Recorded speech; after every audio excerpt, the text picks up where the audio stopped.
Hey everybody, we live. Y'all do me a favor, like this video, share this video, subscribe if you have not, and hit the notification bell. Y'all give me a second so I can get MX Network on over here. I know somebody said, how do they call in? I will drop the link and for everybody in just a minute.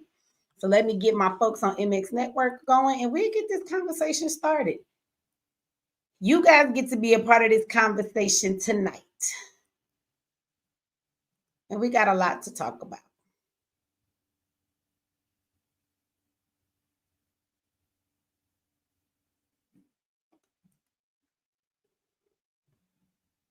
I do have a couple of things that I gotta say first, and then we'll get started. Get some folks to get in here. Y'all give me some likes and some shares so this will go out and people will get notifications.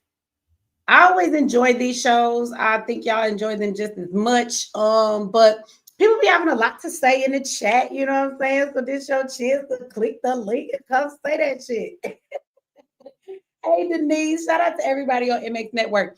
So let me tell y'all how this is gonna go tonight. If you're new to this, right? You can come up here and say your piece about any of the topics that we are going to discuss, and there are several of them. You do not have to agree with me to come up here. But this is the way that it kind of goes. If you disrespect me, then I'm surely going to disrespect you, like to the core of your soul. So if you want to fight, then we can have a fight. But if you want to come up here and have a conversation, like we can do it either way. We can debate and be cordial with each other, or we can be ghetto, you know, and cuss each other out. You know, I prefer that we have a conversation. I'm gonna be honest, but some of y'all that be in the chat and y'all be talking big, like I want y'all to come up here and you know, I want y'all to talk that shit to me. Like that's what I want you to do, right? Instead of keeping it in the chat.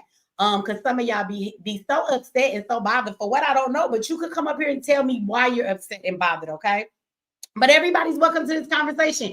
If you're an immigrant and you upset because I be talking about y'all being deported, come on up here and tell me how you feel. But then we're going to call ICE maybe during this live and we're going to tell them we got Jorge on this motherfucker. Y'all missed one. That's what we're going to tell them. No, if you call up here and you're an immigrant, I can't, I don't know where you at. I won't be calling ICE today. Besides, everybody and their mama keep calling that number because whenever we call it now, it's busy or they just hang up. I think everybody has that number now. So Trump need to go ahead and make a special hotline because I think they're getting flooded with calls on some real stuff, okay? So we're gonna have this conversation. I got a brotherly E in the back already. He ready. I don't know if he can hear me and see me yet, but I can see him. So we're gonna bring him up in a minute. But let me put this link in here for y'all. Boom. There y'all go. Let me come over here. I gotta pin it. Let me pin it for y'all to the top. And of course, the moderators can put that out there for people. But let me pin it for y'all. So it'll be at the top, but there goes the link, everybody. All I ask is that as we have these conversations, let's stick to the topic. Some of y'all want to come on here sometimes and y'all want to talk about what y'all want to talk about, and then y'all take the conversation like completely to the left. And it turns into a whole nother conversation that you think that we should have versus what we're talking about. So let's make sure that we keep the conversation to what it is that we're talking about, you guys. Let's stay within the topic and what we're all discussing. Okay, so that's what I ask that y'all do. Also, there are sometimes people want to come up here. We can have 10 people back here in the studio at a time. So some of y'all, if you have said your piece, now I don't mind if some of y'all stay and want to have the conversation and you just be a part of the panel. But if you're not going to give input, and majority of the time you're just going to sit on a panel and be quiet, then I would prefer if you say your piece and kind of drop down. You could even click and come back up. If I'm saying something or that we get to another topic, because we be here for hours, y'all. Now, I'm hoping we don't be here till the sun come up, but the last 2 Saturdays we were here until the sun came up, okay? I don't really want to do that today, but I mean, I enjoy talking to y'all, so I'm not going to cut people off. I want y'all to be able to, you know, get it out. So I don't mind staying a long time if that's what ends up happening. But If you drop down as we're having these conversations, if you feel you want to jump back in and say something, by all means, you can come back up. But I'm going to ask people to not come on tonight and just kind of sit and be a placeholder if you're not really giving any input in the conversation at that particular moment, because other people want to come up. And once the back gets full with 10 people, that includes me, so really 9 of y'all, then nobody else can come up. So we want to make sure that we give people the opportunity to come up so that everybody can say their piece instead of it just being the same group of people the whole entire conversation, if that makes sense. I just want to make sure everybody get in. And again, remember, if you drop down but you want to come back up, then you can do that, right? If you don't have nothing to say over a particular topic, then drop down. You could come back up if you want to. Now, 2 things that I do want to bring up before we have this conversation. Shout out to Michelle. Michelle got the same name as me, so shout out to her. She got a nice name. They be hating. And you ain't getting no notification, they be hating. Let me see. Do I have anybody over here that is on? Somebody said y'all snitching on illegals. Absolutely. Absolutely. Absolutely. I had to say it 3 times like Umar Johnson. Absolutely. What kind of question is that? Are you new here?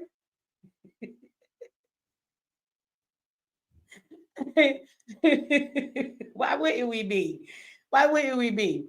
And we know anything on some real stuff without laughing. Like at the end of the day, these immigrants definitely are affecting, Black people a whole lot. I don't know if you understand that or not, but we understand that.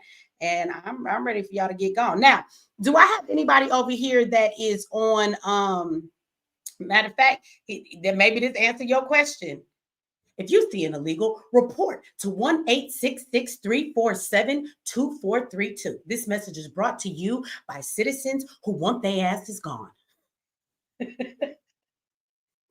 going to be the commercial we're going to have like every 15 minutes. I'm going to read that out. I'm lying. I'm not, but if that answers your question, is there anybody over here that is on YouTube and on MX Network? Please copy the link and put it over in the chat for MX Network, if y'all could do that for me so people could come up. Also, for everybody on MX Network, when you got your email to say that we were having this live, you should have got to them. You got one 10 minutes before it started. The link was in the email for you guys. So y'all got the link ahead of time, even from the people on YouTube. So you can find it there. And hopefully one of my moderators will come in here that will be on both platforms. If somebody is, if you could just copy it and put it in the chat for everybody on MX Network, you guys. Will over there. Okay, Will, do me a favor. Get that link in that I put out there for the StreamYards that's pinned to the top. And can you put it over in the MX Network comment section for everybody as well? Now, for everybody that is watching, we're going to be here for a little while. I see some new names in the background. I'm happy about these new names. Okay, we see some new folks back there. We got 3 brothers, I think. All right. I love when the brothers got something they want to say. If you don't want to watch the commercials on here, because there are commercials on YouTube, there are no commercials on MX Network, okay? So you can come over there and watch. You can join the, shout out to you. Thank you for that, Andrea, for putting the link in there for me on MX Network. But we have a chat over there as well, you guys. We got a super chat. If you give Demetri over there, they're not going to keep 30%. I get it all because that's my network, baby, right? So you can do everything over there that you can do over here on YouTube, except you do not have to watch the commercials. Okay, so you can definitely come over there, and the link to that to get your free subscription, which will allow you to watch this live while it's live. Now, if you get tired and this live is like 7 or 8 hours and you don't get back to it until a day later, then it probably won't be available for the free. It's only 24 hours and while we are in here. Okay, but you guys can find the link to that in the description of the YouTube video. Okay, if you don't want to watch the commercials, you do not have to, but you can still watch the show. Okay, just so that y'all know. Now, 2 things I want to say before I bring these people up and let folks start coming up. I just want to address several things that some people said in the comment section, or in the email. I had somebody send me an email, y'all, and they was like, they thought I was really rude and they was unsubscribing from my channel because I was rude to the person who told me yesterday that I'm beautiful when I'm not cussing and they like me like this. And so I just want to say something. Bitch, if you're going to leave my network, just leave. Why do y'all feel the need to write me 12 paragraphs to tell me you're leaving? It's not an airport. You don't need to announce your departure.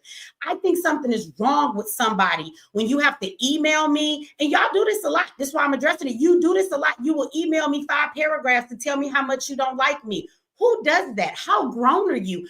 Nobody asked you to be here. If you're offended by the way that I conduct myself, you can just leave. I will never understand that concept. But I also want to say something else. Don't come in here and give me backhanded compliments and then not expect me to respond. Now, the person who said the comment yesterday, they didn't seem to be offended because I asked them if they were. They said that they were cool. But let's be clear. The comment was something about me being beautiful or because I'm not cussing. Okay, so again, meet you hear what you ain't said. Y'all want to listen to the surface. That was most definitely a backhanded compliment, even if the person didn't mean it that way. Let me explain it to you what I mean. You just basically told me that when I'm not conducting myself the way that you want me to conduct myself, when I'm a grown ass woman and you're upset about something that's a part of my character that I do, I am a cusser. If you know me, Chi, and you describe me, there are a lot of things you will say about me, but one of them might be like, yeah, that girl, she a cusser. She do be cussing. And I'm not always cussing your ass out. I just use cuss words. I can be talking to someone nice and be like, girl, I don't really give a damn. They be getting on my nerves, that shit. We're not arguing. I'm a cusser. I use cuss words. That is part of my personality. So what I heard was, when you don't conduct yourself the way that I would like for you to conduct yourself so that I can be comfortable with you, I don't think you're that beautiful. But when you are doing what I want you to do and it makes me feel more comfortable, now I think you're beautiful. Do y'all get that? See, y'all want to hear what somebody say on the surface, but that's what was actually being said to me. That's not really a compliment when you tell me that I need to adjust myself to make you feel better. And when I'm not doing what you asking me to do, then I'm not a beautiful person to you. That's crazy as hell. I am who I am, and either you think I'm beautiful and the person I am, or you don't. I'm at my age, I'm not here to adjust, and I don't want any of y'all to adjust for anybody. Let me be me, and you can be you. So that's why I said what I said about the compliment that was given, because it really wasn't that much of a compliment if you actually think about how it was being said. Okay. That's like telling somebody, well, you beautiful, kinda, when you do what I tell you to do. But when you ain't, I think you an ugly motherfucker. Like, what kind of compliment is that? It's not one, really. Okay. So let's be clear about that. The next thing that I want to address is, last night we had the general on from the Malachite Empire, my general, my tribe, right? And so I thought we had a really great show. You guys, a lot of y'all showed a lot of love. I thank you for that. And showing love to my general and all that he does. But then somebody came in the comment section, and this never fails. So the reason I'm addressing this too is because this is something I hear a lot, and it's a very common comment that's made throughout the years. I hear it all the time when Black people are creating something that benefits people in the community. Whenever somebody brings up a dollar price, everybody always wants to then, get all, oh, they want to charge you some money, which I think is ridiculous, because I don't ever hear y'all complain about like other races of people when you getting services and things for them. Also, I don't understand how y'all talk about Black empowerment when a Black person builds something for the Black community that actually benefits the community. You don't want to pour into that. Well, how the fuck do we ever find empowerment when the people that are building stuff, if you don't want to support it with your dollar, but our dollar is power, if you're not giving it to the Black people that are building things for you, as long as what they're giving you is something that is credible, it is a solution. It really does work. It's not a scam. So in those reasons, why do we have to give it to you for free? Why, as soon as we bring up money, do you niggas cringe? Do you go to the gas station and your gas get in your car and you don't pay shit for it? And we can be more specific about last night. When you go to the DMV, do you not have to pay for your license? If you order a copy of your birth certificate right now, will you not pay for the fact that they have to create it and then print it off and then send it to you? You're not going to pay for that. Now, you do that all day in this white man government, but as soon as a black man creates a structure in a government parallel to this one so that you can be a private citizen and remove yourself from some of those things, all of a sudden, because he tell you he got a membership for $25 a month, now it's, oh, is this a business or is this for the people? Like, y'all always shortchanging y'all own people. Kiss my ass with that shit, okay? I get tired of those comments. There was a brother that came in the comment section on the video. It's still over there now talking about you can do your own research and save your money. I teach people how to make money online all day long. I've heard y'all tell me that too. You can save your money and do your own research. By all motherfucking means, do your own research then. Do your research. I want you to. Because I've been selling shit online for over 10 years, making money online, and it ain't got shit to do with content creation. I don't get paid from Instagram. I don't get paid from Facebook, even though I have very large audiences. I just got remonetized on YouTube, and they can take that shit away at any moment. But you know what won't happen? My style of living, my money, and my businesses will not matter if they take my monetization away on YouTube. None of that will affect me. So this is the thing that I find amazing, is Black people never understand the concept of mentorship. See, I done learned some things in 10 years that your ass will never learn from a fucking 20-minute YouTube channel trying to tell you how you can make some money online. Spend 6 weeks teaching boot camp that consists of 12 classes. Each classes are 2 to 3 hours. And even then, I still ain't taught you everything that I know. But you think on YouTube, a 20-minute video gonna teach you some shit that I've learned in over 10 years. See, mentorship is about helping you not have, you want to take 10 years to learn what I learned? Go right the fuck ahead. You know how much money you gonna miss in 10 years? Mentorship and allowing people to lead you in the right direction is a very valuable tool. When it comes to specifically what General was saying last night, when people like do your own research, do you know how long that people have been studying private living and being sovereign? Do you know how many people in their study get shit wrong and go to court and find your ass in jail? Like in something like that, you probably do want to walk with some people who have been doing this for like 15, 20 years, because anybody living a real private life or sovereign, whatever you want to call it, they've been doing this shit for so many years. It's going to take you a long time to catch up with their knowledge. Also, let's be clear about that ignorant comment. You can do all the research you want, baby, and you can become real equipped in that knowledge. But what you can't do is create your own birth certificates, your own driver's license, your own passports, and be seen as a government. You are a fucking individual, even if you live private or sovereign. The reason why you can be under the umbrella of the tribe and do that is because he is literally a tribe. And so he is seen with all of the people in the tribe. We become our own government. We become our own nation. This is why we can have our own birth certificates. This is why we have passports. This is why when our members have driver's license and they get lost and the police find them, they cannot destroy them after so many days in the lost and found, because it's another government's property. So they send it back to us and say, this is your property of another government. You can do all the research you want, but it's not going to give you that. You know how many people in our tribe do their study? You better do your study, because we're not going to do it all for you. You better do your research. But when you make a mistake, you know how many niggas be on this journey of sovereignty and they find their ass locked up? A lot of y'all, because you do it wrong. And then you know who they call, because they're not alone? They call their general. And then the general, because this is one of his citizens of his nation, which some of y'all might not understand, he goes and deals with what he has to do. And a lot of times he get their dumb asses out of jail. So you go ahead and research all you want on your own. I promise you, it's going to take you a long time to gain all the knowledge and the information, and you will not have a bunch of people backing you up and giving you all of those things. I can't stand a nigga who save your money. Save your little funky ass $24.99 a month. My general don't give a fuck. I promise you he don't.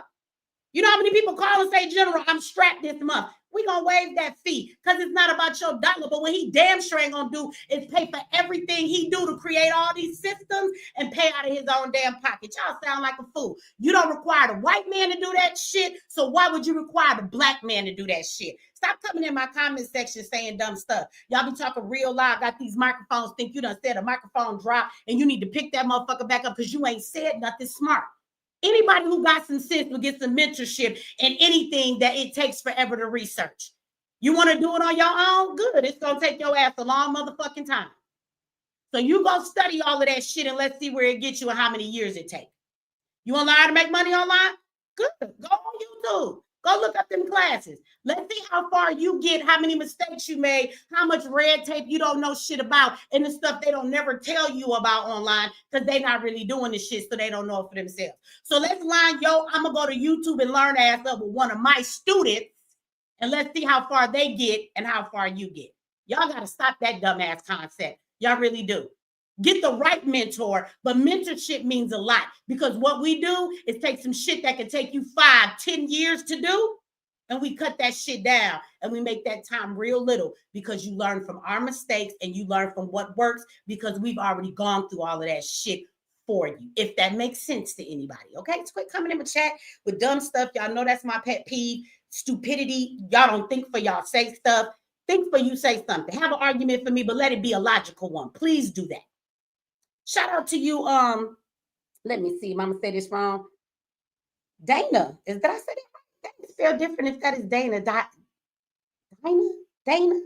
You can't tell me because I can't hear you, but I hope I said it right. Thank you for that donation over on MX Network. And let me give a shout out to Samuel Savage in the house. He gave a super chat there like BM. Why you make me read that? Like BM. I know exactly what he's saying. Y'all silly. I love my people. All right, we got some folks back here in the back. Y'all ready? Already. We're going to bring up, I haven't even got to the topics yet. We're going to bring up Black Nova. Now, y'all do me a favor as I'm bringing y'all up. Hey, brother, y'all do me a favor and y'all make sure y'all don't got nothing in the background going. If you're listening to me on a phone, to me on a computer, I need you to make sure you cut that off so it don't give an echo. If you were on your phone or your computer and you click the link in the chat, it will open up a new window for y'all for you to be in the studio. But the other window on YouTube is still open. So you need to close out the YouTube video if it's still open, just so we don't get that reverb, y'all, okay? And we got Doc in the house. We got a survivalist in the house. I know who this is. Doc gonna hit us with some knowledge tonight, I hope. Let me see. Okay. So, and if anybody looking for the link, this is what we got up here so far. The link is in the top of the video on YouTube. Shout out to Walter. Walter then gave his donation over here on MX Network. I appreciate that, Walter. Thank you for all your support. All right, y'all. Let me see this.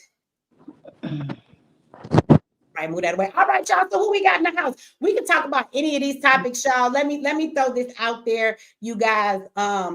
For the people that are in here, I would really like to have this conversation to everything that's going on. So we got these DEI firings, and Black people are very upset about that. Black people say they want to protest because that's a knock against Black people, right?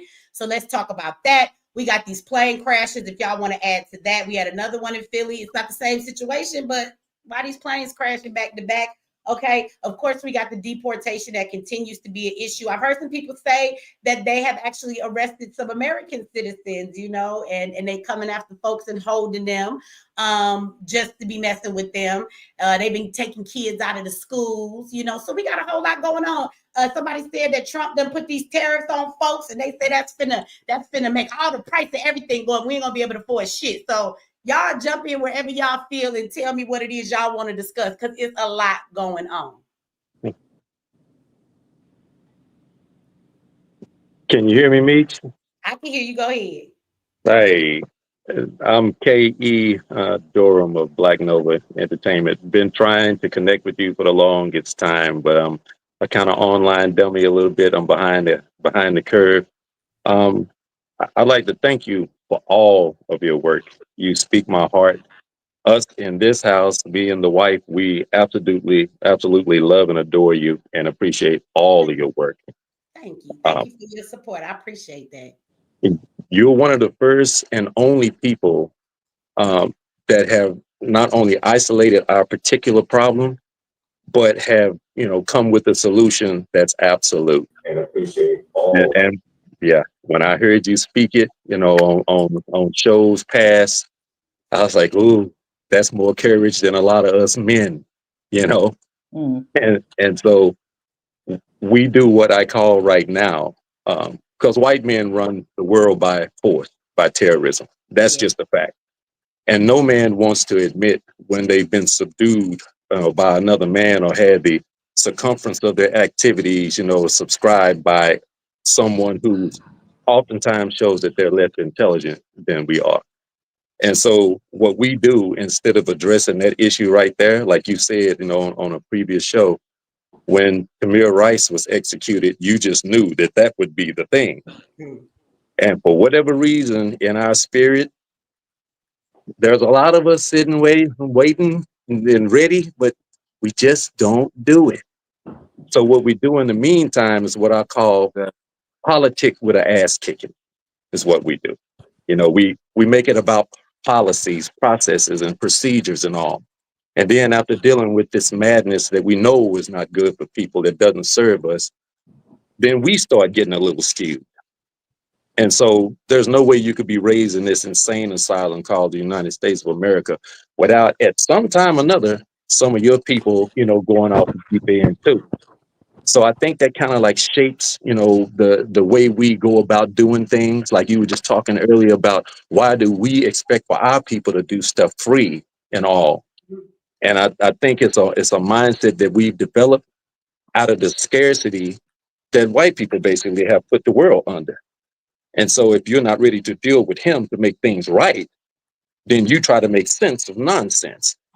And then we start seeing our people, expect stuff for free, like you said, and not even think about how they're not thinking justly toward black people that's trying to help us, and when they know they got to pay other folks. Well, I think that I don't know. I think that's part of our conditioning. That's what we think everybody sticking together is, right? Like if we down with each other, then you supposed to just give me something. But freedom is not free. It costs something. Especially for the person that's presenting a solution. That brother said exactly. You can chime in what you want, and Doc, you do a lot to help the community. Do you get that same thing? You know what I'm saying? Give it to me for free. Oh yeah, for sure. It's amazing that a lot of times that even when you're putting out stuff for free, people won't take the opportunity, won't take advantage of it. So, but of course, like I say, people do want stuff for free, because they feel, hey, kinfolk, this is something that you should probably be doing for out the kindness of your heart. And but Meech, we met a couple years ago at the Black Agenda in Stone Mountain. I guess I know maybe you do remember me, the guy handing out. Okay, cool. So one thing I wanted to talk about, and I know you was kind of giving up a couple of different topics for tonight's discussion, but I think it kind of falls in line with some of the things you're going to be talking about anyway, and that is the impact that the federal funding freeze is going to have on a lot of folks in our communities.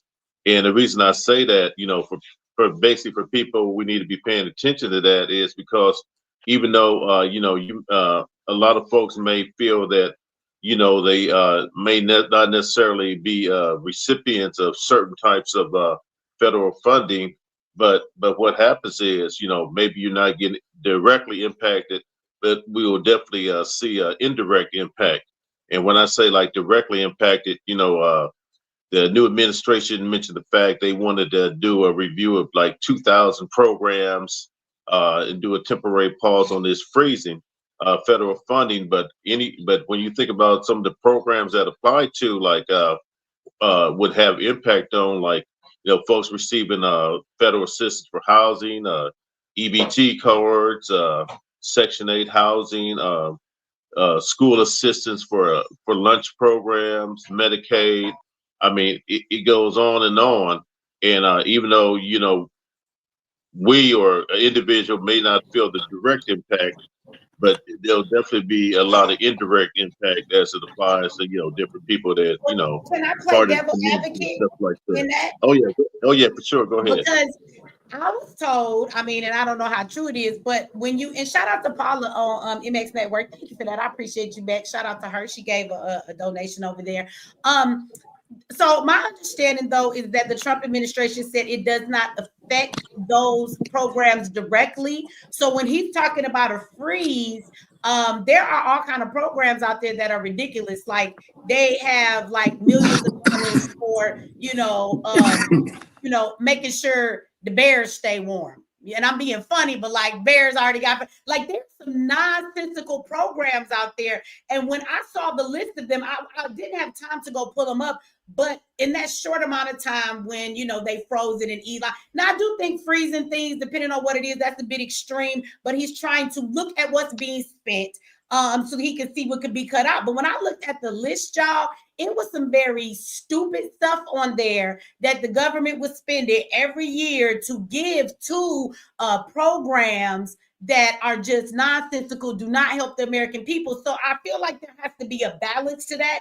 And I know a lot of people got into a tizzy online about, it being EBT and things like that, but those are not the programs he said that he was freezing, that it would not affect those programs. He's trying to find the programs where they're spending unnecessary money, if that makes sense. And Mickey, you Oh said yeah, that makes sense. And I'm gonna say this, and I'm gonna shut up so somebody else can make a comment.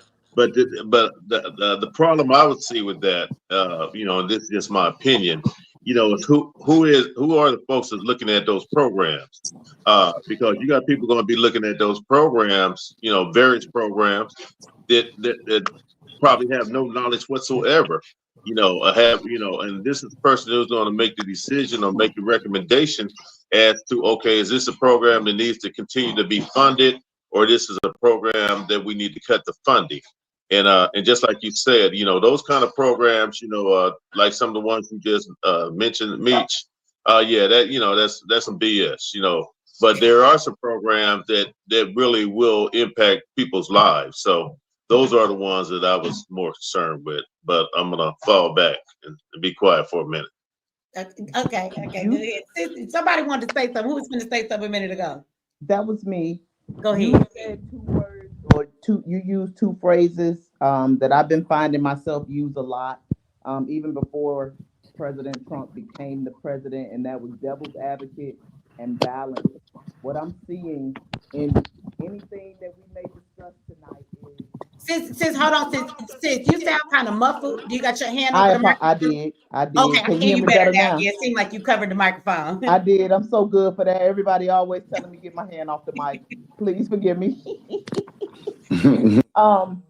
There is a sense of closed-mindedness and imbalance. It seems like so many of us are being just ruled by our emotions, and we're not out there. Like you said, you went and looked at the list and you saw all of the crazy programs that were on the list so that you could then make an informed decision or, an informed statement, because you went and you looked at the list. But what they put in front of us, we get so emotional. Like you said, EBT, everybody knows that that's an important program to many people. So when you hear EBT, you're not thinking about anything else. A lot of times people are not even doing any type of research. They're just being led by their emotions. And this is not the time, whether you are a fan of the president or you're not a fan of the president, this is not the time for us to be being led by our emotions. We need to be out there seriously doing some research so that we can know the balance of everything, so that we can see another side, even if we don't agree with it. Yeah. I'm ready for whatever may come. I don't think that it will all be good. But at the same time, if you feel like me, and I think most people feel this way in America right now, that we're tired of the same old, and that to change things, it's going to be some shakeup, and we're going to have to pay some costs, and everything may not be as great. Like, for example, shout out to Michelle Collins, let me say this real quick before I forget it. She says, I love your message, your personality, your work ethic. Get it, girl. Thank you. You a cusser too. Shout out to my fellow cussers. All of that. Thank you for the Can I say donation. something real quick about your cursing, though, Michi? Because I defend your cursing on so many levels all of the time, because I know you are a highly intelligent woman. I've been following your page for quite some time. I have been on your platform before. I love your work.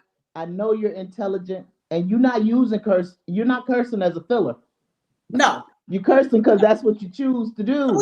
You know what? I feel like curse words are a part of the English vocabulary, and they fit in a certain way. So, like, if I'm mad and I want to say, "What the fuck are you doing?" Let me tell you something. That hits a little different. That cuss word emphasizes something. Or if I just be like, "What you doing?" I don't mean it like that.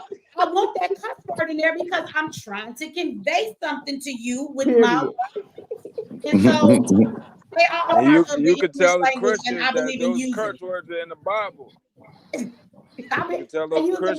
I be trying to think, is there any I don't use, so I can add them to the repertoire. But look, so let me say this though about the shakeup, right? So, for example, maybe we can talk about this, and you guys tell me what you think. And of course, we can bring you back as long as anybody want to talk. If I go somewhere, you think I've moved the button, and you want to say something about what was said a minute ago, but for example, they're out there right now saying we're going to regret how we're feeling about the deportation because they're saying that the farmers don't have workers.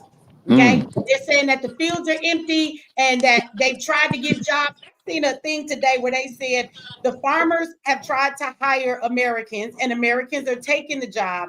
But he said some of the most like somebody slap you in your face type of shit. He said that Americans don't work as fast, right? And they get tired quicker because they're not built for it. Like, that's crazy to me. So because you have a lot of people, that's like a white person sending some other white people out to the field to go pick cotton with the slaves because they need a little extra help. And you tell them you're not as fast, you don't work as long. Well, if you've been making them bust their ass like slaves, because let's be clear, the illegal immigrants that are working on the farm are actually being paid under the table, which is illegal, right? They're being given a slave wage because it's not the legal livable wage. And so they do this all the time. But first it was Americans don't want this job. Now that Americans are taking the job, they're telling us, well, the economy, the price is going to go up on food and we're not going to have enough stuff in the store because I'm tired of this we lazy kind of concept. Just because we're not desperate and being treated like they treat themselves in the conditions they come from. Like, how do you say America is the land of the free and the home of the brave, and we're supposed to be a certain group of people, but then y'all get mad at us because we won't bow down and act like slaves and subservience. We've had our time of that shit and it's over. So, I mean, okay, so if the prices of fruit go up a little bit more, I don't know about y'all, I'll pay. I don't give a fuck. I'll pay a little more till we figure it out, right?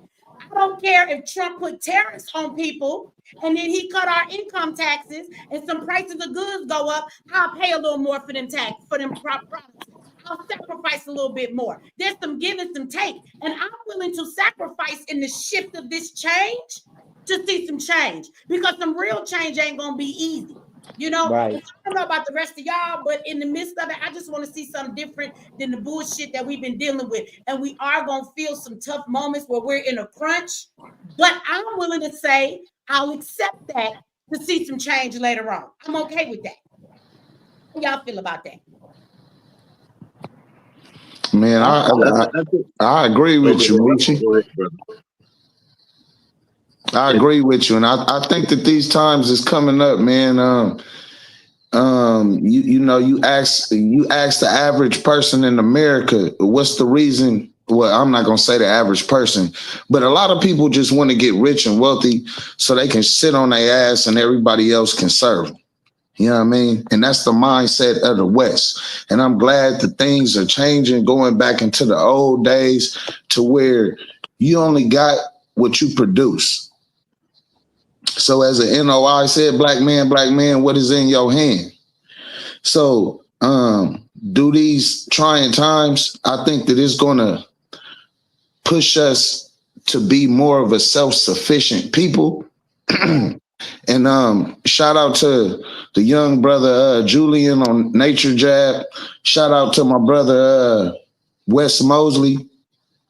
They got the atmospheric water compartment little thing. But we need to get back to creating more things like that. With the brother that got the Nature Jab, he's figured out a way. It's been around, but this brother is going viral.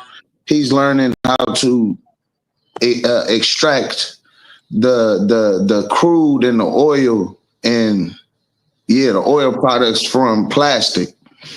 So yeah. So with that brother, he also got with the brother that make the water machines, and the brother that make the water machines said, because I'm down here in California, he said if we had those machines, we would have had water to not only fight the fires but to help the people.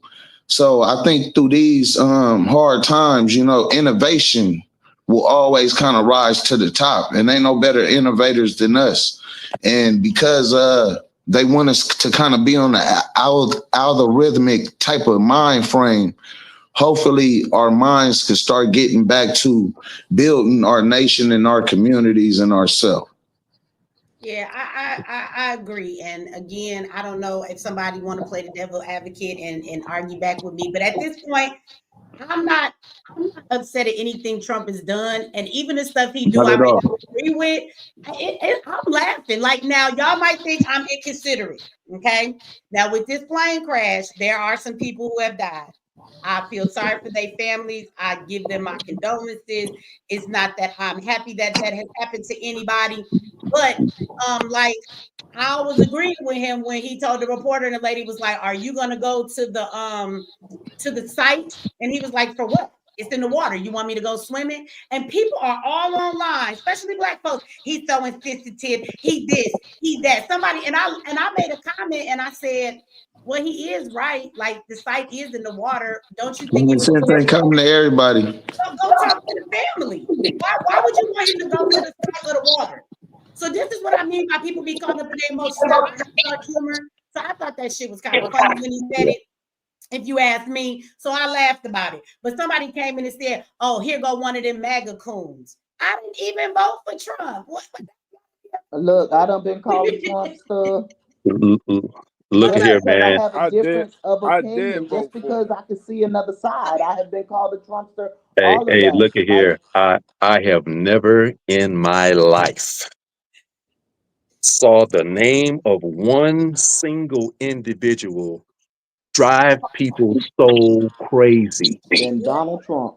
I say there is no way in hell by policy that this man is the boogeyman over Joe Biden. Come This on is the now. three Hell strikes. no. This is the three strikes man who's Jim so Crow proud of the bill that he wrote in '94 that he called it Biden's law. He paid each state $13 billion to aggressively start going after black people and planting, just so when brothers was like, man, that wasn't mine. It really wasn't theirs. They was getting a third strike planted on them so that they could fill up these prisons, and the brother from Bone Thugs and Harmony, he brought out about the private meeting that the entertainment industry had in '91, where the record label owners made their employees sign affidavits, and all they wouldn't sign affidavits, they made them leave the meeting. And then they revealed to them that they were investing in the private prison industry and they would no longer be promoting anything but gangster rap. That's why we got our sexy reds and all of this mumble rap and this decorative stuff nowadays, as if we have no other choice. And there's some guys on the underground. Hip hop is not dead, it's on the underground. Come But on now. so now you got Biden write this law. He make, the sentencing for crack cocaine, in the rock farm, more than it is for powder exponentially. Then he pays each state $13 billion to aggressively start going after people. And now each state has a contract with the prisons that they have to stay at 95% capacity or else they get fined. Then what do you think is going to happen? Right? So now Biden has been in this and all kinds of stuff back to the late 70s. And this one man come up who had the Central Park Five, thing on him, and the housing thing with his father, whatever the case may be. Now, this is where I get off with Trump. I get off with anybody that says anything against Colin Kaepernick, they are my enemy. Hey, this man gave up his career to just say, hey, just taking a knee. He didn't do nothing to nobody. Just saying, hey, I think we need to take a look at why all these unarmed black people are being mowed down in the street. And he had to lose his career for that.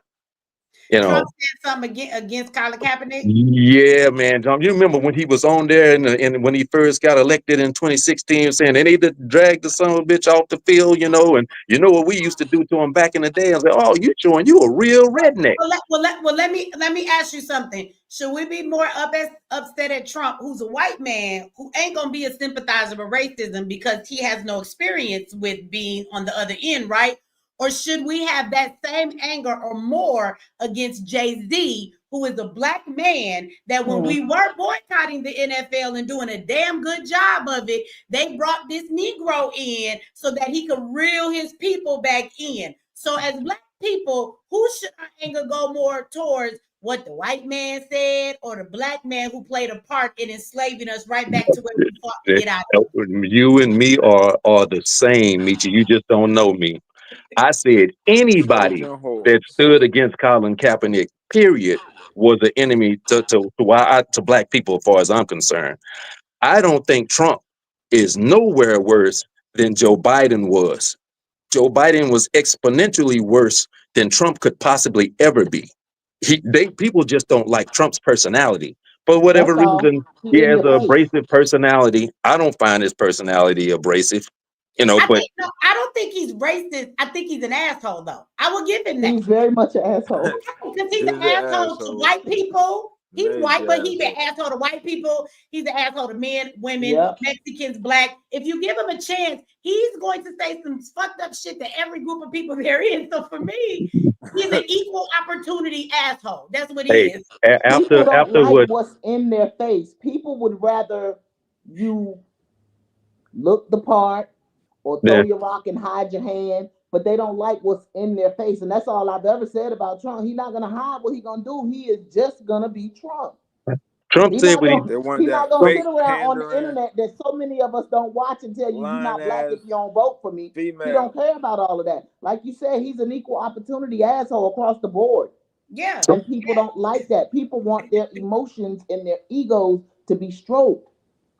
Trump said what he said about Kaepernick in 2016, and then he chilled off of that. I haven't heard him say anything that I found offensive since then. But that stuff that Joe Biden and Kamala Harris just did, that's unforgivable. Well, it is, and I think that when you look, if I got any moderators or anybody, oops, somebody got it. I think that's the brother. I'm not saying the more. I don't want to say your name wrong. I think. Do you got something on in the background? I feel like it's your microphone. I can hear an echo when I'm talking. If you came on, you was on YouTube and you clicked the link on YouTube. If that's the way you came on, what happens is your phone will, or whatever you want, will open up another window for you to come on to the studio, but in the background that YouTube page is still open. So you got to close out the YouTube page. I think that's what it is, because it's an exit in the top from your microphone. All right. So I'm just gonna mute it until you figure that out. Somebody said, hold on. If y'all could do me a favor, will y'all put the link over on MX Network? If you could do that for me. And I'm gonna post the link for this person right here. Says y'all sound stupid as fuck. Stupid as fuck. Well, belly full. But I bet what you won't do is click the link and then come up here and with a logical reason tell us how we sound stupid as fuck. That's what you won't do. This is what the show is about. It's about quit talking that shit in the comment section and bring your ass up. So again, I'm up here talking to all of these people who seem to agree with my perspective. I would love to speak to someone who does not agree with our perspective. So you could come up here, but I will tell you this. I bet you won't click the link, one. And two, if you do, don't come up here calling nobody stupid as fuck, bro, because you're going to get your ass cussed out. We give respect where we give respect. And what you're not going to do is come up here and talk to us like that. I mean, if that's what you want to do, then come on, belly full, because I can roast with the best of them. I grew up with all kind of brothers. Come on now.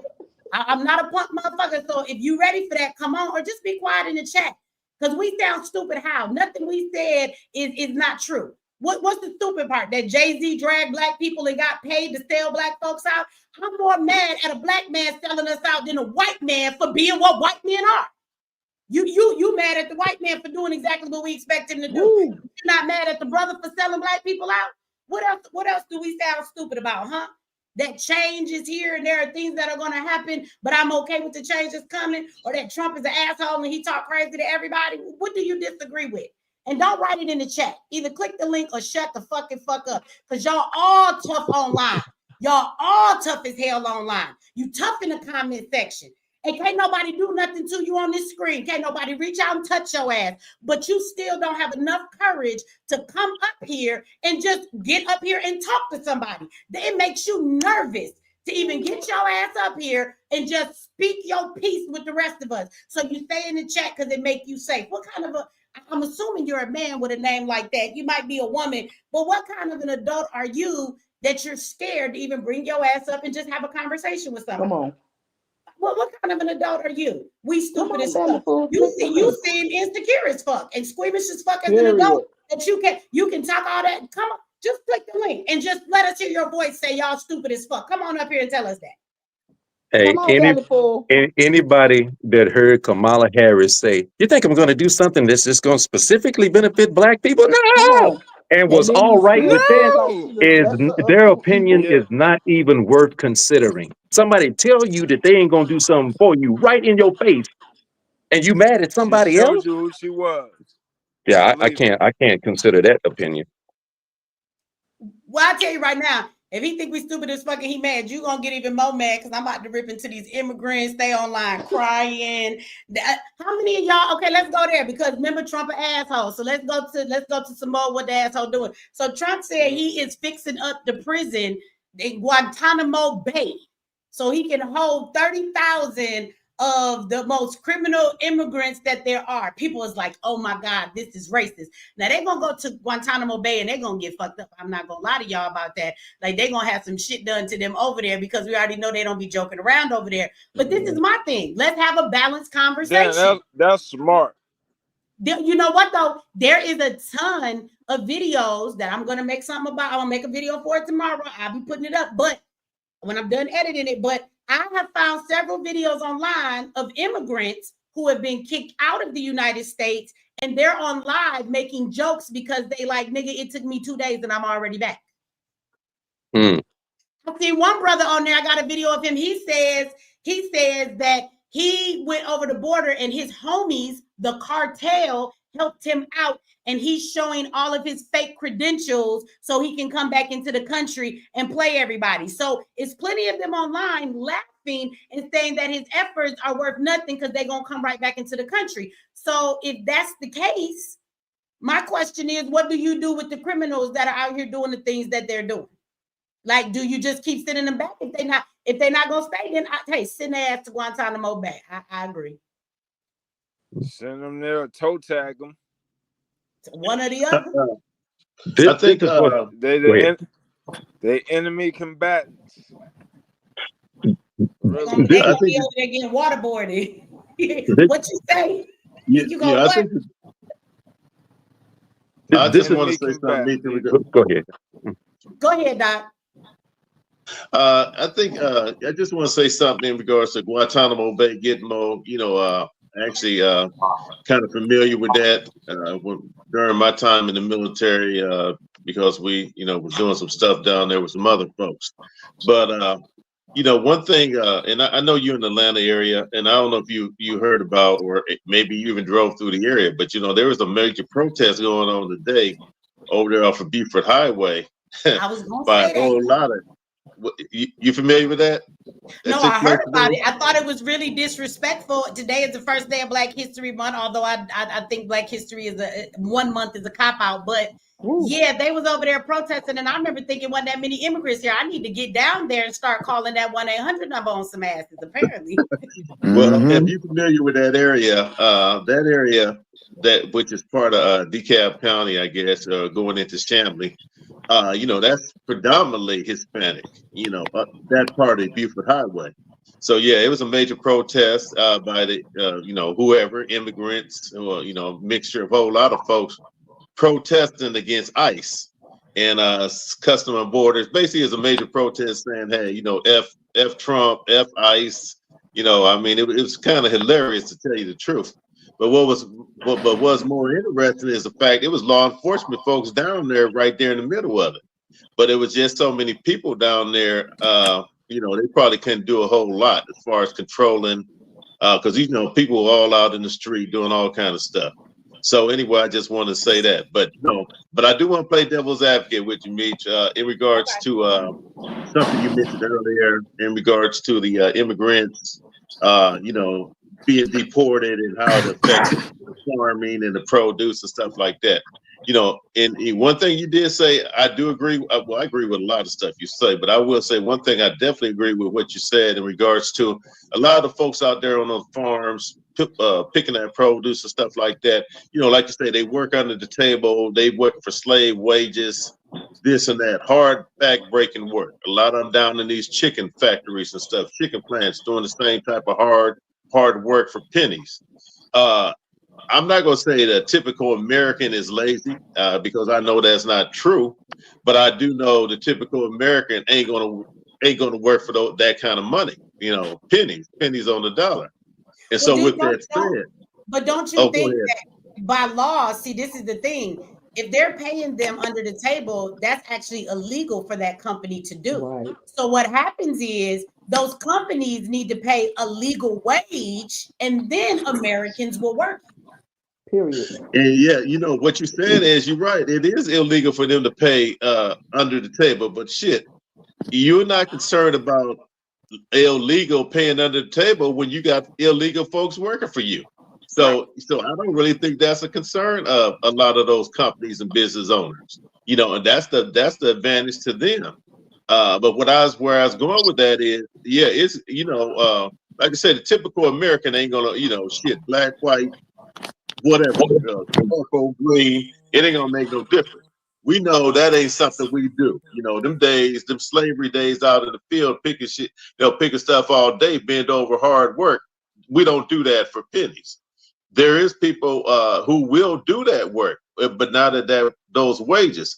And so with that said, there will definitely be an effect as far as what we're going to start to see. You know, you're not going to see it next week. You might not see it 2 weeks from now, but you're definitely going to start to see it a couple months down the road when less produce in the stores, the stuff that's in the stores is going to cost more. And what the brother said earlier, I think what that's going to do is force a lot of folks in the community to become more self-sufficient. And I know this is one of the things you talk about a lot, Nietzsche, is like, you know, growing your own, having your own gardens, growing your own food. You know, people are going to have to learn to do that. Because, you know, if you can't afford the cost that high rise in the cost of food, because it's definitely coming. If you can't afford that, then you got to come up with some options on how you can balance or counterbalance that out. And so I think we'll have to see ourselves going more back to gardens, you know, home gardens, community markets where people growing stuff, bringing it to the community, you know, like on the weekends, throughout the week, selling stuff. You know, we have to become more self-sufficient. Yeah, you know, those skills we lost, we're going to be forced to relearn. Say again? You know, that's that transition I'm talking about, that as things change, we will have a spot where things will be difficult for a moment, but it will allow us to adjust and we will change things, and then it will be better in the long run. Because I think that we do need to get, first of all, the food that's in the store, even the stuff that's being grown, let's be real, it's it ain't no good. They spraying on it, the genetically modified stuff, the things that's grown without no seeds in it. And so if you get back to creating your own food in the long run, we will be better off when we do that. But let's say there's a large part of people in America, let's just be honest, they're not going to start growing gardens. Maybe they live in places with balconies.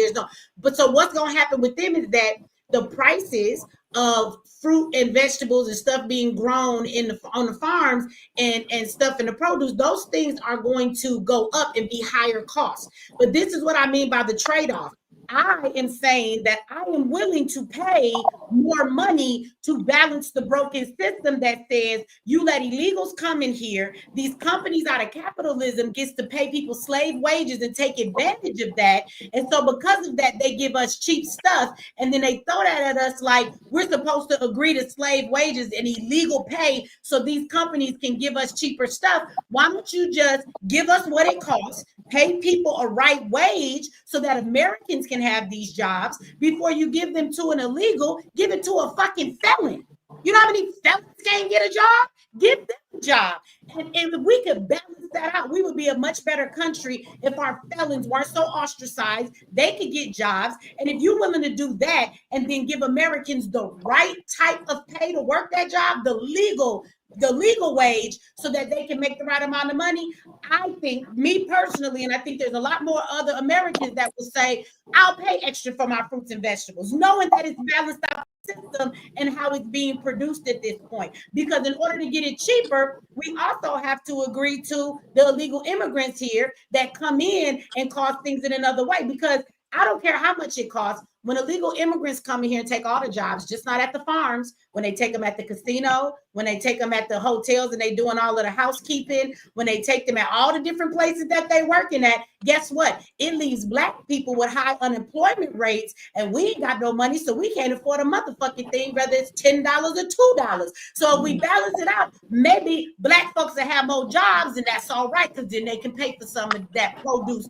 that costs a little more. So that's what I mean about that shift. It's going to squeeze us for a little bit, but in the long run, we'll be better if we adjust with the change that's coming instead of going with the flow that we've always had. Yeah, I mean, I agree with you on that. Yeah, I'm with you on that. It's definitely going to cause a shift in our mindset and in the way we've been operating for a while with the influx of immigrants in this country. It's going to, be it intentional or unintentional, it's definitely going to have to. It's definitely going to require us to operate in a different manner that we've been used to or forced to operate in. So yeah, I definitely agree with you with that. And look, I started learning how to grow my own on last year. I was very proud of myself. I don't got no big place. I live in based on your income apartments. I got a little walkway out there. I got my containers, my 5-gallon containers. I grew me some cucumbers, some carrots, some potatoes. Oh, I grew the best greens for the holiday. Oh my God, my greens melted in your mouth. But I'm just hoping this year for a better crop. It was new to me. It's actually my second year trying, but the first year I kind of gave up. But I'm like, no, I got to go ahead and learn how to do this because I don't know where we headed. So let me start now. Yeah. Yeah. Self-sufficiency, like you said, is everything right now. Go ahead. Survival of the No, fittest. no, I was just gonna say that again. It's a zeitgeist, man. It's a sign of the times. In times of these, I think of the Black Panther Party for self-defense. You know what I mean? When they saying that the government wasn't feeding our babies in our communities, the babies ain't had nothing to eat for school. The brothers and sisters that knew stepped up in the community. And now you have the school district system all around United States fashion their breakfast and lunch program from the Black Panther Party. So I think that these times of us being lazy, when I was a kid, McDonald's was like, it was a big thing. Like, oh, we going to McDonald's. A lot of these kids, that's what they eat every day. Yeah. So it's going to be forced to make us do for self. And I think that that's a good thing. Definitely. Yeah. I think Just like you Interject. said, even if it gets hard, sometimes things have to get harder before they get better. Mhm. But people don't want to go through the hard. People just want to. But we're going to go through it anyway. Easy road all the way out all the time. You can't somebody always made a take good the easy point. road to get change. They said in the comment section, y'all, they were talking about, they got those indoor growers.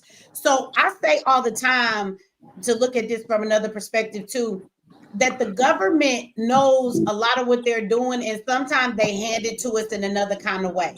What if Trump don't care about all of these illegal immigrants being gone and people producing the crops because they're actually were out there before this happened? They were actually paying the farmers to destroy their crops, right? So what if they're actually trying to get away from even producing food like that so that they can go to everything being created like this lab created meats, right?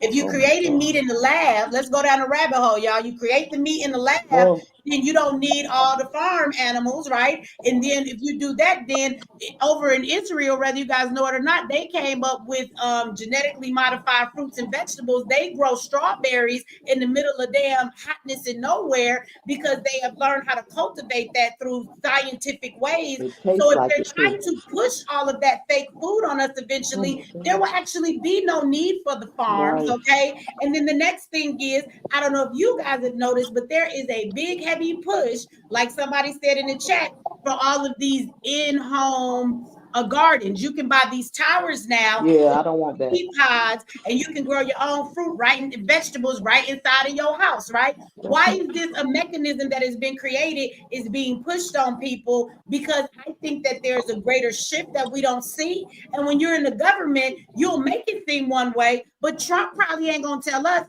but he's not worried about them farms because he already knows in the memos that them farms is finna go away anyway. That's why he don't care about that. Here's the problem. And we've been hearing this for a while.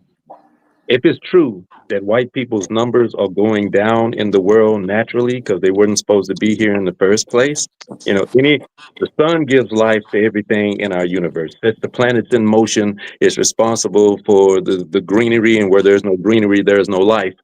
And so if a person cannot stand the direct sunlight of the life giver of our universe, and we have history of them not always being here, then they're going away. So just like the white blood cells in a cancer patient, they're trying to survive. They'll try to survive until they eat the host alive, that they're living off of until the host is dead. But they're going to fight to stay alive. And it's the same thing with them. What I think is happening now, there's, of course, we all know about the New World Order. But the New World Order, from what I understand, is just basically white people's worldwide push to gain the tightest amount of control over processes and procedures and the distribution of resources so that they can continue to live, like the kings amongst us until their time is up.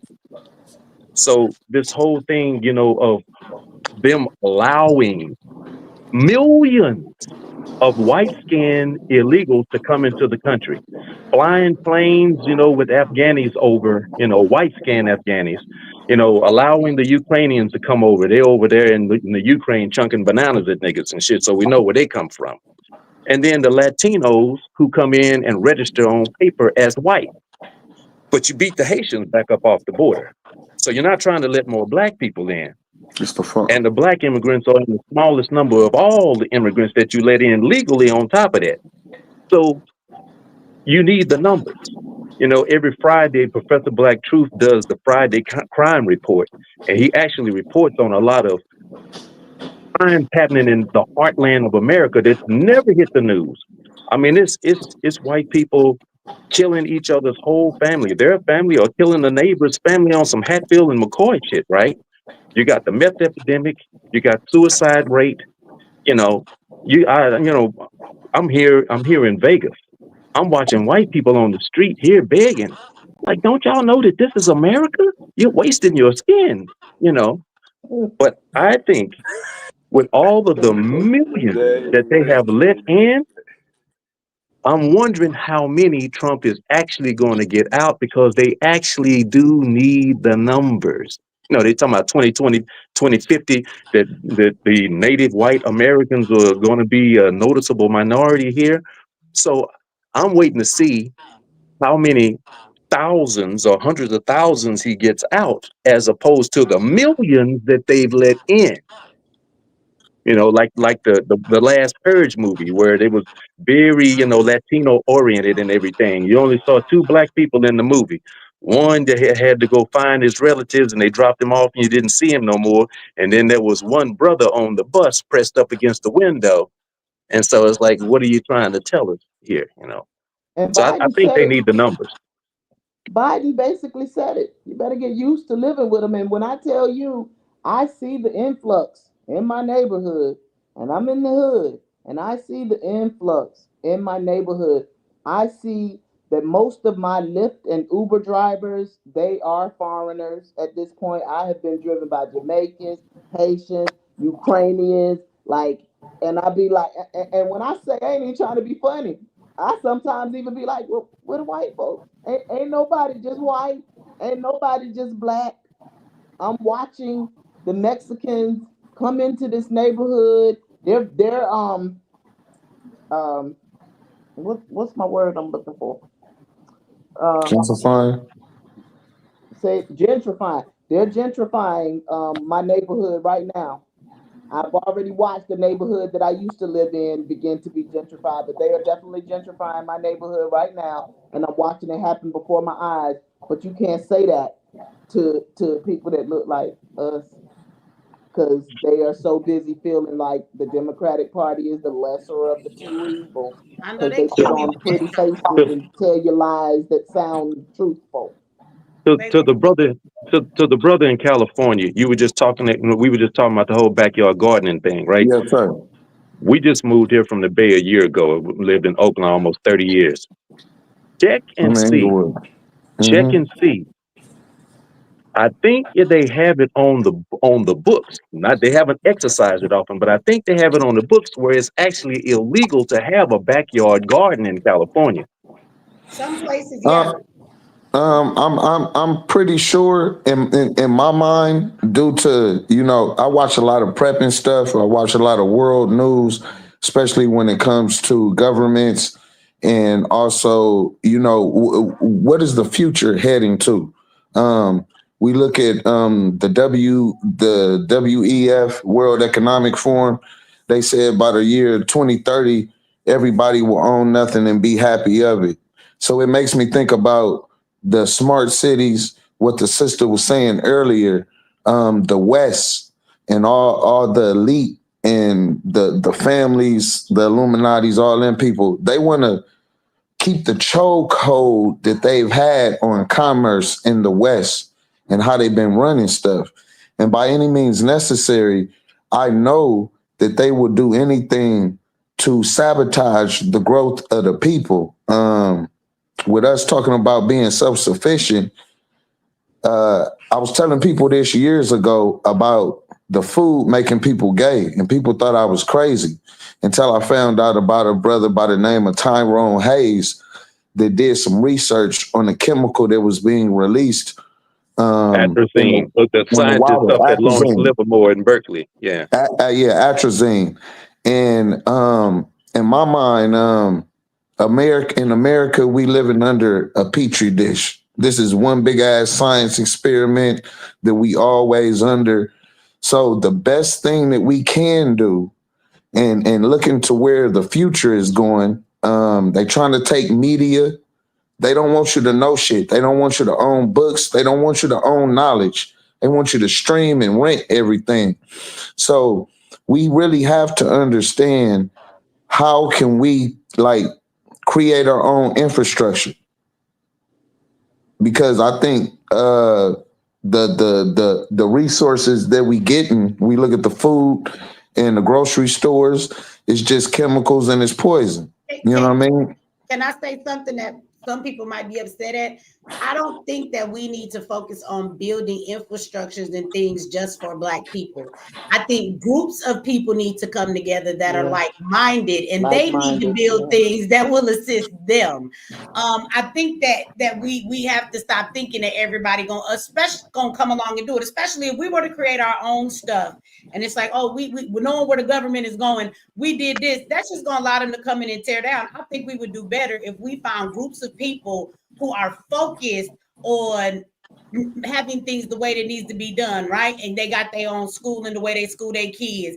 They are able to help each other survive. Somebody is helping out and they do the gardening. Somebody else may do the protecting. Whatever it is, people that come together that have these understandings. We have people with knowledge. You can have in your group of people folks who are medics, people who take care of folks when they sick. You can have people that take care of the food aspects, people who do all of those kind of things. And I think that we would, and maybe Doc want to speak on this, because I know when we talk about survival a lot, right? And that's definitely one of the things he talks about. We talk about finding your group of people that you are surviving with, and everybody has their own thing that they give.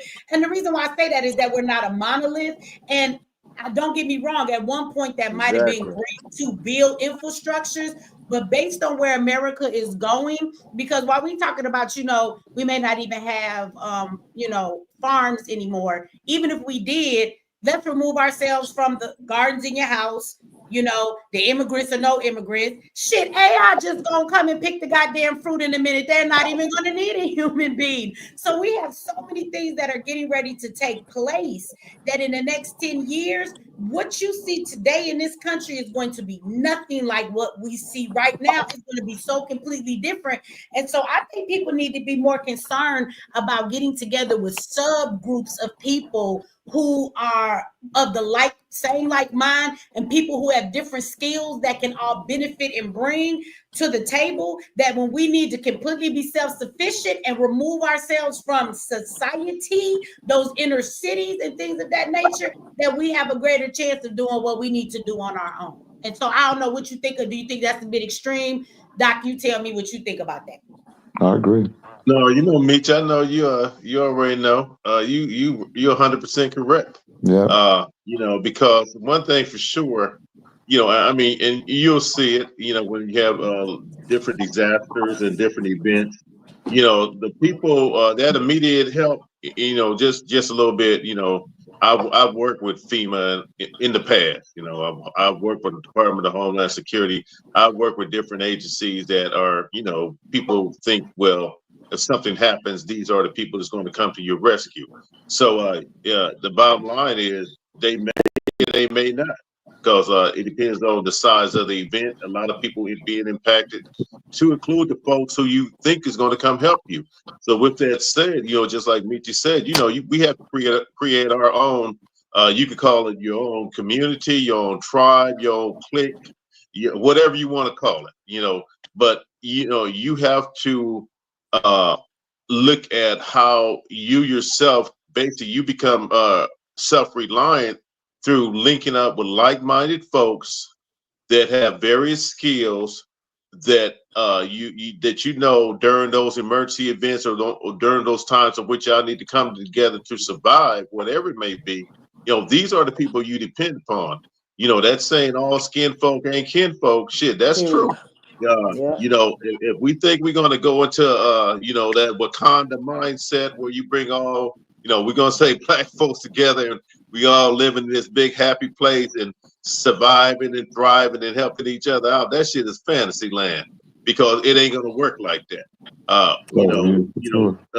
That Willie Lynch syndrome that was developed from back in the plantation days, to change the mindset of black folk, where we pit each other against each other, is still in effect. It just may be in a different form and fashion. So I really think, and I really believe that in order to survive, for us to survive, like we're going to need to survive with the changes that's come, you're going to have to start like right now finding your own community. Once again, those people who think like you, and they have things that they can bring to the table.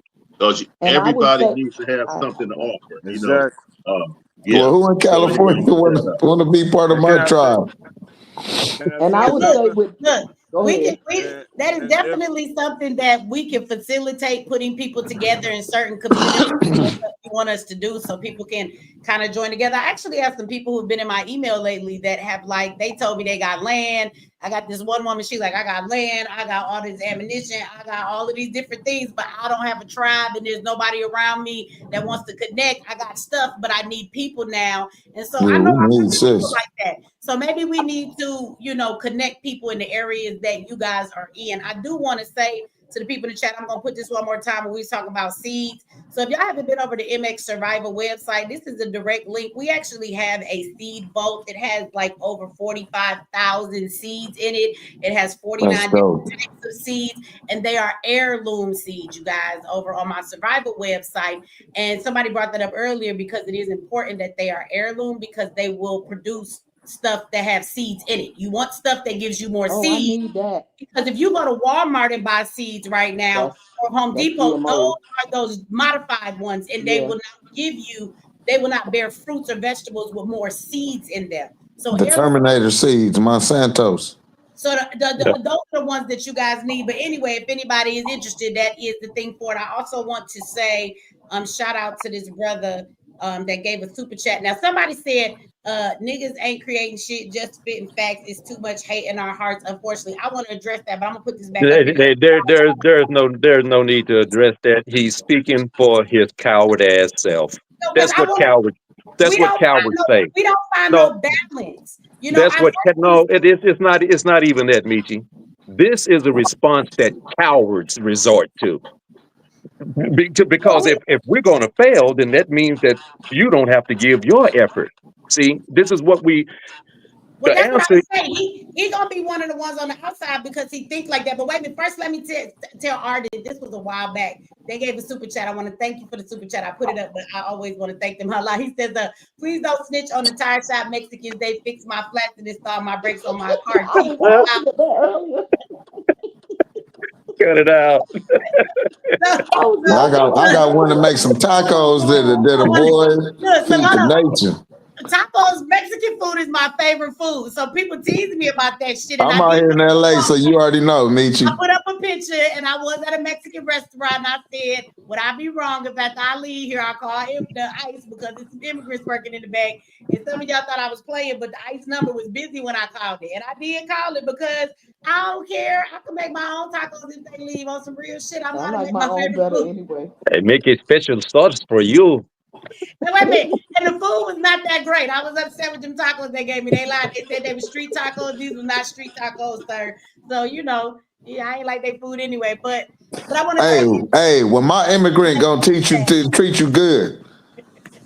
Look, let me say this about like-minded people. For the guy who said, yes, like-minded people. For the guy who said black people got too much hate in their heart and they can't, we got to stop that narrative. That's what I wanted to address because, first of all white people don't love each other and come together. All Mexicans don't love each other and come together. Right now, Hispanics are at each other's necks because they're saying, y'all voted for Trump, half of y'all, and look at what he's doing to the rest of us. Like, I think that we hold black people to an unrealistic standard that no other group lives by because it is humanly impossible for everybody to get along just because you're of the same group or the same race. So that is very ridiculous for somebody to think. So first of all, let's stop pushing that narrative that black folks can't build nothing because we have hate in our heart. I think that a lot of us don't get along just like any other group. Go to Detroit and go across 8 Mile where all the white trailer parks are, and those white ghetto folks are over there fighting and just as divided as anybody else in the hood on the west side.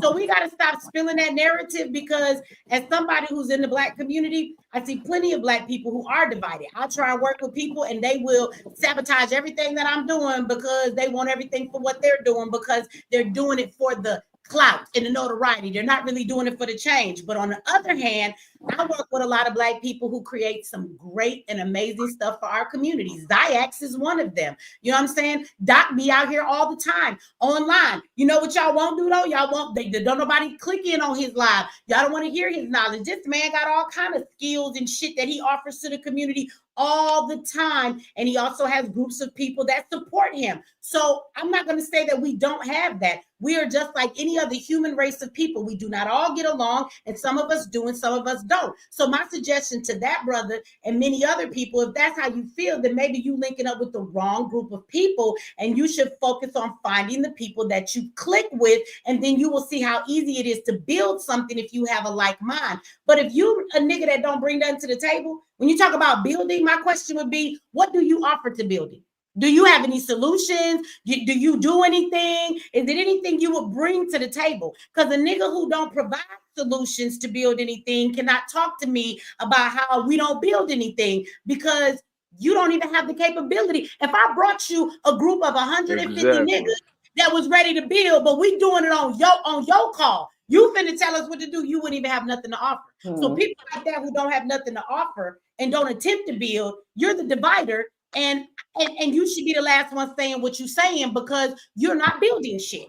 People who ain't building don't get the right to make that comment, because you don't know, because you're not out here building. Black people build shit every day. You know what I'm saying? So we're not going to allow that to be said, because I know a lot of great people that are Black and they are building all kind of shit, but we just never seen you around, brother. You just in the chat down in Black folks. No, And like mine is particularly someone that is going to always get along. My go-to has always been, since I found this information out, Willie D and Bushwick Bill. I never knew they couldn't stand each other. And you weren't going to know by the music that they made. They had a common goal. And right. so they said, regardless of how we feel about each other, we getting ready to get this money. We getting ready to do this together.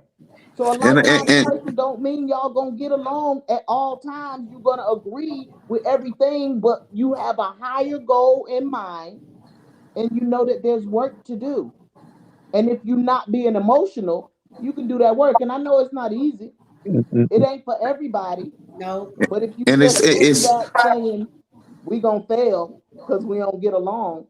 I mean, to win, sometimes you gotta lose. You know what I mean? That's life. That's called what is that process called? The process elimination.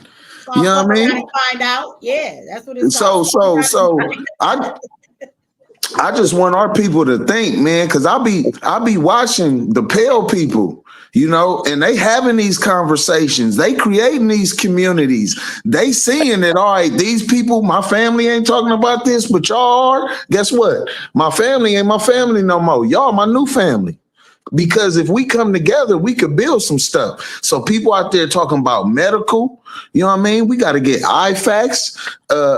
As Michi state all the time, we got to either get bug in or bug out bags, to go bags. It's homesteading we could get to. It's water filtration. It's all those type of things. So when I say infrastructure, I wasn't necessarily meaning for specifically Black people, but it's a book. It's like a survival book that just came out, and this book got everything under the sun to try to look at how to build yourself. And I'm just saying, with leave the world behind, if they turn off the electricity, what is we gonna do? I go to YouTube to search for a lot of the stuff I want to learn about. So that was just my aspect when I said that. Right. Now, Michi, that I promise you, when somebody comes in with a comment like that, and we have them amongst us, these are cowards that have given up on the thought that Black people could actually win. That's where that comes from. They're never going to do anything with anybody. It doesn't matter how much you show them. I've had plenty of conversations with these cowards. They say what they say because they think that you're going to join in on their net. Yeah, man, niggas ain't going to do nothing. And then when you start reminding them of what Black people have done and how it got destroyed, they always acknowledge it. Yeah, we did that. Man. Yeah, we created, you know, the GPS, cell phone, this, that, the other. Oh, yeah. So how do you have such a low belief in Black people? Because of our current condition. White men have used this terrorism to, huh? I said, there it is. It's like the conversation of the day with the music. We have Tupac told us, I know it's hard to survive and it's a setup. And even though you're fed up, you got to keep your head up. It was inspirational music to keep going. Now the music is just like, we ain't shit. We ain't going to be shit. Never will be. So why try? Yeah. And it's all because of the overt terrorism that white people have visited on everybody in order to maintain control. We know they're not the smartest. They're messing up water. They're messing up air. They mess up everything that they get their hands on. So how are they running everything? How did we invent everything and they got ownership of everything? Because they've been most willing to kill. And so for those that are not Stormtrooper. willing to do it back in order to get our freedom, then we have to make it about policy and procedure. No, KE, you can't do this. You can't. No. How did he get it? And so it goes back to what Michi said over a year or two ago. There's really but one solution. So everything that we're doing in the meantime is us just trying to deal with the situation, trying to find our tribe, trying to find our group of like thinkers so that we can put our resources together and survive hard times that we know is coming because this person, he's losing numbers. So he's trying to get more control. That's all this is about. Whether it be the Democrats winning or the Republicans winning, at the end of the day, this whole thing is for them, and the war is against our independence. So we've been here before. When we came out of slavery, they pushed us out of everything, and then they realized they made a mistake by leaving us alone. So now everything you've been talking about this past week, Michi, this whole thing of bringing out how the civil rights struggle really hurt us Yeah. because they Yeah. pushed us off to the side. And I'm from down in Texas. I know the towns and stuff where the railroad track, divides the white side of town from the black side of town.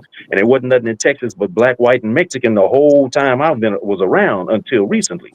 And so I know how it is being left alone. They figured out that leaving these niggas alone is really not the ticket. So now we in the midst of everybody else trying to get our independence back, like you've been talking about this past week. But it's harder now because we're in the midst of everybody else. The killing of Nipsey Hussle was a murder of a Black Wall Street. Young Dolph, who was giving $25,000 to anybody come with him with their business plan laid out in his neighborhood, that was a killing of a Black Wall Street. Michael Jackson, Prince, these are all killing of Black Wall Street. Bill Cosby in the court of public opinion, all killing of Black Wall Street. Black people trying to own something legally. This scares them to death because they know with the way we create things, we'll become competition. And so the black farmers have been going through hell these past few years, just trying to get their lots of money that was owed to them. I think I heard something about them just winning some money. And so it's not like we don't have what we need. The problem is that we have a war being waged on us by the government we're living under.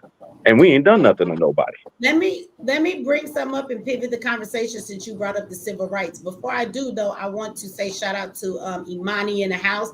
Imani says, Michi, this is exactly what your mobile app can be used to manage and coordinate. You already have the access to the technology that you will own and be able to provide to like-minded people. So I do have an app coming out.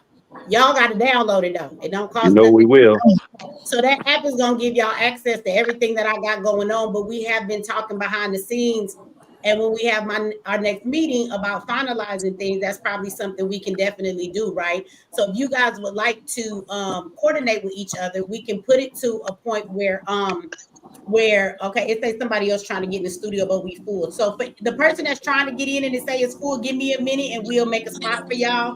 I know we got somebody else who just came up, so you guys give me a second and then I will give you guys a spot to come up. We'll have somebody drop down. But we're gonna go into this next segment. But I do want to say I can on the app. I'm sure Imani's listening. He already has a plan. That's why he said that. But we can definitely put it on there where we can coordinate people with people that are in certain areas. And you guys can even like have groups on the app where y'all get together to build certain things when it comes to survival purposes. So you know who's in your area. Y'all can meet each other as groups and talk about the things that y'all bring to the table. So I can definitely help facilitate all of those things for y'all. You just got to download it to be able to use it, right? Somebody was in the back. Why you leave? Come back. I was about to bring you up. I was just waiting for the thing to do. So it was a couple people came back or somebody came and they got off, but I didn't pull you up because it said your microphone wasn't connected. It won't let me put you in the studio if your microphone's not connected. So you got to make sure the microphone is working when you come in. And then the person that was just up here that left, you could come back. I could let you in. Yours was working. I just hadn't clicked the button yet for anybody else want to come in. But we also do have Casey on here. I don't know if she was able to give her piece yet. We got Tasha. So y'all can chime in whenever you want to, if you want to give an opinion. You ain't got to wait. You can jump in like Double Dutch. I guess I'll go ahead and go. So, hey y'all. Hey, Peace. Peace. So I wanted to chime in with a different perspective. So I guess to piggyback on some things that y'all was saying, like the brother mentioning leave the world behind. And what we're gonna need to be doing when this system collapses. And that is definitely something important that we have to focus on, because we have to rebuild our nations. And all of those pockets of people who are like-minded that are going to find each other, those are going to be the new American nations. And the tribulation, what we're going to experience at first before we get our footing, is going to be a culture shock. We're going to lose a lot of our creature comforts. And we have to reestablish all of those systems. Um, so yeah, we do need to focus on that. I also wanted to mention that this is the Jubilee year. Woo, come This on. is the year that Come on. are actually for real released, and that we get our land back, that we get our identity back, and our right to autonomy, and just Sovereignty. just being who we naturally are, instead of what some corporation has told us Woo. and the world that we are. Mm. Come on, sister. So yeah, just keep your mind and your eyes on that prize. Don't let the things that's going on um get you scared or make you think that something is coming for you. No, something's coming for some folks, but Mhm. not for you. If you know who you are, if you know what's Come really on. going, if you aligned with the right frequency. It's also another thing, since we all know that they tell truth in the media. There is a new show on Hulu called Paradise. I've been watching. Y'all heard Look, it? I keep look, I'm gonna have to watch it now. I keep looking at it. It keep Yeah, drawing you're me gonna have in. to watch it. So they're basically, and this is my opinion, y'all. Y'all don't have to take none of this without a grain of salt. But based on what I have been receiving over these years, I don't know if y'all know about the Cabbage Patch people, or the people that were grafted or created, but the folks with pale skin, Oh, Yakub created. they were Adam and Eve. They were actually created by our Okay. primordial ancestors. Um, Yakub. they actually were led back underground because of like a real ancient war that happened a long time ago, and they had to go underground.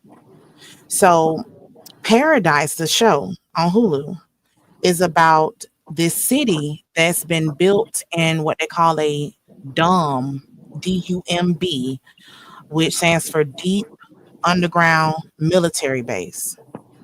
They Mm. built an entire city that looked like the Truman Show. It looks like Earth outside, but it's underground, like under a mountain.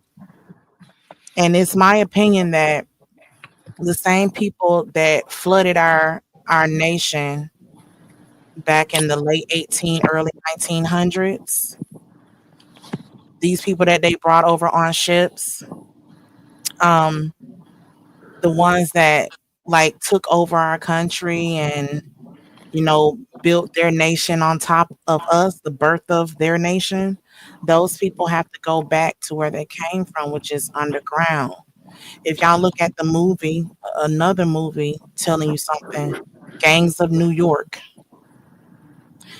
Gangs of New York is about a real person called Bill the Butcher.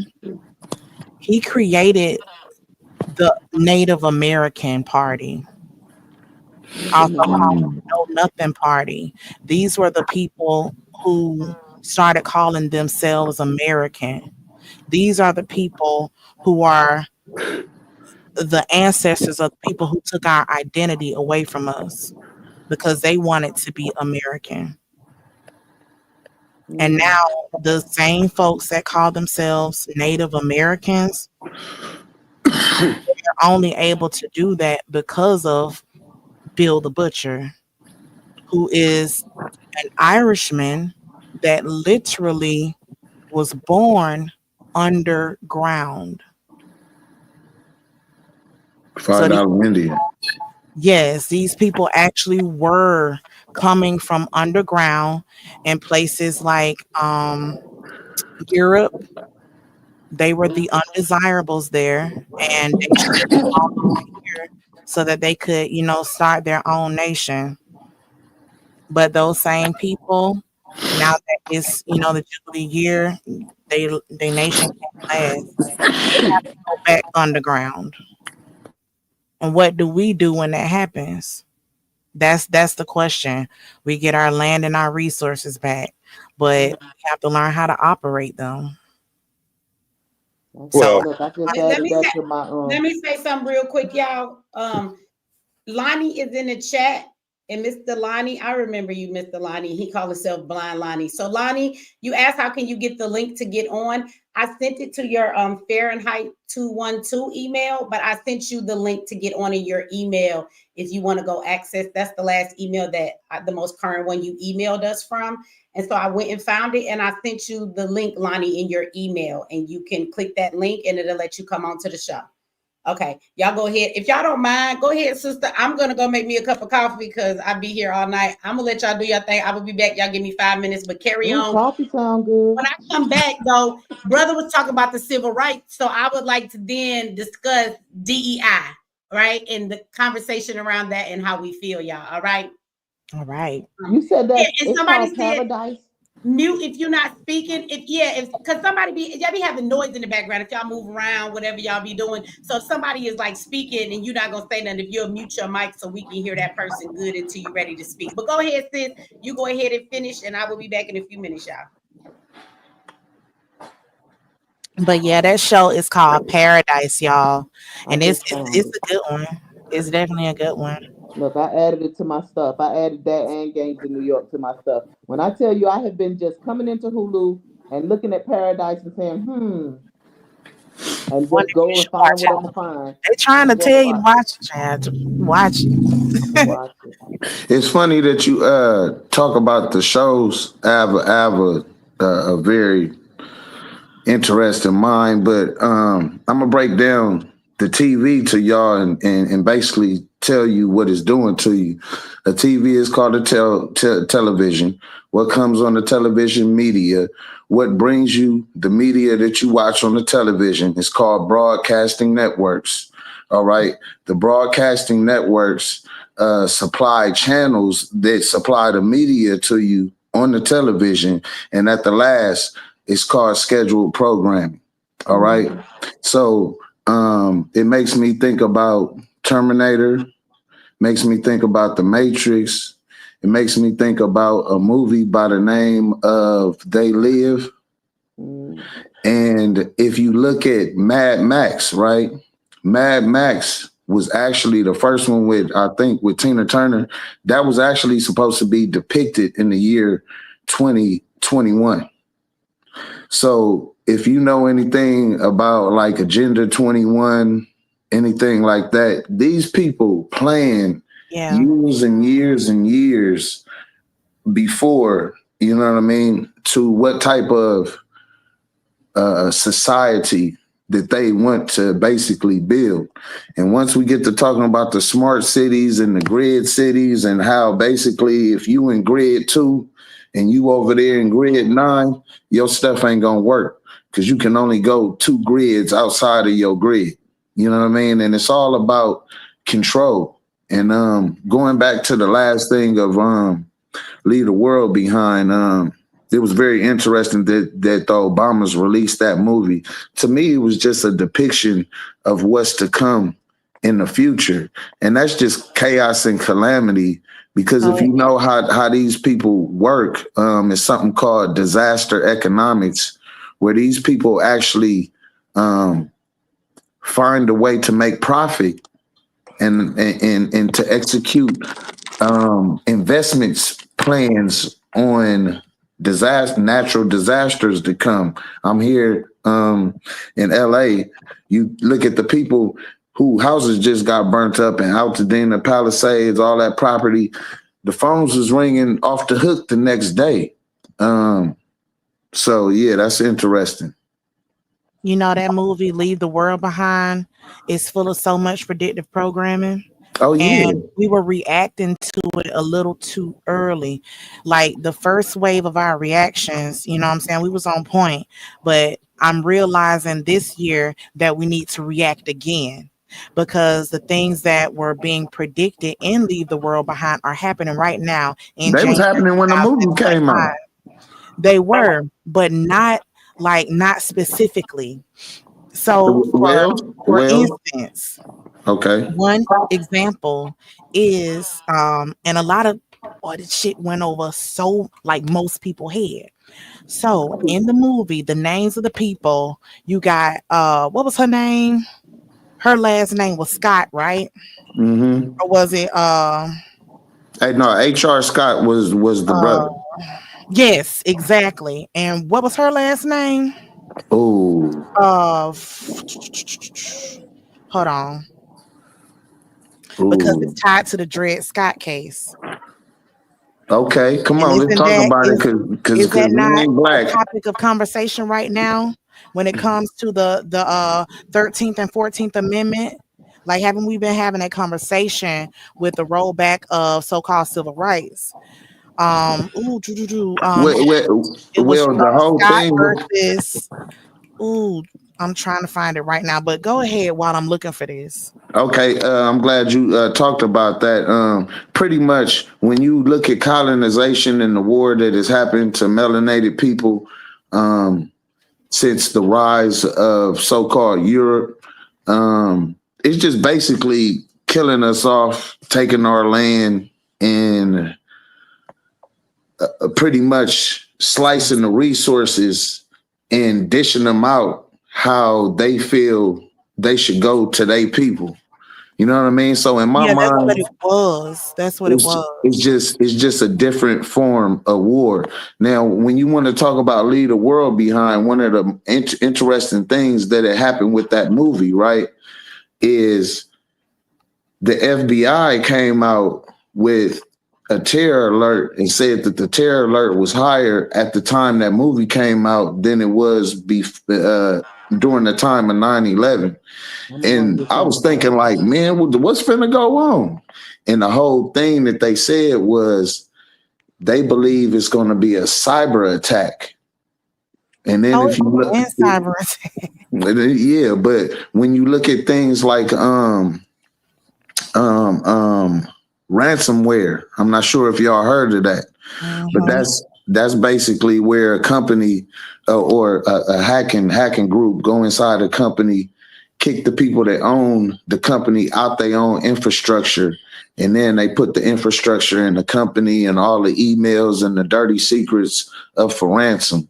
And most big companies, I remember my boy say he in Vegas, 2023, probably like November 2023, MGM got hit with some ransomware.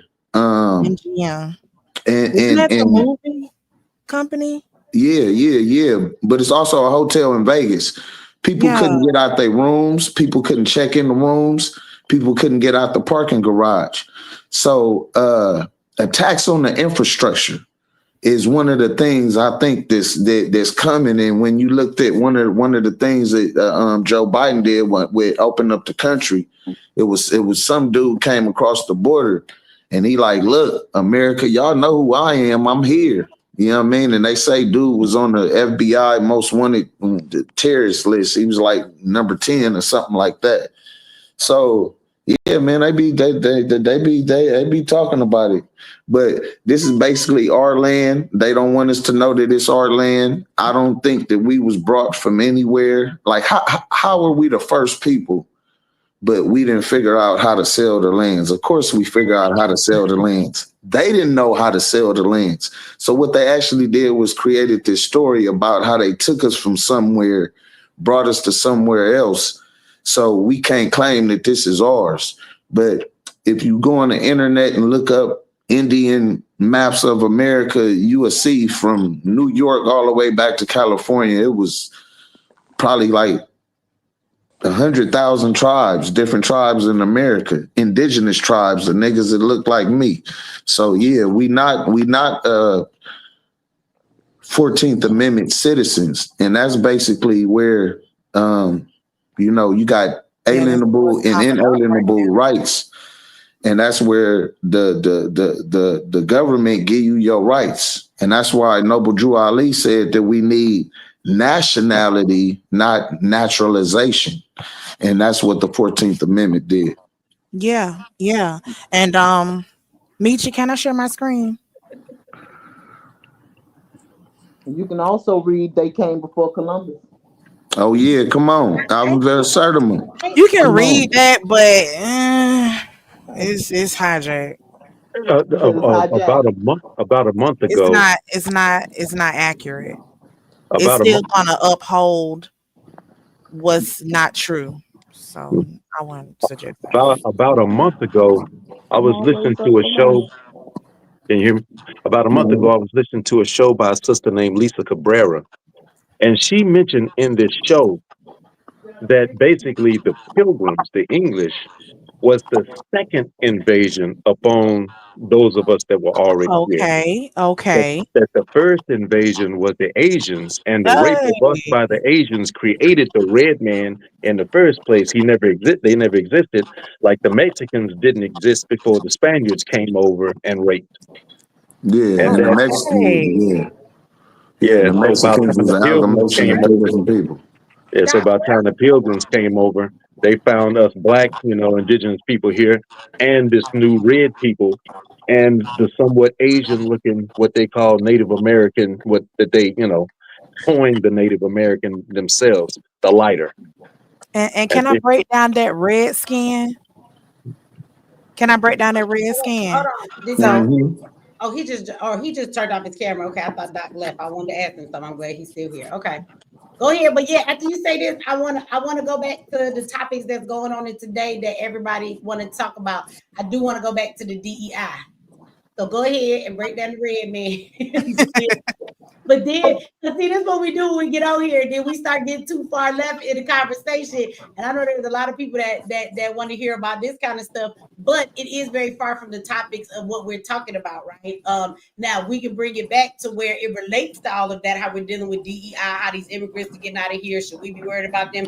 They keep telling us they're trying to snatch some of us too, because those things are happening right now today. So I do think that there are people that want to have that conversation. So I do just want to kind of keep things along those lines of what's in the title, you guys. Okay, so I don't know what y'all talking about before I came back, so I don't know if it related or if it don't. I was telling. Actually, it kind of was Can I say on something, topic. Michi? I just got back here. Go ahead. Okay, I apologize for that. First I want to say thanks so much for letting me come up here. How you doing, Michi? I'm good. How you doing tonight? I am good, and I hope everybody's good up on the panel. How are y'all? Peace, Good. sister. Hope you Doing like good. good. love. I wanted to say just real quick, back to the part with the immigrants, just real quick. No, go ahead. With everybody leaving, going to the I guess back home or what have you. I heard you talking about the gardens, but let me say this, and I'm in Florida, so we have a lot of them here. Our Yeah. hospitals full of them, our stores full of them. They run a lot of stuff here. Our Ubers are full of them. So with them gone, right, a lot of businesses gonna need replacements. And I was thinking since the Trumpster then just passed this $500 billion AI bill, right, for the AI governance structure, and he's making us the crypto capital, that it'd be a great time to put in automation. if you feel what I'm coming from, right? Mm-hmm. Another thing I want to say, just real quick, because you know you got the internet of bodies, you got the internet of things, all of that going into that with Elon Musk and Trump and all of that. So I think that's just the first wave. I think more people gonna be leaving, not just them. I'm talking about more people. Another thing I found very interesting that I just found out listening to Trump, and I'm not a Trumpster. I'm nobody. I don't believe in politics. I think they all in it together. But something interesting I found out from him is the 14th Amendment. He said it was never meant for them. He said that was meant for babies of the slaves. He's telling the And truth. that really was interesting to me. Did you know that, Michi? Yeah, he is telling the truth when he said that, because at the time that was put in there, remember they were bringing, I mean, we had this debate if we was already here. I actually believe that there were Black people that were here that are native, but I do believe that they brought Black people here as well from other places, because that's how you get the Atlantic slave trade. Other than that, where did all the people come from and all these other places they stopped at and dropped them off? Because there are definitely slaves, and that's how Black folks got in Jamaica and everywhere else. So I think it was a combination of both. But as they're bringing all of these people in, right? And remember, we were not necessarily considered citizens. We were not even considered human beings at that time, right? And so, yes, when those things were written, it was written for the children of slaves. He's not lying. So what he's saying is that when he goes to court, that's his argument to the Supreme Court. His argument is, you can't say that me taking away their birthright is unconstitutional, because when that portion was wrote in the Constitution, it wasn't written for them and it didn't have nothing to do with them. So y'all are misinterpreting it and you are using it in the wrong way. That's his argument, because the Supreme Court done put a freeze on what he's doing, saying it's unconstitutional. So now he has to debate this in the Supreme Court. So I mean, it is true. What he says is true. Yeah, well, that's a cold spell, because it made me feel some type of way that we were supposed to be 3/5 of a man. But now that we 3/5 of a man, yet you want to make our babies your babies now that we on your land, so you can have more slave babies to do more slave work. It made me feel kind of funny on the inside, if you feel where I'm coming from about the situation. I get you. But a lot of Black that made me feel some type of way is that he acknowledged that was written for the children of slaves, but yet and still he's saying that he want to take that curriculum to teach about slavery out of school. So either it happened or it didn't happen. That's why I was just either it's history, man, or it ain't history. Which one is it, Trump? So that's kind of what stood out to me. It was very much hypocritical that he used it to make his point. But if that's the case, and you want to admit that's history, then why are you saying that you don't want them teaching slavery in school? Now, let's be clear. Slavery is not the same thing as that. What's that new curriculum they got about Black? I don't even remember what it's called. Involuntary servitude. No, they have this whole curriculum that they wanted to, and in Florida, their person is the one that was like, no, we're not teaching it. If you go look the white guilt. Oh, you talking about critical race theory? Yes. Yes. I don't agree with CRT. If you go look at the breakdown of it, it's nothing in there that's beneficial to us. Matter of fact, part of it is associating LGBTQ with Black people. Like, what does that have to do with critical race theory, right? So it really doesn't teach what y'all think it's teaching. But to me, that's different than removing the history of slavery out of the schools. So how do Trump in one moment want to acknowledge it to make your point in the Supreme Court? So you're admitting it's part of history, but you want to take it out the history books. If that's the case, brother, let's not talk about Columbus and every goddamn body else you got in the history books. I have a strong opinion about all of that you were talking about. Not an opinion, but just information. So we don't understand a lot of the stuff that we've been taught. We have to kind of wash our minds out, because everything I've heard, like probably 3 things that have been mentioned, and we have a misunderstanding. And what you were saying about, there were people here and there were people brought over here, because how else did the Atlantic slave trade happen? We have, many misunderstandings and misconceptions about all of that. The Indians were actually enslaved because of tribute. We had to pay tribute to a king. If we don't pay tribute, they're gonna go to war with you, take you as a prisoner of war, captive, and send you down. Like if they're up in, let's say, Delaware, they finna send you down to South Carolina. Okay, so it's really an intra-American trade, also a trade between the islands. So Indians on the islands are being traded over here to like New Orleans, New York, North Carolina. So it's just a lot to learn, and I also had those same thoughts when I first started learning it. You know, it's like you are slowly being cleaned out from the old inaccurate information that you were taught, and also being introduced to Indoctrination. the right, yeah, to the right Indoctrination. I information. just like I And it's said, like, it's a balance. I want to It's a say it part of has to. colonization. No, I want to say it has to be a balance though, because just as much as everybody is like, oh, everybody didn't come from Africa, it's like they go to the other extreme and they want to act like every black person that was enslaved on this land, they were all already here. So it's like one person, y'all go from one extreme to the next. There were definitely ships and things that were going from place to place. And so my question is, just like we can disprove that some of those things didn't happen for the Atlantic slave trade, like how do you prove that no African people came over here? I think that we go from one extreme to the next. And when it comes to documentation to back up even that argument y'all have, you know, it's like everybody got to be a Native American now. I don't disagree with that. My great grandmother was a Native American. She was a black woman with two long ponytails, braids on the side of her head, was darker, is one of the darkest black people you can see. And that was my grandmother. She was definitely a Native American. She did not get brought over here from the Atlantic slave trade. But I think that we go from one extreme to the other extreme and we don't find any balance. Like at the end of the day, even if the people who came over here and settled as Native Americans, their asses came from Africa first. Just like we got the TWA tribe that was in Ireland. They came from Africa. They were the first settlers there, but that is where they came from as black people. So I just feel like we have to find some balance in that conversation because we go from one extreme to the next when I think that it's a combination of both.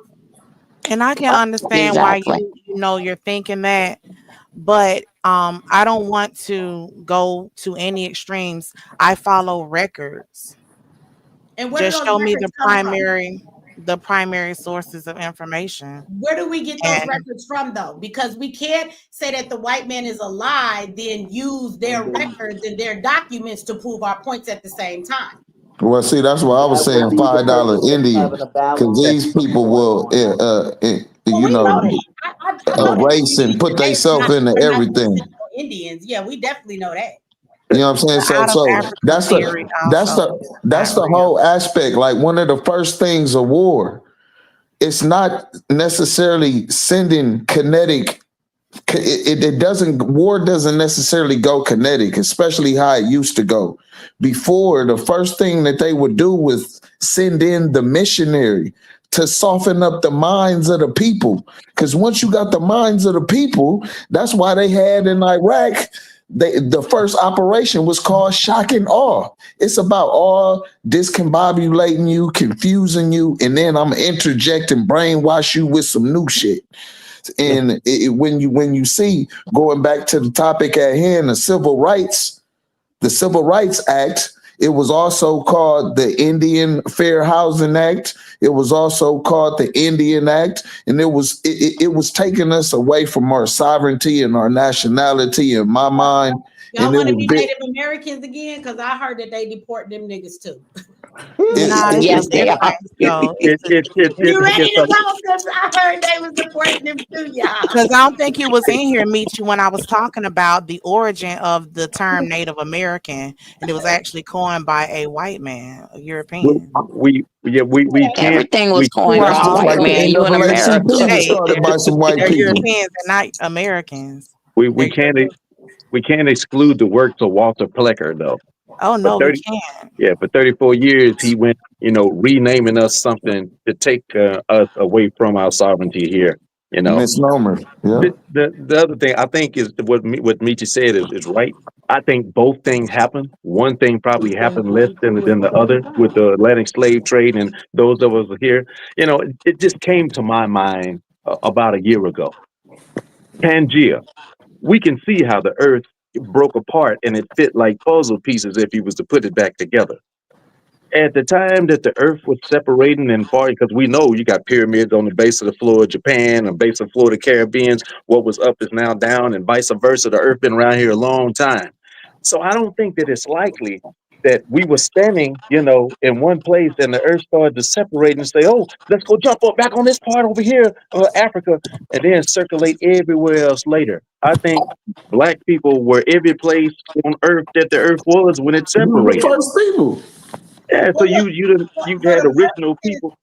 but for the purposes of where we are today, I would just like to say I'm an American and I am an ADOS, and this is my damn country right now. I don't give a fuck how I got here. Yeah, I'm glad. I'm glad. and Of regardless where we are and regardless today, of where we are today, this is more our country than anybody else's. We are definitely not immigrants in that vein. And I'm going to right now stand and just track myself back to the fact that I have black ancestors who were slaves in this land, regardless of how that came about. As far as absolutely. today's purposes, we get to talk about everything that's going on, you know, because there's a lot of people saying a lot of shit online. Oh, they're going to come for y'all next. They're going to put you in concentration. They're going to take away. Remember, they don't remember you know, people get into this big old tizzy, and I think it's just ridiculous. No, they're not going to turn around and now make us some type of an immigrant and send us away, you know. So I mean, as far as today, that's my focus for today.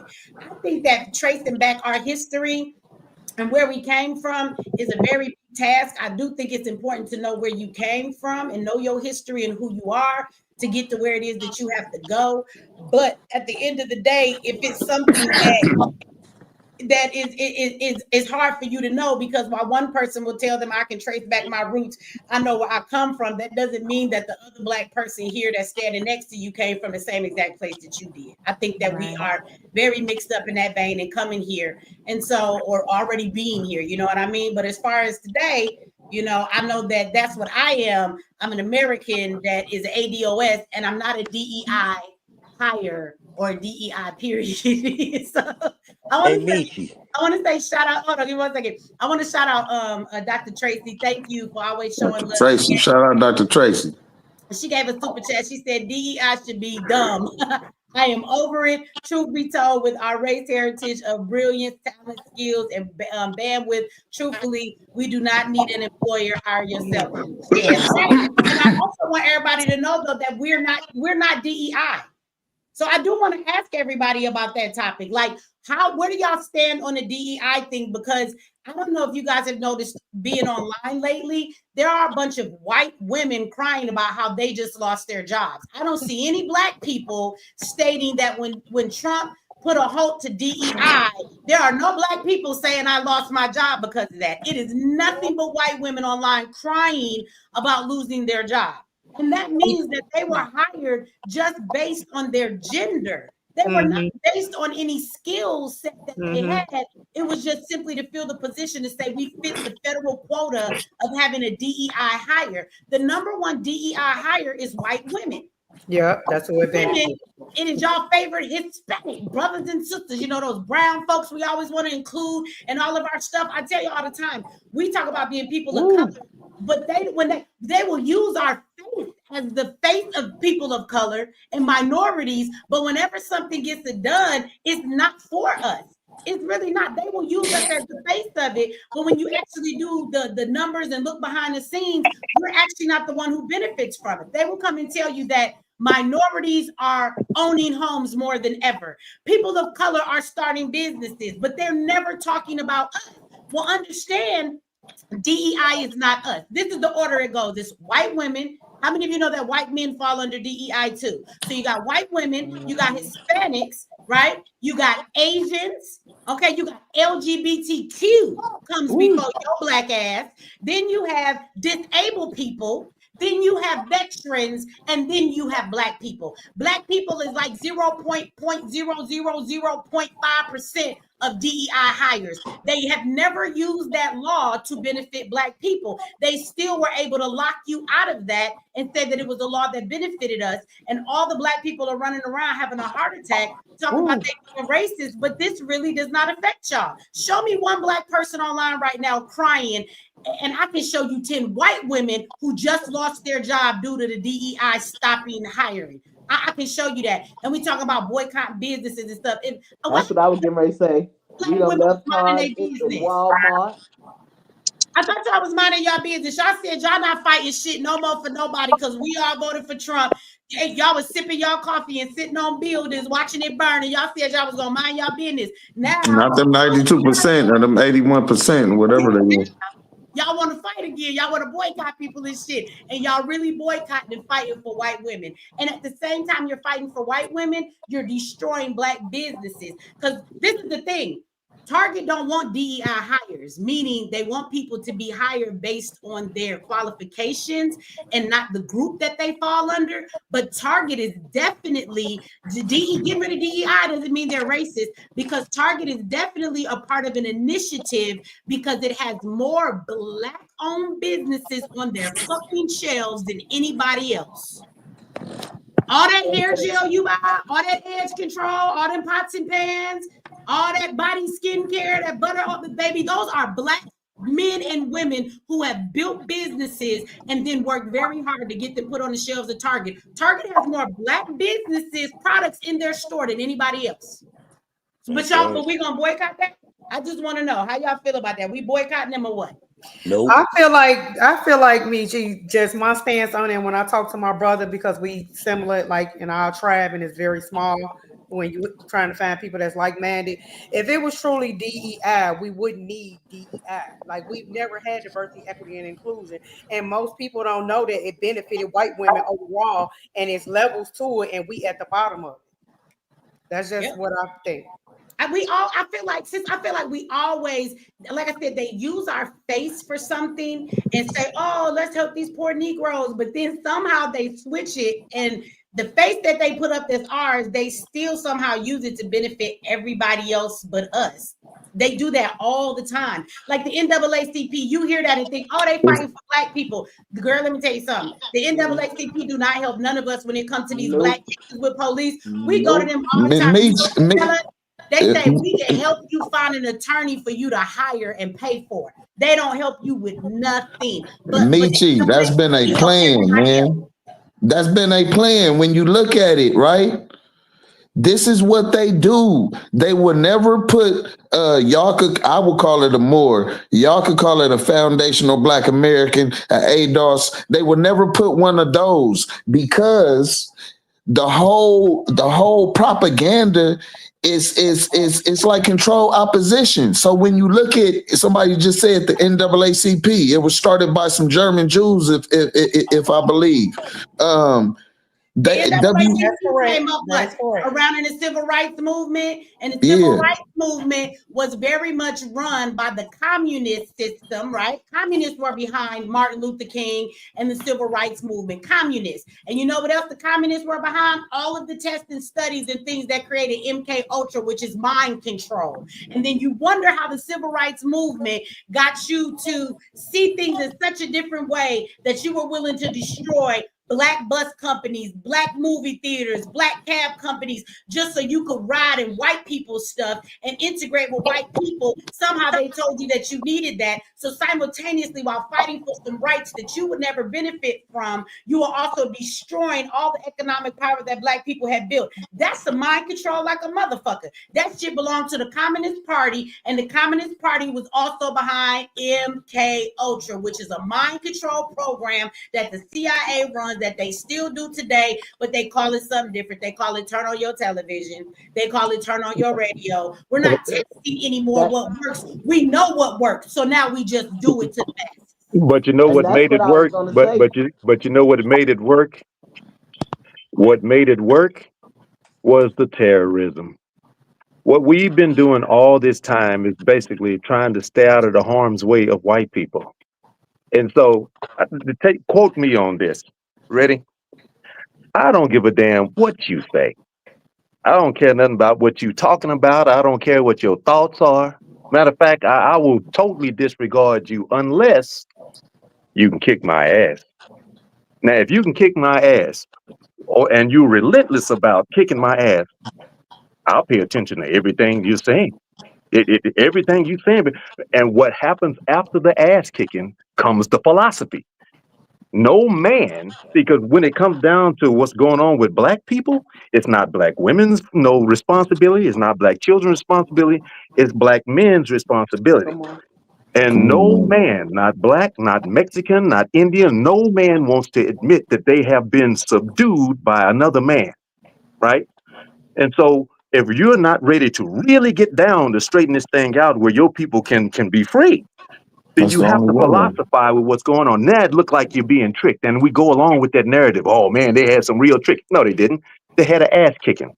And after the ass kicking, you will teach your children whatever you have to teach them in order to be around for the next generations. Now here's the problem with that.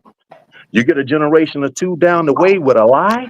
Now the lie becomes the truth and the truth becomes the lie. Then you find yourself hundreds or even 1,000 years down the way believing that, you know, that if you don't believe that this burning bush talked to this man, you know what I'm saying? Or you don't believe that this guy, he has such powers.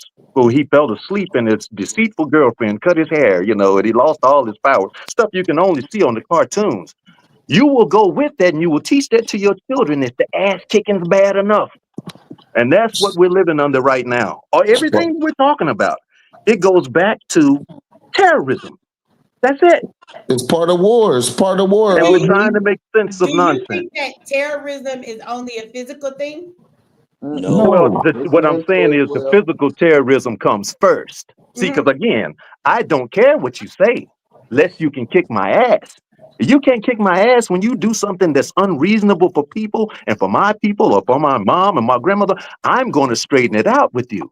But if I don't really think I can straighten it out with you, I'm going to have to try to make sense of this nonsense you got us other so I can have something halfway dignified to tell my people, because black men, we, you know, even though we 25% of the population supposed to be on the global, you know, scale, and Europeans are only 7% of the population. Now I got to explain why this man here is just running everything. He ain't even the smartest. He don't invent it. We invent everything, but he's running everything. He owns everything. How are we going to explain that? The philosophy, because of the ass kicking. So the ass kicking comes first. That's all I'm saying. Can I And show y'all? everything else that we're talking about Can comes I second. show you another form of terrorism that we live with every single day that I don't even think we know terrorizes us? And you know, so a man thinking so he is. If somebody can control your mind, they can control your actions, your thoughts, everything else. If they control this, they control you. So I want to show y'all another example of Indoctrination. One of the Yeah, first methods the of ass war. kicking always comes first. Mm-hmm. let me see. Can y'all see my screen? Yeah. Let me show you an example of mind control and terrorism. Well,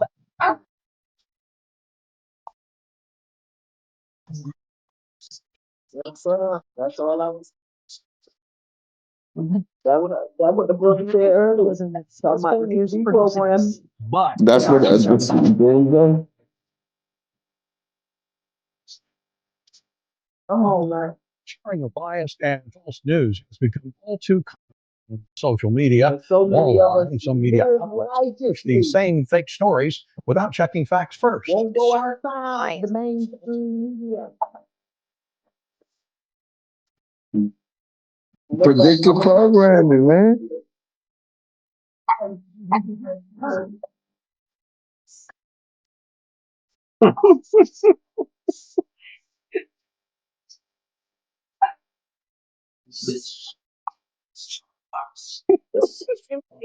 Democracy.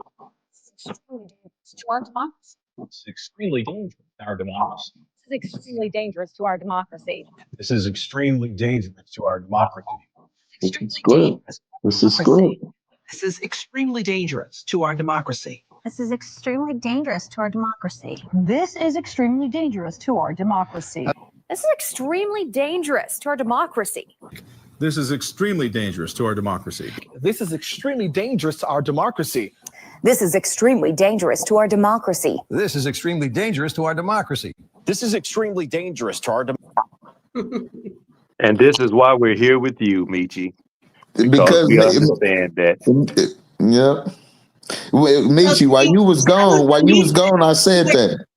Following the same damn script in every news place. So my question is, how often do you think that happens? So again, we can listen to the news and even Trump talking about we don't need all these immigrants. We're going to bring jobs back to our people. And that's what they want y'all all to believe. AI finna take them damn jobs. They don't need you to pick shit. How about this? Ain't gonna be no farms because all of Bill Gates and China and everybody, even though he act like he fight with China, they own more land in America than any damn body. How you hate China and they own this mug? Half the damn land is here. You got Bill Gates that own all the farmland, buying it up for what? I told you they paid farmers to destroy their crops not too long ago. So why are you having them destroy crops? They're not worried about nobody picking crops. That's why it's time for the immigrants to go, because America is a capitalist society. If they really cared about them crops, they don't need the immigrants anymore, because the question is, what is the bigger picture at play? Where are they really taking us? Because it's not about somebody picking them crops. The truth is there will be no need to pick those crops. And the question is, why? For GMO food purposes, so that they could depopulate us and us not be able to draw it to this slow killing source. You know, I've been in Sprouts. Like I shop pretty much exclusively out of Sprouts and whatever little health food store, you know, instead of going to the bigger chains and stuff, right? And I have not seen a grape with a seed in it for months. Mm-hmm. So how could you get a place like Sprouts that's supposed to be about healthier eating? It don't got a seed in it, but it'll tell you it's organic. Yeah. But see, after people deprive you of something for so long, you just kind of go with it unless you really got a strong enough mind where you say, you know what, I'm off of grapes and anything else unless I can find a damn seed. Matter of fact, I'm about to start raising cane in here, you know, to bring some attention to you lying to us. You're telling us, how can you get organic anything without a seed in it? How did it get there? Come on. To go back to being kids. You know how every time when you was little and you always ask why? Well, we can't go there right now. Why? Well, because your dad won't be home for another hour. Why? Because he has to go to work. Well, why? Because he got to pay bills. Why? Because the landlord says we got to pay the rent or he's going to put us out. But why? And then your parent get mad and say, why you keep asking me why? You need to go back to asking why. Because at the end of the day, it says it's organic. And absolutely, it's organic by the definition of America's organic. So the question is, you got to figure out what is their definition of organic.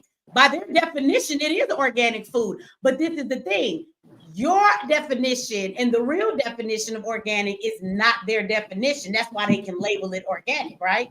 So we need to start asking why and what all the damn time of everything that's being said and done. For everybody to get mad about everything Trump's saying, do, you should ask yourself, what is he doing and why is he saying this? That's what we really need to ask ourselves. And some things you might be pleased with, and sometimes you might hear something he say, and that shit might actually take you down a rabbit hole that's gonna piss you off. Because ultimately, he still works for this government, and there is a bigger plan in play that even Trump is not going to stop. You see, he's doing all this other stuff, and he looks like he's a hero. But the truth is, you see all that money he just pumped into AI infrastructure. Mm-hmm. AI to replace all the shit he claimed he doing. We're gonna get rid of these immigrants. We don't need them to work these damn jobs, right? He's talking about all these different things that he's getting ready to do. At the end of the day, they're not gonna have that many jobs to pass out to any damn body, right? He don't put all this into AI. AI is finna take more from us than an immigrant ever did when it comes to the work industry. And he's not gonna support that shit. He gonna keep that AI right here. I promise you, and get rich while putting it in the infrastructure. Well, this is the thing. We've been shut out of systems before, so this won't be the first time. We always find another way. The only difference is now is We used to be in a collective separate from everybody else, and now we're scattered about amongst everybody else, and we have to start to operate on code. What do you mean on code? To think black first and everything we think, hear, smell, taste, do, decide on, where we put our resources to think more that way as individuals, so that as a collective we could come together in our groups to get things done. But we've been shut out of things before. So we need not be so worried, because we're going to find a way. We're the best at everything. Whatever we put our mind to, we'll come up with something.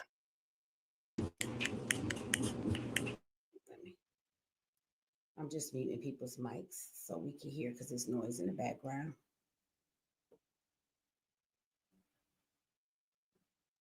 Yeah, we'll come up with something. There's a lot of us know how to do a lot of things. We just hadn't been challenged to do them because we hadn't been shut out of processes. But once we're shut out, we'll rise. And that's what basically, brother, I was trying to say earlier, that like before, I'm here in LA, and we got a neighborhood that's a gang called the Fruit Towns.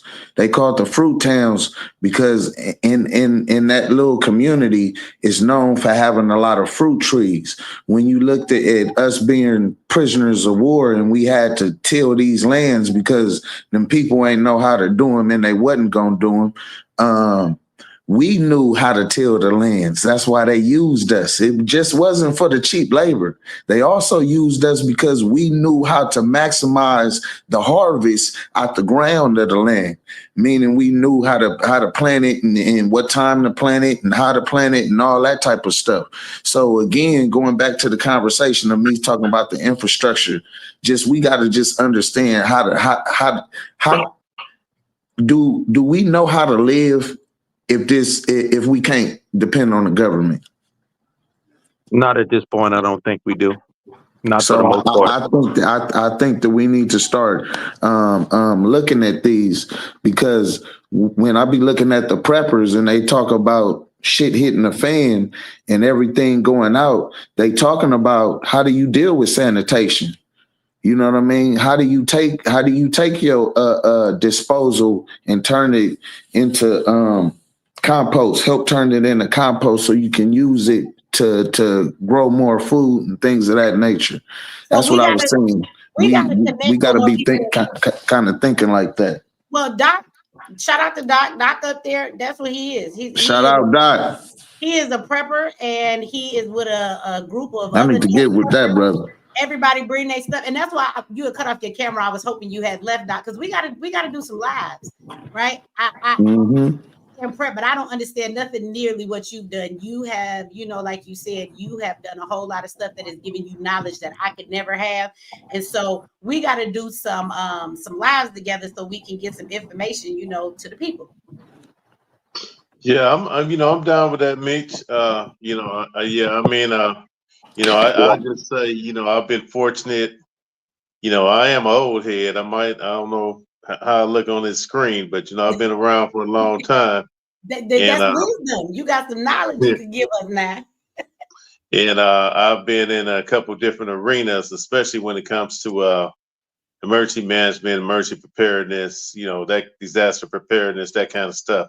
So one thing for sure, like the brother was just saying, we are at a lot of the skills that we used to have, because we all know we were the laborers. Years, the folks who was doing all that hard labor, all that work, that had all those skills coming off the plantations.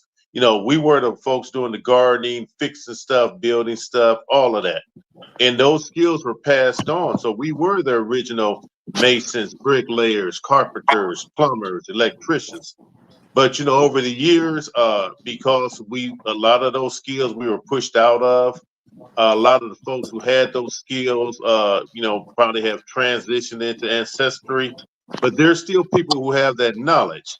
And like the brother was saying, when we talk about, at some point in time, with the way the direction of things, this is going to take place. It may not last, but it's going to take place.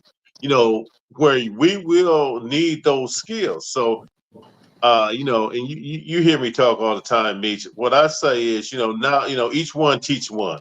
You know, if you Together have we can something beat that you them. have a skill, that, and especially those types of skills, you know, now's the time to be sharing that knowledge because we gonna need that stuff.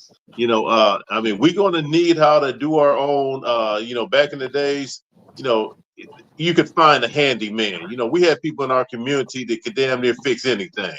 Uh, Nowadays, you'd be hard pressed to find a cat who can fix anything. You know, but so you know, we've definitely seen a shift. And so, you know, yeah, I'm a prepper type guy. You know, I talk that prepare. You know, prepper is just a term that's used for people who think along preparedness. That's all it is. So Yeah. yeah, I'm big on that, and I preach that all the time.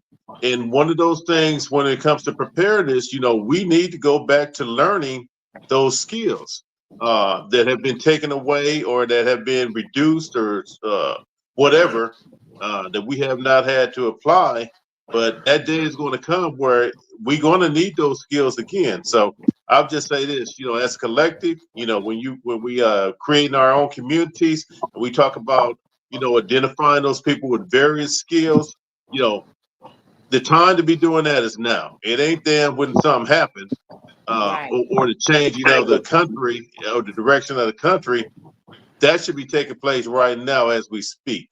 You know, so anyway, yeah, Meech, we need to talk. You know, so yeah, I'm gonna That's shut true up. though. I think that's one point that we, you know, that I point out all the time is that prepping is something that you do over time. And so, you know, you don't wait till the stuff hit the fan because then it's way too late, right?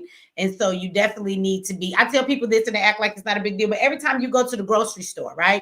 You can spend $20 more on your grocery list, get a couple canned goods and a dry bag of rice, something like that, right? Every time you go, you get a little bit more stuff. You know, you don't have to get everything all at one time, but it is so much stuff that you could do, you know, to prepare. And people always think they can put it off till tomorrow, but when it hit the fan, then what do? You know, when those California fires took place, I have a sister who had been following me, and she emailed me. And she said, you know, Meech, my house is gone. I lived in Altadena. She said, we left. And this was like, she got away from the fire. And as soon as she got to where she was going, she thought to email me. I was very humbled and honored by that. But she said that, you know, my house is gone. Everything is gone. But I didn't know anything about a bug out bag until I had listened to you. So I did prepare one and put it together. And so I was able to easily grab all of the things that I needed and leave quickly. Now, my house is burnt down, it's gone, but I was able to have my important stuff and be ready to go. So I'm glad that I was able to do that. And this is the thing, there were so many people, and I don't even understand if you live in a place like California and you know that fires take place, which they do, you know, why wouldn't you be prepared for that? If you live in a place like Florida where you know you get hit with hurricanes, why are you not ready for those things and automatically have it? Like, I don't understand that, right? Because there were a lot of people who did not have anything packed. And even though they lost most of their house, but you know what they also didn't have? They didn't have their important papers. They didn't have their documents that they needed. They don't have their insurance papers to call the insurance company. They don't got them important things that they needed to have, medication. When they first left their house and the fires was going on, there wasn't no damn shelter set up right away. When the fires first started, they just said, get out your home. So where was you going? Did you have food for 72 hours? Because you damn sure ain't stopping at McDonald's because it's all closed because everything is on fire, right? So at the end of the day, did you have food to eat for at least 3 days? Did you have some clothes to change into? Did you have some hygiene stuff? You're already in a bad situation, but that allows you to be okay until you can get to your next destination or situation. You know how many people in California did not have that? So I think it's important what you said as in prepping, that you just got to start doing it. And it's just something that we do in our life.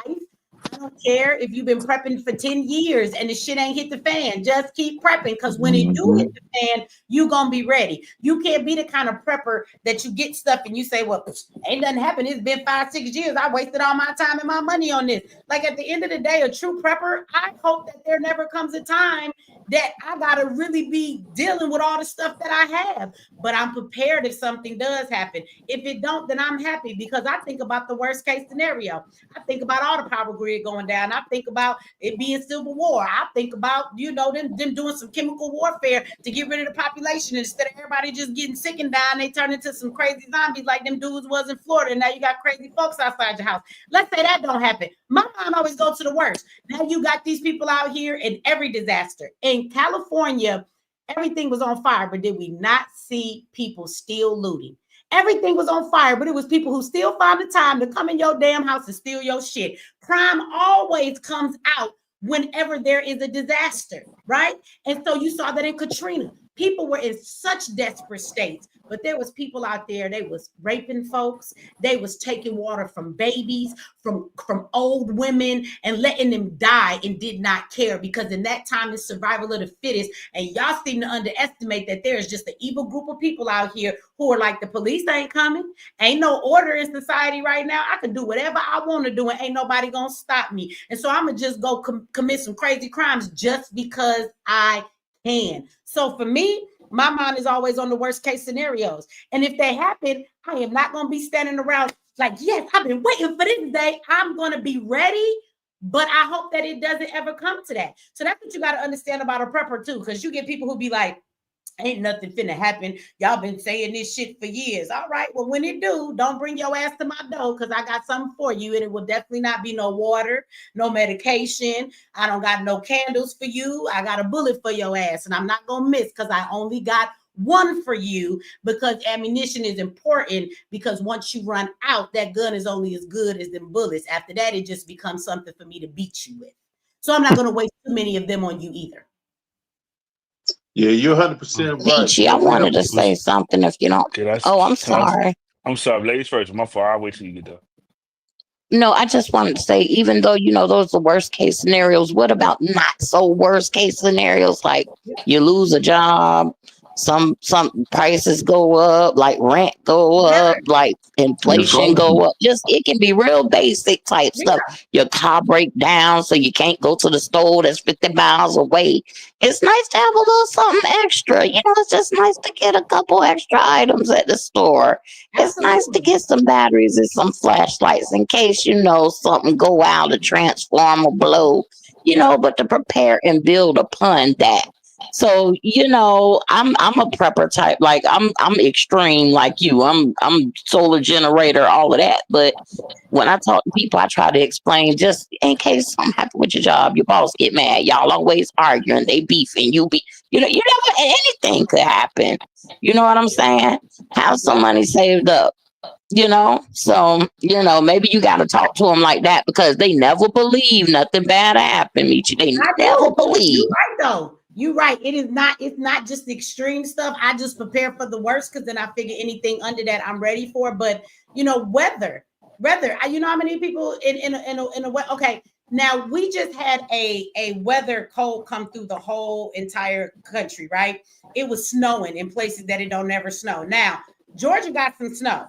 We got about 2 inches of snow. Wasn't much, but it iced over so fast, and it was so crazy because I actually went outside. See, I'm from Detroit, where it be 7 below. I've lived in Colorado. I've lived in Massachusetts. I've been in places where we get 2 feet of snow, 24 inches, and people's roofs are caving in because there's just too much snow on the roof. So for me, I'm okay with that. I go outside and everybody is slipping down all these hills and these streets because the city was not prepared to put any salt or anything down. Do you know how many people in Georgia, over 2 inches of snow because it was icy, could not drive their car? It amazed me how many people have 4-wheel drive but didn't know they had 4-wheel drive. If you don't use all 4 of them damn tires, they don't know how to go in the low drive, because people here are not used to driving in that kind of weather. Do you know how many people were swerved out on the road and couldn't drive, and they were so scared to go because you get to slipping once. Now it's like you on ice skates or roller skates. You fall, now you don't really want to go nowhere. Do you know people slept in their car overnight and were stuck because they could not get out of where they were, and they had to wait till the next day for people to rescue them, or either drive or wait for the salt to get put down so they could go home? It was very cold that night, colder than it has ever been here. I believe it was like 10 degrees outside and they were in their car. So let me explain that to you. That was not a zombie apocalypse. That was not a civil war. What that was is that you could have died from hypothermia in your car over 2 inches of snow and ice because you simply did not know what to do with it. And I guarantee you not none of them had any of the thermal blankets inside of their car. They didn't have any of those things that they properly needed. And they was in their car running out their gas, leaving it running all night. And if they didn't have a full tank of gas, some of them people was cold as hell and was thankful when the tow truck finally showed up at 6 in the morning when they had been there all night. So sister, you are absolutely right. We are not even prepared for the simplest things in life. We will let a snowstorm kill our ass and you will just simply die because you wasn't prepared for that and had something in your car for these situations. And the crazy part is they was being told for a week, this cold Arctic is coming through. It's going to be very cold, but they thought it was a joke. They even told people and they were not prepared. So you're right. It don't got to be none of that serious stuff. You got stuff all in between. People lose power every day for all kinds of stuff, and your power doesn't always come back on. Water gets contaminated and they tell your ass that you cannot drink it. That happens a lot for all kinds of reasons and situations, right? So at the end of the day, there is a lot that you should be doing. There's a lot of reasons why there won't be food on the shelf. It's not just because there is a natural disaster, but you can have a shortage of all kinds of things for all kinds of reasons, right? The government might just put a shortage on your food shelf just to show you should stop depending on them. I think it's crazy that if you can't go to the grocery store and purchase food, you can't feed yourself.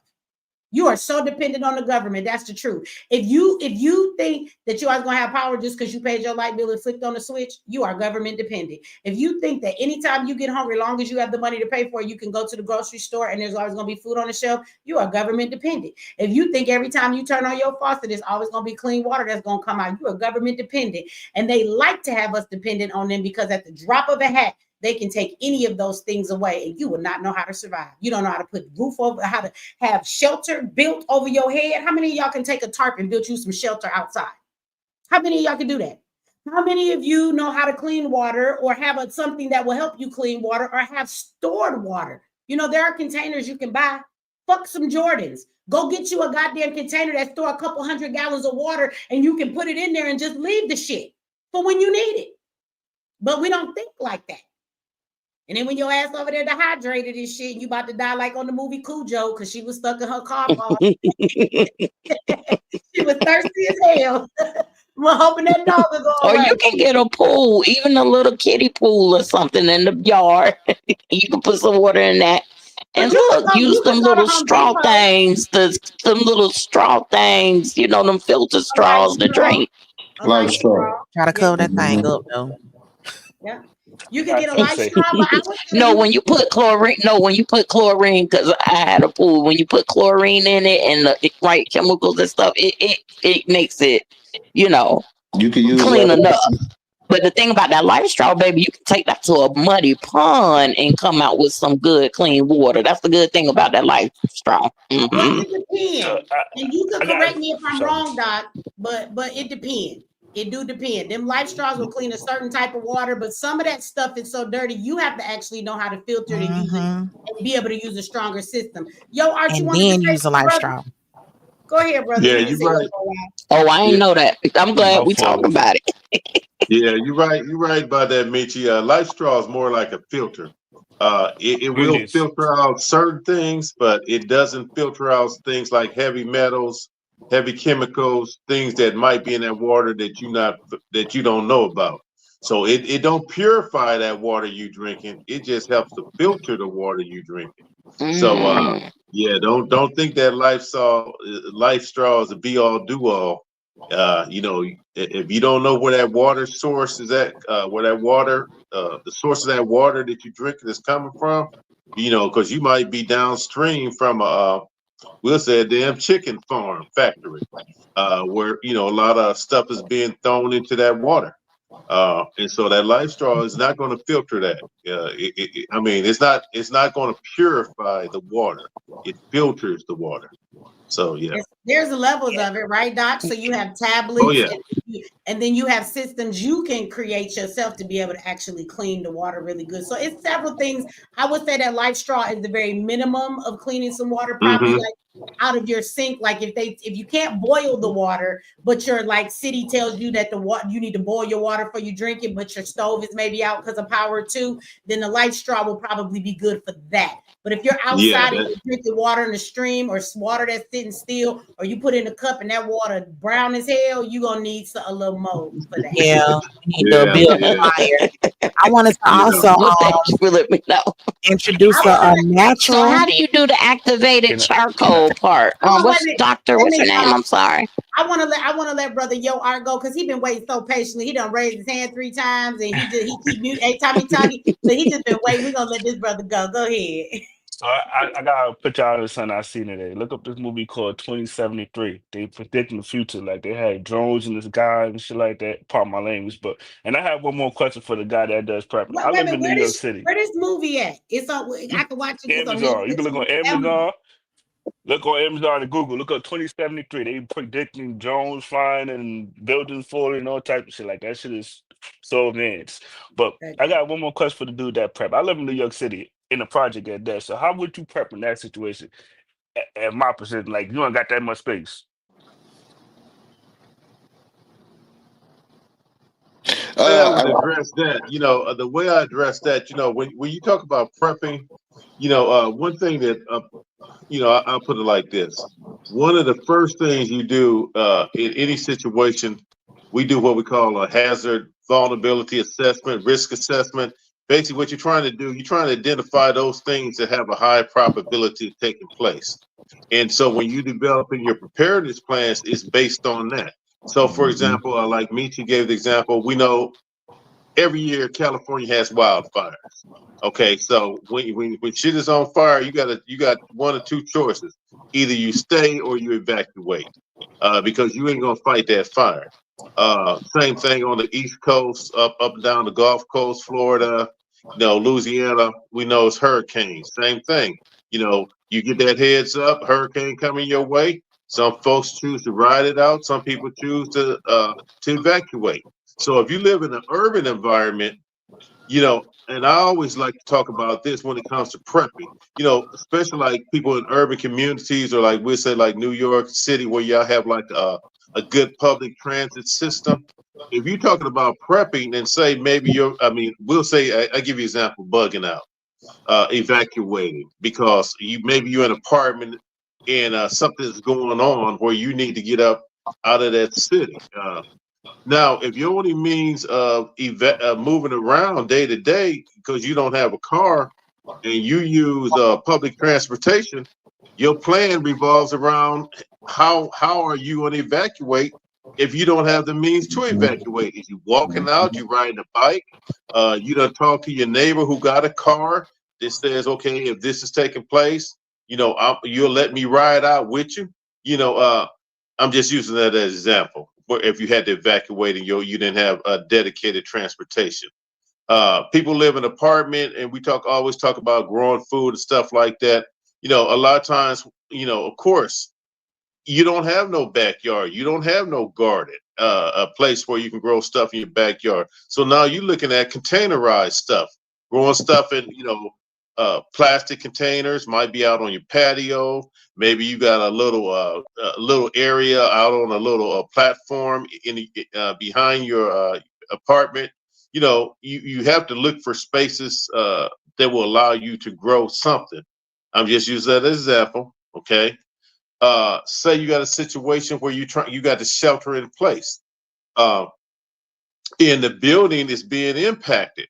You have to develop a plan that's gonna once again, you trying to figure out, okay, well, shit, do I need to leave here or can I stay in this apartment and secure my apartment against these folks who trying to break into the apartment? So your urban preparedness as it relates to urban environment, a lot of the threats and the risks that you will face is going to be different than folks living out in the country and out of farm. People will tell you all the time, they say, well, I got this land, I can grow my own vegetables, I can grow my own animals for food. I got my property, I can secure my property. Maybe you can do all of that. But the guy living in the city, he ain't going to be able to do all of that because it's different, two different environments.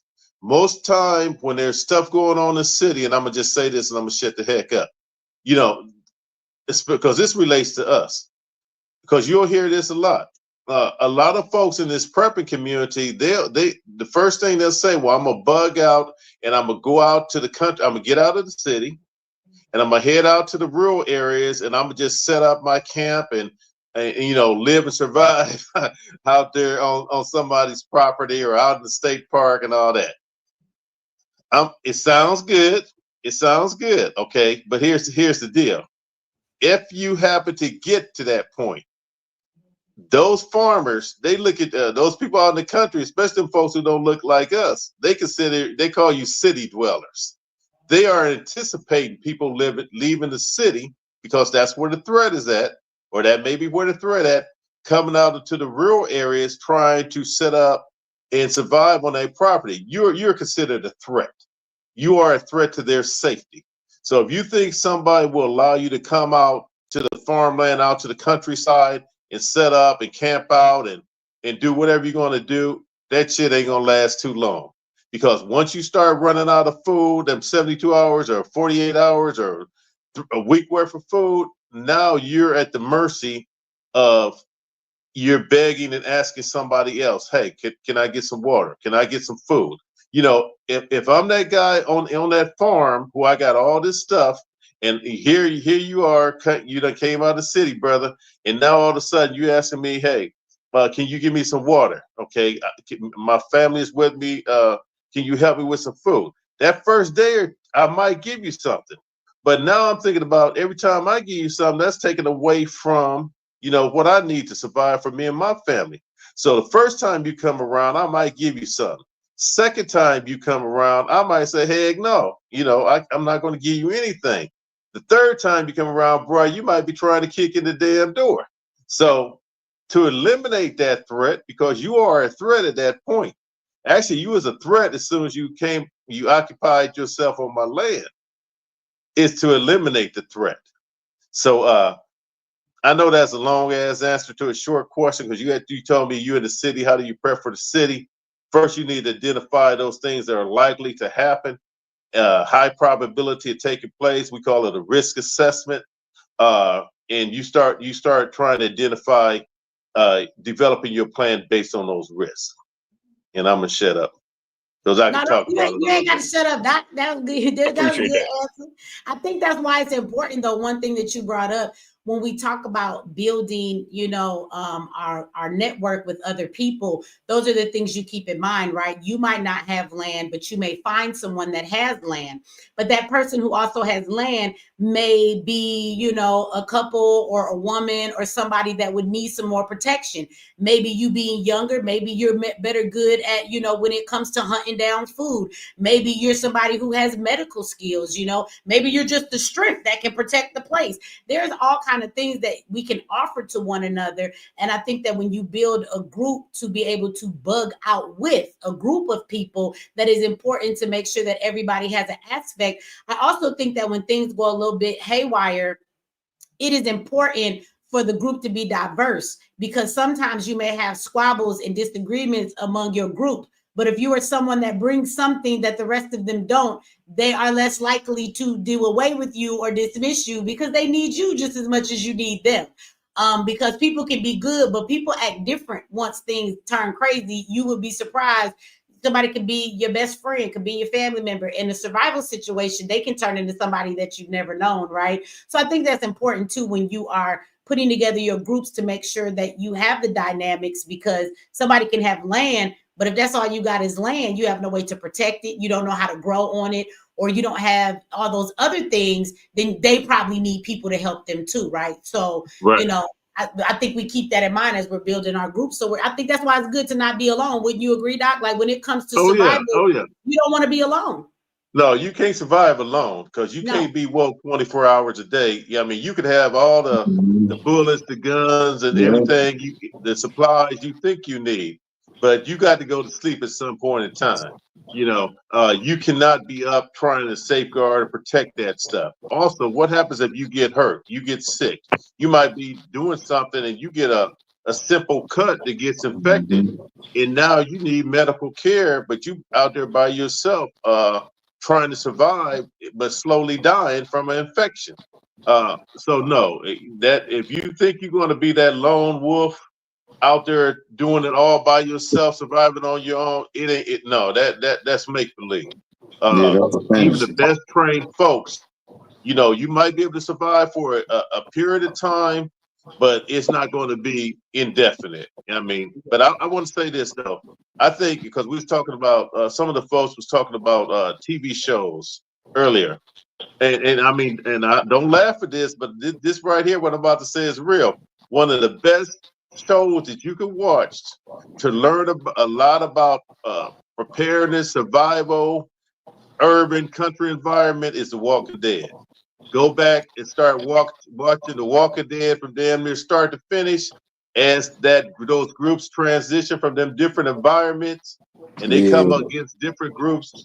I mean, that's probably one of the perfect shows you can watch to learn a lot about what you might be dealing with. I agree. Should something like that happen. Yep. The funny thing is that that during the pandemic, the CDC on their website actually told people to watch The Walking Dead to prepare for the pandemic. Now, I don't know why they did that to pump fear into people. And let me just say, I agree with you on that show. I want everybody, as they watch it, remove the zombie aspect and just understand that people are living in a situation where society is completely changed. They are trying to survive. And you're going to see the dynamics. Women are going to give birth. Stuff might go down and ain't no hospitals for you to give birth to that baby like homeboy wife did. You're going to find people who are going to turn on you. There was an element of a group of people in The Walking Dead who were out there. Negan's people, he was out there to do nothing but harm to people. He would take your shit. Everybody rocked with him because he was like a bully. And they would take everybody's stuff, right? But he was killing people. He was taking their lives. Who was going to come get him? Not the police. Was no police, right? And then you talk about them trying to find supplies, how they rationed those supplies, how they wasn't using everything right away. So you're right. I think that show is a very good show to demonstrate what survival is like, regardless of what they're surviving from. Remove the zombie apocalypse. Just look at their actions and all of the dynamics that are in it and all the stuff that they're going through. I agree with you, Doc. The CDC agrees with you too. I had a best friend. No, my best friend was on the street during 9/11, watching the planes go into the building and everything. And he's got a book that he's writing about that experience. And one of the things that stuck out to me was how they walked for miles and miles to get off the island, and they wouldn't let them get off the island. There was armed enforcement there, turning people back with guns. And so this whole thing about preparing in the place where you're in immediately probably is the best deal first, just in case you can't get out of the city, in particular in New York where you are, because he damn sure had that experience. And finally, after being turned away and walking back so many times and blisters on their feet and all this stuff, and people dehydrated and frothing at the mouth and the whole bit and everything, finally they were like, well, fuck it. If you're going to shoot us, you're going to shoot us, but we're coming across this damn bridge. And people went home and just, risk being shot down by the armed services there. So you have to take all that into consideration. How many of y'all remember that in Katrina, for people that could get it was like Yeah. a bridge, and you go right across it, you could walk across it. There was power, there was food, there was everything. They stopped the people and wouldn't let them come over it. But they would not. Same thing in Katrina, they did that to them.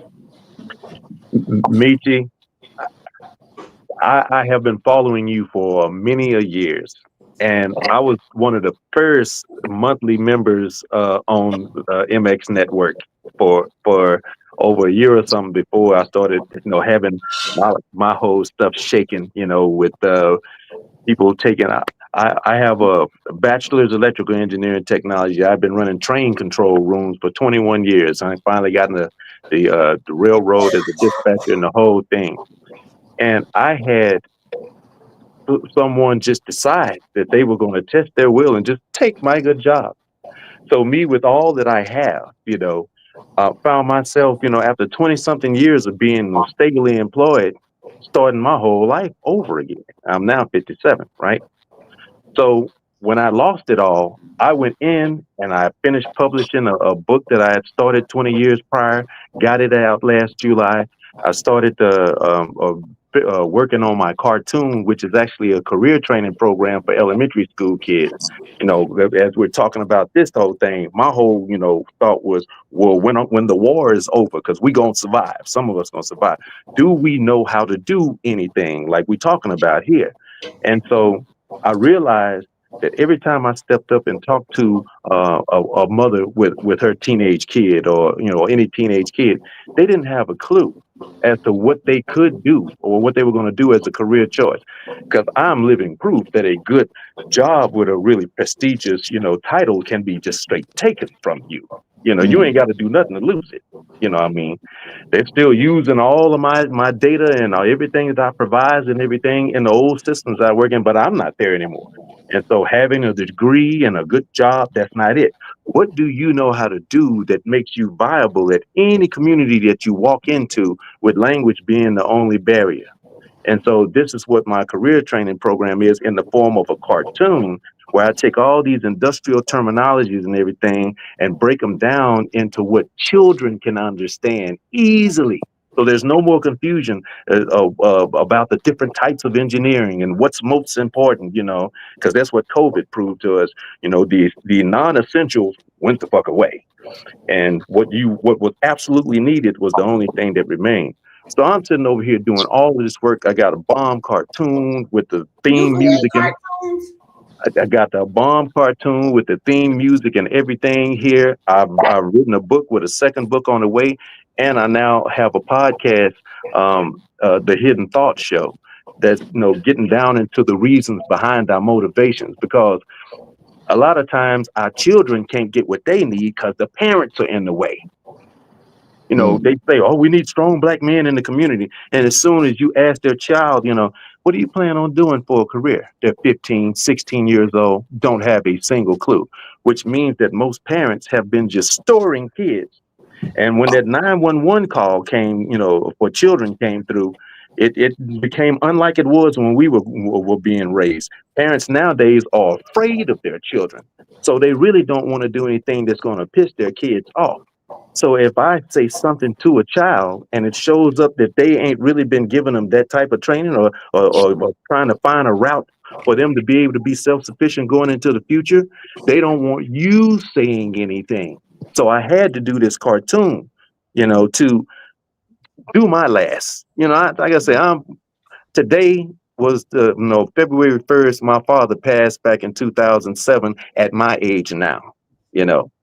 And so I think I'm going to be around here a while. But when somebody's taking your resources and stuff away from you, you have to be prepared to do whatever you can do as a last ditch effort to make some type of contribution to our people. So I'm sitting over here with all this brilliant work, and I should be doing this 24/7. I've been trying to get into your training programs and all this stuff for years. Can't seem to get in and everything. I got lots of brilliant work that me and my co-producer have done musically wise. I want all of my stuff up on your network, but I hadn't been able to get through. So hopefully we can connect, after this live, and help me to bring everything to you. You have my email, right? It's down. It's been down in the Yeah, I've talked to Oliver even, and he dropped. I don't talk to Oliver no more. Oliver stole my laptop. He stole all the footage that I had for half of the Unjust series. And yeah, I knew something had happened and because then I he had been in. ran off. And then just yesterday, the nigga had the nerve to log into my CapCut to edit his shit on my stolen ass laptop. I got something for that nigga kneecaps if I ever see Oliver again. Boy, that's a shame, because you really put a lot of good word on Oliver. That's a shame. Oliver is a hater, and he was doing a lot of dishonest stuff and wasn't giving me people information and everything. But no, I have somebody else. But if you email me that, actually answer that email, the real Michi X, I respond to that one. My customer care has people that I have do that. But no, email me there, and email me now when we get off of here, so I will see it and then I can start. And I know, because sometimes it go to junk stuff, get all mixed up with all the other emails in there. But no, then I'll have it. All right, be looking for an email from Black You got Nova. a YouTube page for your podcast, right? Huh? Yeah, I have What's the Yeah, link? 'Cause we did this last time and we went over and supported sister subscribes and people was asking what's your page in the chat. So can you put it in the chat on YouTube absolutely. so we can My go over there and show follow? is the bomb. I've been working so hard on it over here to make it look like watching TV, not just in front of the camera and everything. It really looks like watching TV, and I'm really going deeper than surface, opinions and all of that stuff. So it's really, really, really good. Yeah, I'll definitely do that. Absolutely. So yeah, send it to me right there. There go my email address right Oh, there. And let me see, Mr. Lonnie, how you doing tonight? I'm great, Michi. How about yourself? I'm good. How you been? I'm existing. It is so good to hear from you. So good. It's good to hear you from you too. It's been a long time. Mr. Lonnie, I love this man. He's been around for a very long time. He came to the first Black Agenda and he came out, he brought me t-shirts and stuff. I still have all the shirts he made me and everything. Oh, I have a couple more for you. Okay. I just need to know how to send them to you. Michi, let me say this to your listening audience. Michi, I don't just simply love you, I adore you. I respect you so much ever since that meeting in Oakland. And in fact, I have a shout out on my web. As you know, I'm a 2 times published author, and in my current book, I acknowledge you several times, including what I call your iconic "Miss Me with That Bullshit" podcast. So on my website, I of course acknowledge you, and I have a shout out specifically for you. And I'm just so pleased. I'm pleased to know you. I will say, Michi, that unknowingly you're probably unaware that you have also helped in a medical situation.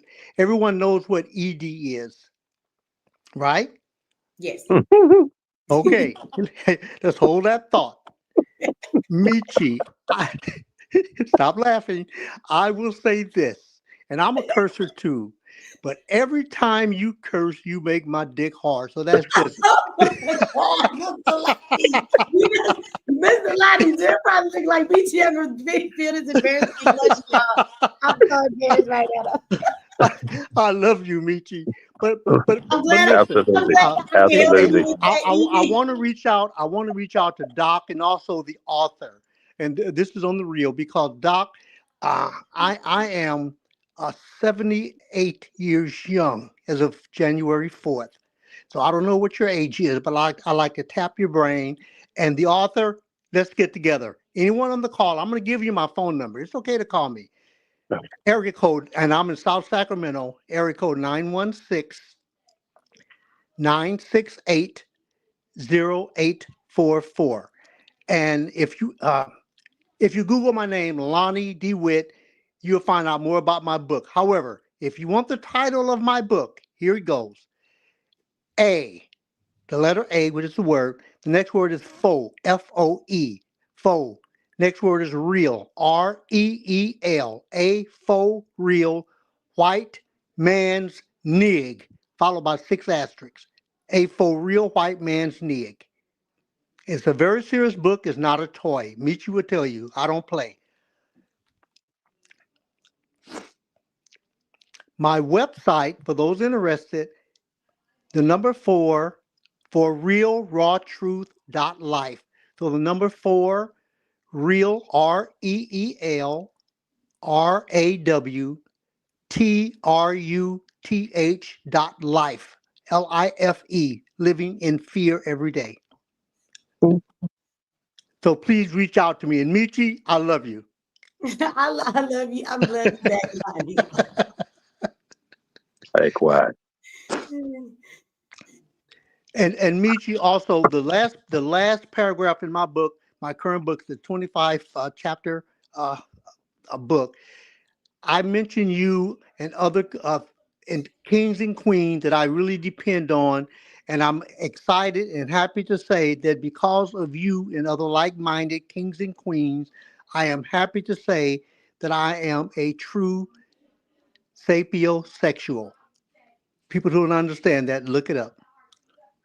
I understand that. I'm a sapiosexual too. So basically, y'all, if you start talking to me and you are stupid and you don't have any intelligence, you're going to not be handsome to me anymore. It's actually going to be very much a turnoff.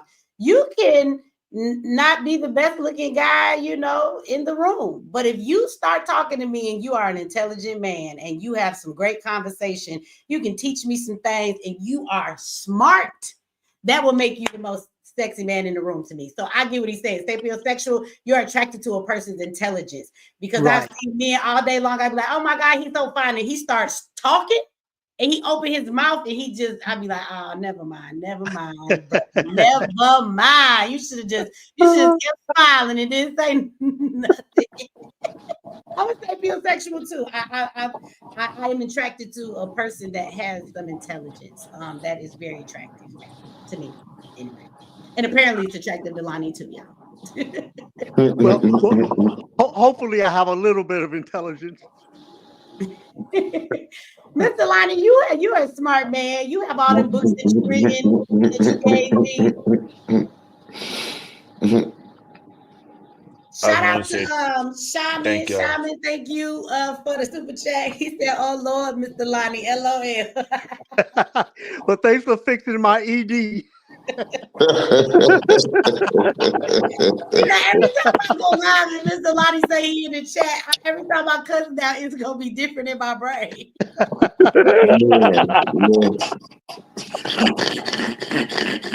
I know it will be. This was that highlight clip of the show. Them bloopers from the show. That's what this was. For a good cause. For a good cause. I just want to say thank y'all for y'all wisdom. I'm about to breathe. Y'all peace and love. Man, peace and love, brother. Peace and love. Black love. Thank you for coming up here tonight. Hey, Michi, I wanted to ask too. We was talking about. I wanted to add too. We was talking about prepping and contingency plans and things of that nature, and just to kind of bring it back to the subject at hand. One of them plane crashes this week, the one that happened with the military, the Black Hawk in the plane. They say that was actually a contingency plan for if something happened and they had to get the president up out of here. That's what it was a simulation for. Something similar to the same thing that happened on 9/11. They say that they was having air traffic type of simulation that day with all the agencies. So the first thing that came to mind when I heard about it, because I didn't hear a bunch of details, but the first thing I thought was, who of significance was either in that helicopter or on that plane? That's how it'd be going. I don't know, or how they want to get the masses to look at something. Now, somebody the other day, they was like laughing at me saying I'm doing too much. Like planes crash sometimes, right? And so, but that plane crashed, and then y'all know that a medic plane crashed in Philly on the ground. I think one person got killed that was standing around or something, but like, what made that plane go down too? I'm sorry, I can't tell you what it is, but I feel like we had all of these drones in the airwaves. There is things that we don't understand exist when it comes to weapons. Who knows? Did somebody disable certain systems with a device that they have so that the Black Hawk could not see that the plane was there? Like, how did the plane go down? So when I look at it from that perspective. I mean, I know that planes crash, but it's very rare that this happens. So how do we get two in the same, dang couple of days? And so my question is there something or device that's being used to kind of mess up the systems in these planes to make them crash, or them not to be able to, see where they're going, or their radars and things not to work? That would be my question. And of course they're going to have the black box and they're going to tell you a bunch of bull crap, but at the end of the day, they're going to tell you whatever they want to tell you. You know what I'm saying? They're not going to necessarily tell you what the truth of the matter is.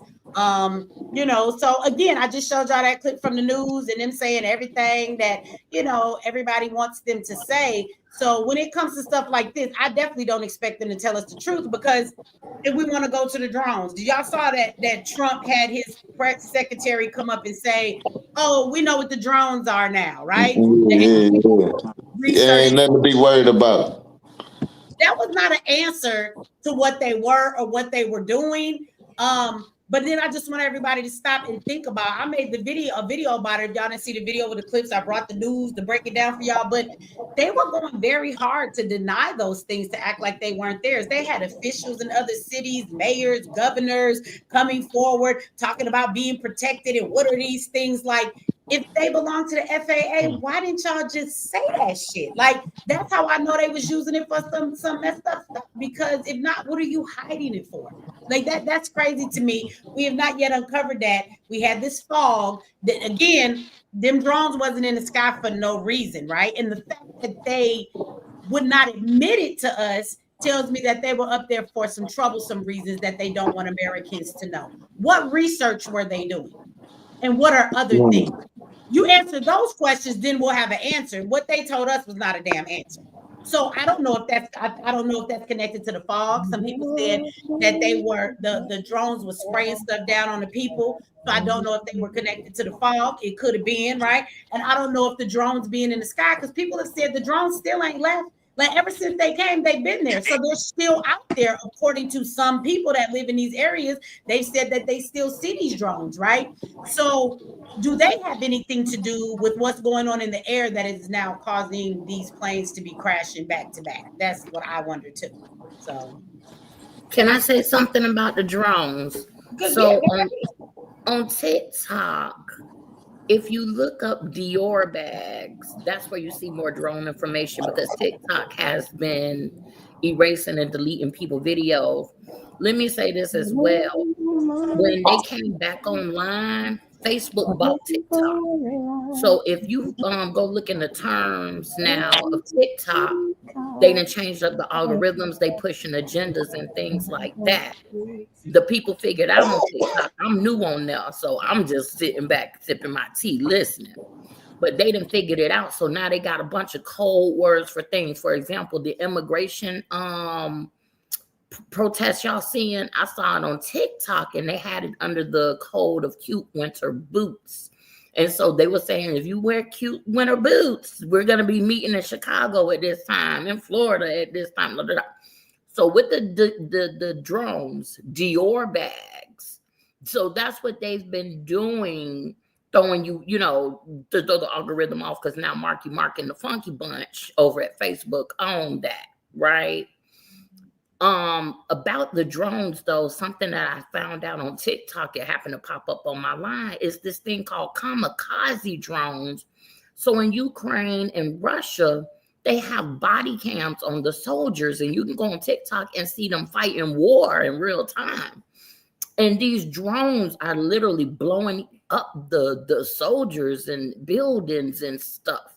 So I said, wait a minute, hold up, wait a minute. They trying to, number one, get us used to seeing the drones, because once again, Mr. DJ Trump, he done put $500 billion on AI infrastructure. So our privacy is pretty much gone. They're gonna be watching us, like, Amazon already got drones out here delivering packages. So they talking about the police. They ain't gonna need police. They have not to cut you off, but they have I played a video when I was talking about the drones. It's on my page. I made a quick video back when it was happening. But there's a company now that actually sells drone stations with drones, and they're for police departments and for the EMTs. And so they will send the drones out to assess the situation before they ever send the police, to make sure it's something the police need to come to. And then for the EMTs, the drones can actually like deliver and drop medical supplies to you. So if you're in a situation where they can't get to you, or they can get there faster, the drones can listen in, they can talk to you through the drones and everything else. Wow. So this is getting ready to be the norm for police and EMTs. I also believe that part of why you notice that they kept saying we have to have more regulations around drones in the sky. So they did that so then they can implement those regulations, because they really want to regulate the sky. So people who fly their regular drones are not going to be able to do that so easy because the skies are going to belong to the government now. They already do when it comes to aircrafts, but now they want to transfer that to drones because drones will be used in the sky for their police, their EMTs, for their type of, government agencies. And this is why Amazon had to actually get permission from the government, did it about 2 years ago, because they're going to get real heavy and using drones to deliver packages, which if we go down the rabbit hole, for people who deliver packages, they're not going to need y'all no more neither. So all of y'all package deliverers, y'all can kiss those jobs goodbye. So, but go ahead. I agree with you when you're talking about all of these drones. I just wanted to throw that out there because you're right. They are preparing us to see them all the time. That's going to start to be our norm. Well, no, it's funny. Now you adding more to the rabbit hole. Let me dig deeper. Now you just brought something to me. So I used to follow Trump and the mind control on that. Oh boy, it started back with Celebrity Apprentice. But anyways, when I started getting into like his books, I started getting into real estate and stuff. He was buying air. He was buying sky and air real estate. And so now that you saying this with the drones, it's making me feel like what he knew way back then.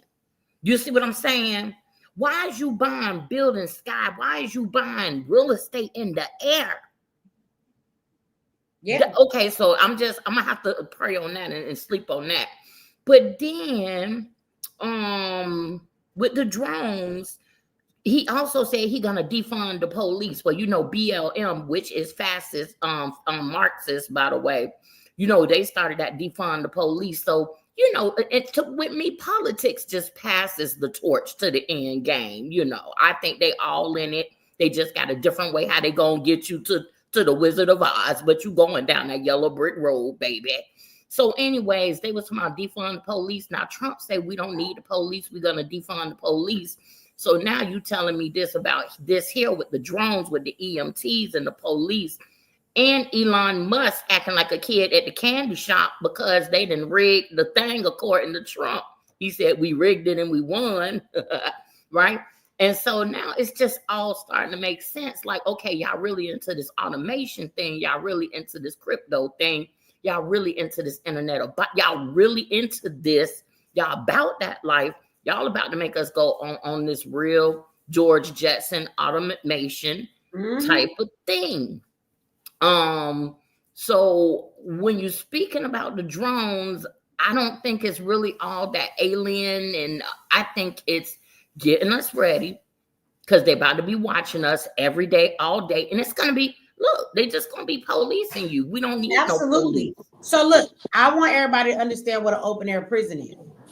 So there's an open air prison in Palestine when we talk about Gaza, right? And Israel is responsible for their open air prison. That's what they actually call it if you go look it up. So in this open air prison, first of all, there are police everywhere. They have checkpoints that they have to go through.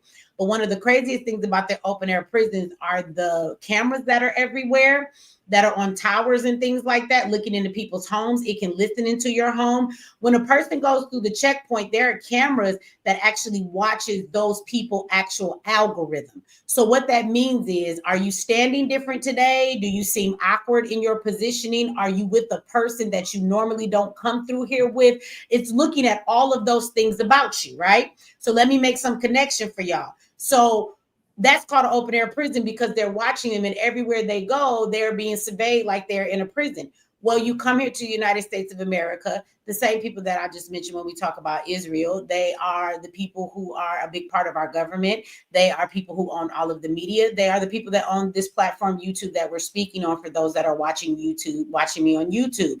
Well, when you talk about those people, right, we have cameras everywhere, do we not? They used to start off with cameras in the stoplights because if you run it, it would automatically take a picture of your plate and then send you a ticket in the mail. Well, now there are cameras and everything that are watching you in your regular neighborhoods because then they sold it to you that it was for safety because there's crime going on. But most of y'all come out your house, right? Then you got Google Maps that actually tracks you. If you go and look, you can look at pictures of your home address the last time they did it. And you might see yourself sitting on the porch or your old car sitting in a driveway, right? So you have these Google Maps that are watching your behind all of the time and seeing what you do, right? And now We're going to have drones everywhere that are going to be surveying everything that you're doing. Your telephones that are technology listen to you all the damn time. This is why you gave it permission for you to use YouTube, Instagram, or Facebook, right? But all of those are owned by the same people that we just talked about. It's also owned by those people that go back to Israel, okay? So your phones are actually the thing that listening to you all the time. Your phone knows when you're sleeping, when you're snoring, when you're having sex, who you're talking to, what you're searching on your phone. This is why when you gave permission for it to use your microphone, you thought it was so that you could go live on your phone on the app. It was actually so that they could listen to you, period. You gave them permission for your microphone. So this is why you don't even have to be on your phone, and you could talk about things you want to eat or things you have to buy or things that you may need. And guess what happens? As soon as you get on your phone and you go to these places, social media, or you go to Google to search for something, everything that you're looking for comes right up in your face because it is listening to you. Now, when you go to the grocery store, I don't know if you guys have heard about it, but you see how they have those self-checkouts, right? So another thing that they're starting to do, they have this new system that they're starting to implement in more grocery stores to where you will do self-checkout, but there won't be people inside of the store necessarily. But when you look at the AI that is in the store, the AI is going to begin to read your algorithms. So what that means is, and they're kind of doing it on a smaller level when you do self-checkout. Self-checkout watches your facial expressions. You know how your face is up there, they're looking at you. They say they're trying to keep track of all the stuff you're putting in there, but it's watching everything. So basically, these cameras are going to watch you to look at your algorithm. Most people shop at the same grocery store all the time, right? So you're going to come in there all the time. They're going to remember that it's you. They're going to have your facial recognition down. They're going to know where you live. They're going to have all your information based on your payment source, which is usually a debit card. They got us used to not using cash back in the pandemic. So you get to that point where all you're using is a debit card. So they know what you swipe. They know who you are from your information in the system. They watch your algorithms. When you start to come in that store and you start acting nervous, you walk different, you're talking different, you're looking around, it looks like you put something in your jacket, your whole algorithm is going to tell that you're acting weird right now. This is not what you usually do. Looks like your ass might be stealing. You're also going to be able to put your stuff inside of the cart and ring it up as it goes in the cart. And when you're done, you can just pay for it and leave. If not, those wheels are going to lock up on that cart and you're not going to be able to go. So this is what your grocery stores are going to begin to look like. So we are definitely living in an open air prison. The thing is that they force it on them in Gaza. Over here, they give you an illusion of it for you to accept it. You wanted this phone. You wanted this technology. You agreed to let them listen into your microphone. You agreed to that, right? You said that it was a good idea that they put cameras up so that they can see people who are speeding. You thought that it was a good idea for them to put cameras up outside to look at people for crime purposes. See, we've agreed to all of these things because they sold it to you as though it was something for your benefit, right? And not something that would harm you. So we have given permission out of fear for them to lock down our freedom. And America is actually becoming an open air prison, just not in the same forceful way they do it over in Palestine. And it is the very same people that are implementing all of these things. And so y'all should probably keep that in mind. And now we'll have these drones, which, remember, if the drones can listen in and speak through them, that means now you will have things that are flying around. They want to get you used to it, so it seems like it's normal, but you're going to have drones flying overhead, and you don't think they're not going to be able to hear your conversation, even though they're way above you in the trees. You're going to be on the porch talking, and they're going to be able to hear everything you're saying. They're going to be able to even recognize who you are. That is John Thompson that lives at 374521 Jump Street. God damn it. His mom is Rebecca. His sister is Samantha. His daddy is Joe Brown. At the end of the day, they're going to know everything about your ass. So there's no reason for you to run and hide. There's no reason for police even to chase you down, because the drone is going to find you.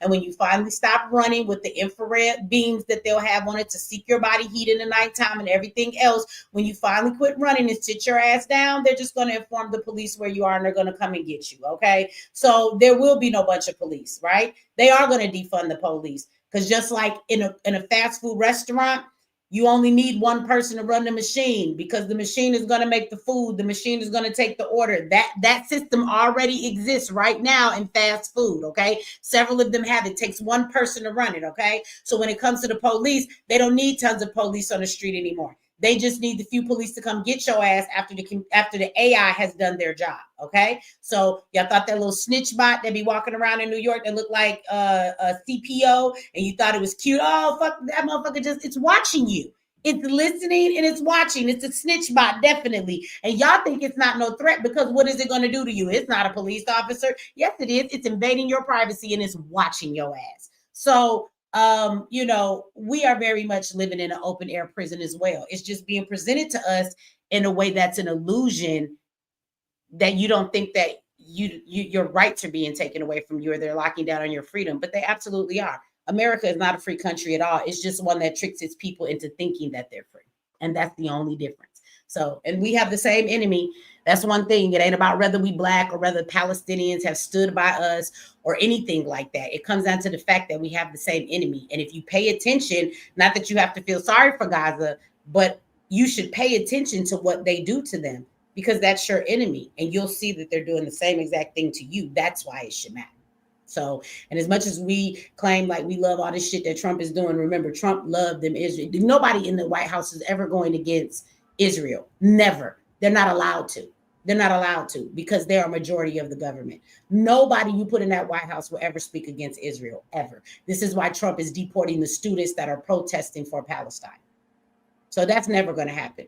I just want y'all to know that. There's some things in the government that nobody will ever come in and change, no matter how much they say they're for you. And again, some of these things that Trump are doing that seems like it's for our good is really just setting us up for where he knows we're getting ready to go that a lot of us may not know. So it seems like a good thing, but some of it is just in preparation for the new world order of everything. Right. You always told people he the good cop, Biden was the bad cop, Yeah, but they both on the same team. Right. Yeah. Right. I want to warn everybody real quick. Something else I found out on TikTok. Now I see why people didn't want to leave that bad boy. But look, if you got cameras anywhere, take it down. Found out on TikTok, it's a website you can go to and they can pull up any camera in the world on your street. They can pull up your Ring camera. They can pull up any camera connected to the internet in your home. They watching people in their homes, y'all. Yep, because people got in their house. And this has been since the 90s. I used to be a debug technician for a compact computer down in Houston. Now, this was in 96. Wow. My job every day was to go into a bucket of motherboards that came back on warranty from all over the world and fix a certain number of them within a day. And one day I was stuck on this board and a senior technician had to come over and help me, figure out what was wrong with the board. And so I don't know how we got on this conversation, but he started telling me that there's a certain type of mechanism within the television, screen makeup back then that allowed them to look in through your television, at you, right? And so I talked to someone else a few years after that, and they were telling me about somebody they knew that was down on campus at the University of Houston. And of course, it was exciting, to the student, that knew about this technology. And they called this girl and said, "Hey, what's your address?" And she gave them her address, and boop, and they was looking in her living room. That was in the 90s. Mm-hmm.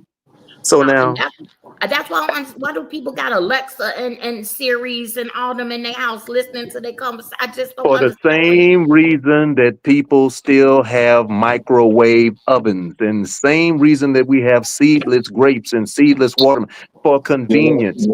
People trade their privacy for conveniences. And y'all, and look, now that you saying that, I'm thinking about Xbox. They listening to you on that mess and the facial recognition on that. Because how they're you could listening play on them games everything. oh goodness, you got me going back now. They're listening on everything. The only thing you could do is be you. That's it.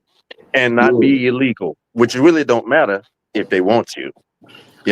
Michael Jackson didn't do anything illegal, but they got him. Look, Prince brother, didn't do anything illegal, but they got him. Black Nova, So John Jay said, I worked in IT. He is lying. There was nothing like this in the 90s that he would be exposed to. So let me explain something to John Jay. I If you believe can him. say something. I believe him. I think that people would be a fool to think that this technology came about when they showed it to us. The government and people that have created it have actually been doing this for 20 years before they ever show it to you. They've been Those that know. using it. And now that they're ready to use it against the people, then they present it to you like a cool new technology when it's never been new to them. They've been using it for years. Even when we talk about how long ago do y'all think the first humanoid robot was created? They showing y'all that now. We're like, oh my God, they got these robots that could be somebody's girlfriend. The first humanoid robot was made like almost damn near 20 years ago, the very first one that they experimented in making. So again, they present it to you now, but they only present it to you once they have perfected the thing they are trying to create. And the government uses these things on us and long before they ever allow us to see or participate in any of them. So I will tell you in the 90s, there was plenty of technology that was out there that they weren't showing all of us, but absolutely it worked like that. That's very true. I worked with a guy. I worked with a guy in San Francisco that told me he was in the Navy and they had 5G in 1990. Yeah, because they got 7G now. They got Y'all 7G remember now. that show, Small Wonder, back in the Yeah, 80s with that humanoid? with Vicky Vicky. was the little girl name. That was my show when I was a You know kid. how they say art imitate life or life imitate art or whatever you want to put it. I don't know. So I think when it comes out on TV, like when they show us, when they program us, like the brother was saying earlier, they probably Predictive did have that programming. technology out, like you saying, Michi. It's predictive programming. Right. That's why the television has broadcasting networks. They have channels, right? And those channels, the stuff that you watch is scheduled programming. It's all in how they lay down society. They've been showing us again through the predictive programming. They showed us in the Matrix. They showed us in also Terminator. I want to ask, people was talking about technology. I don't know if everybody's seen the thing about the AirPods and how the AirPods is really right, because they between your ears, and what's between your ears is your brains. They actually reading the brain waves that come off your brain.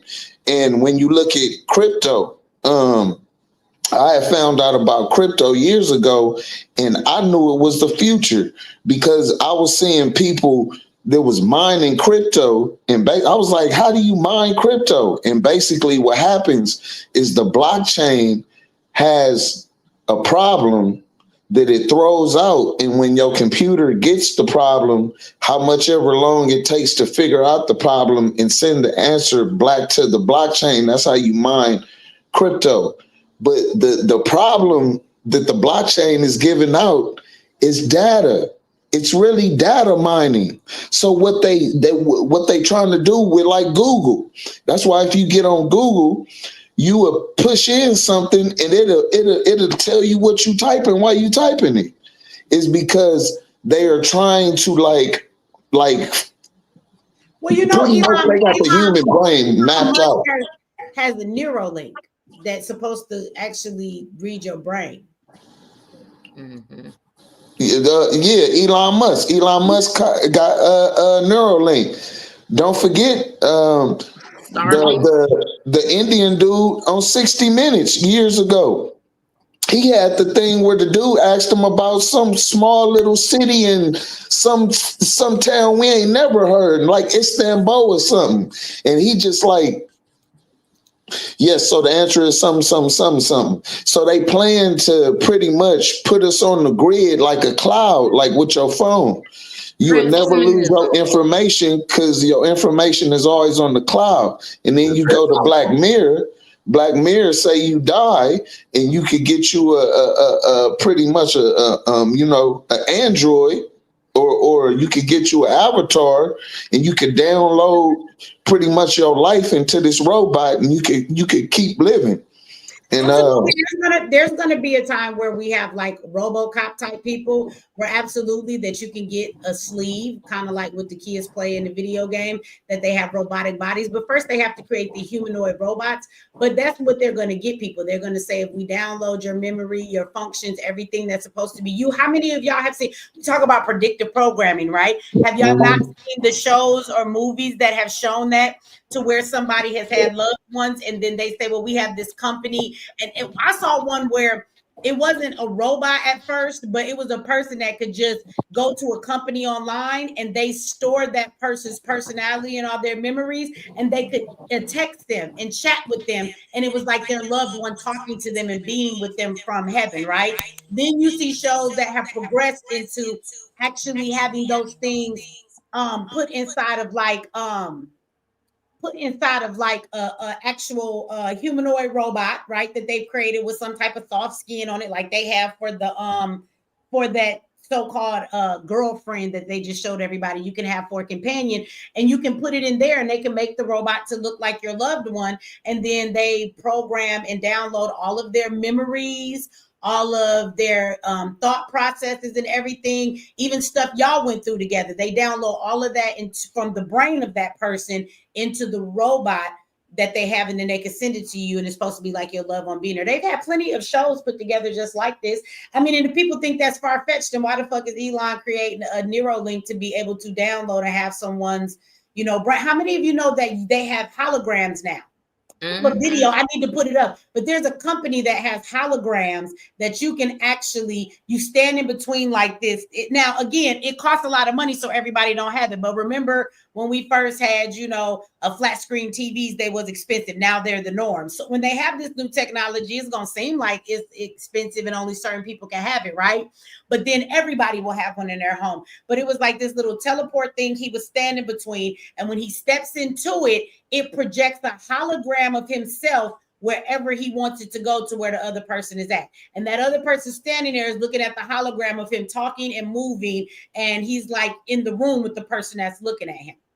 And that technology and that device exists today. I got a whole video of it. And as a matter of fact, I think I will make a video and put it up and show y'all some of these videos of these things. But it exists.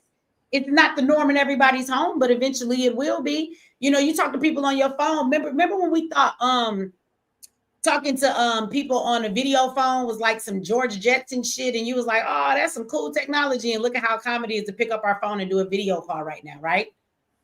So that's the next level.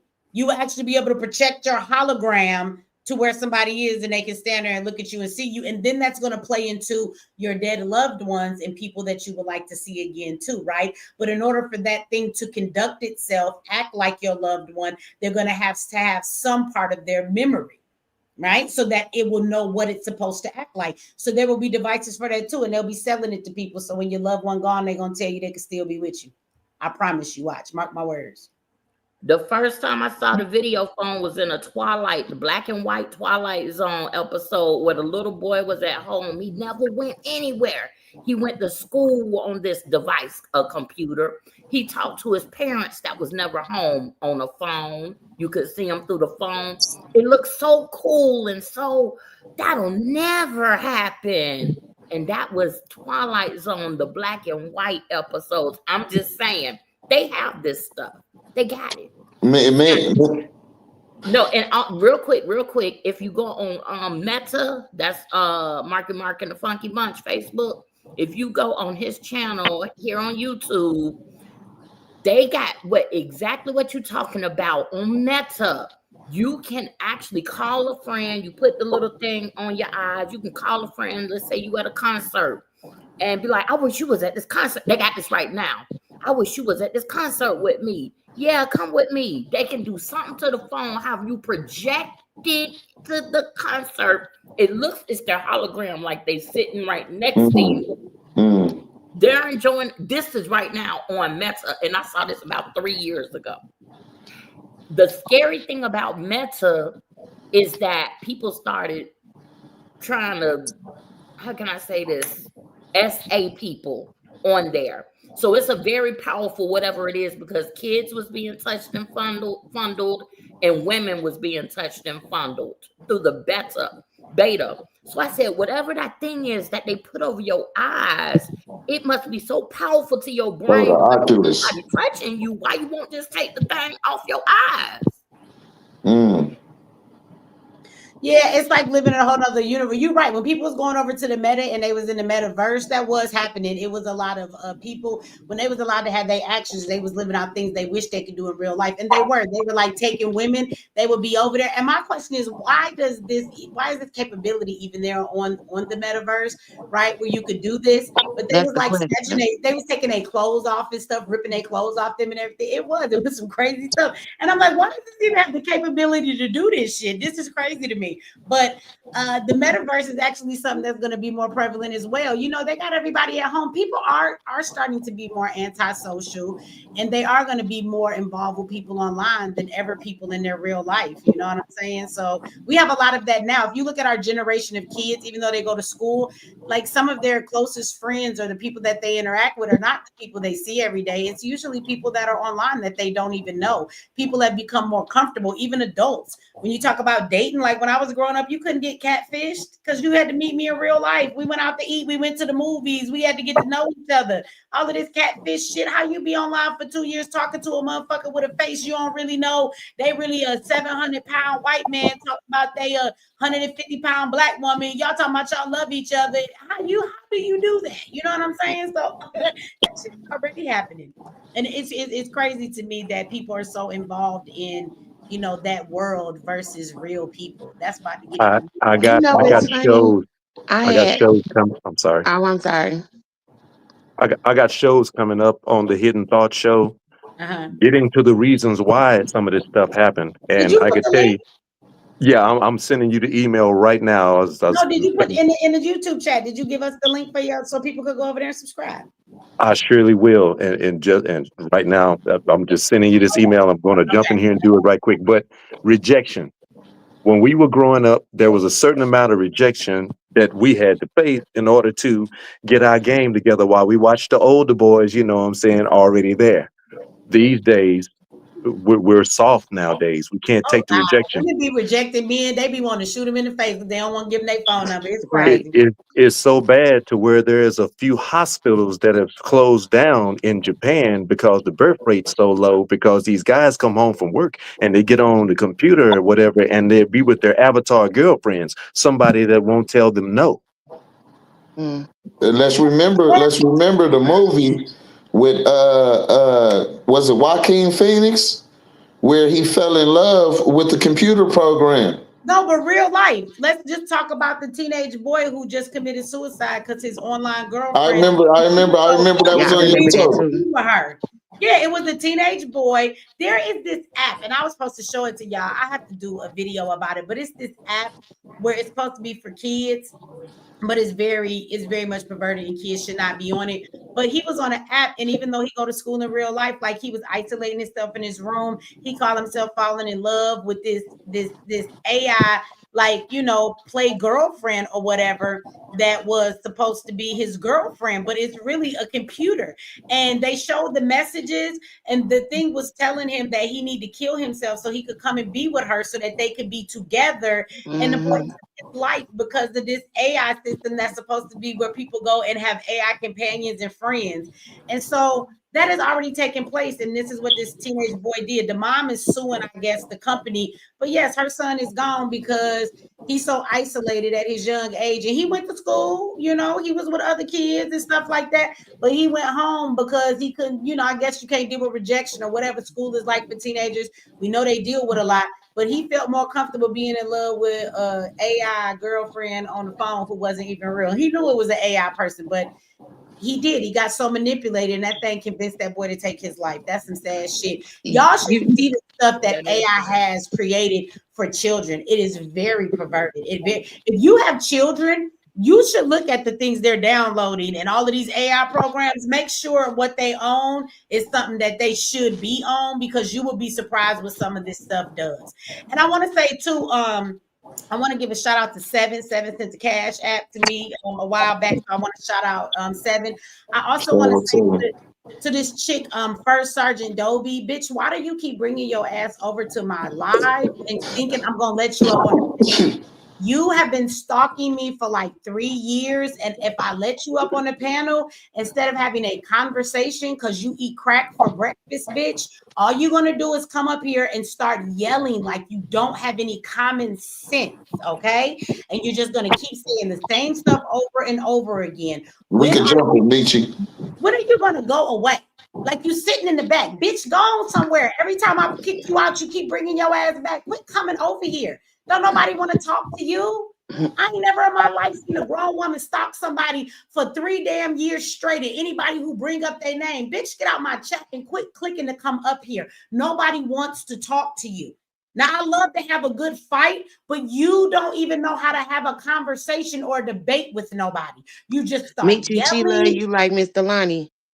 Something wrong. I don't know what's wrong with this bitch. She's an obsessed person. She has a mental illness and she need to go fucking take some medication and stop eating meth for breakfast. Something is seriously wrong with this woman.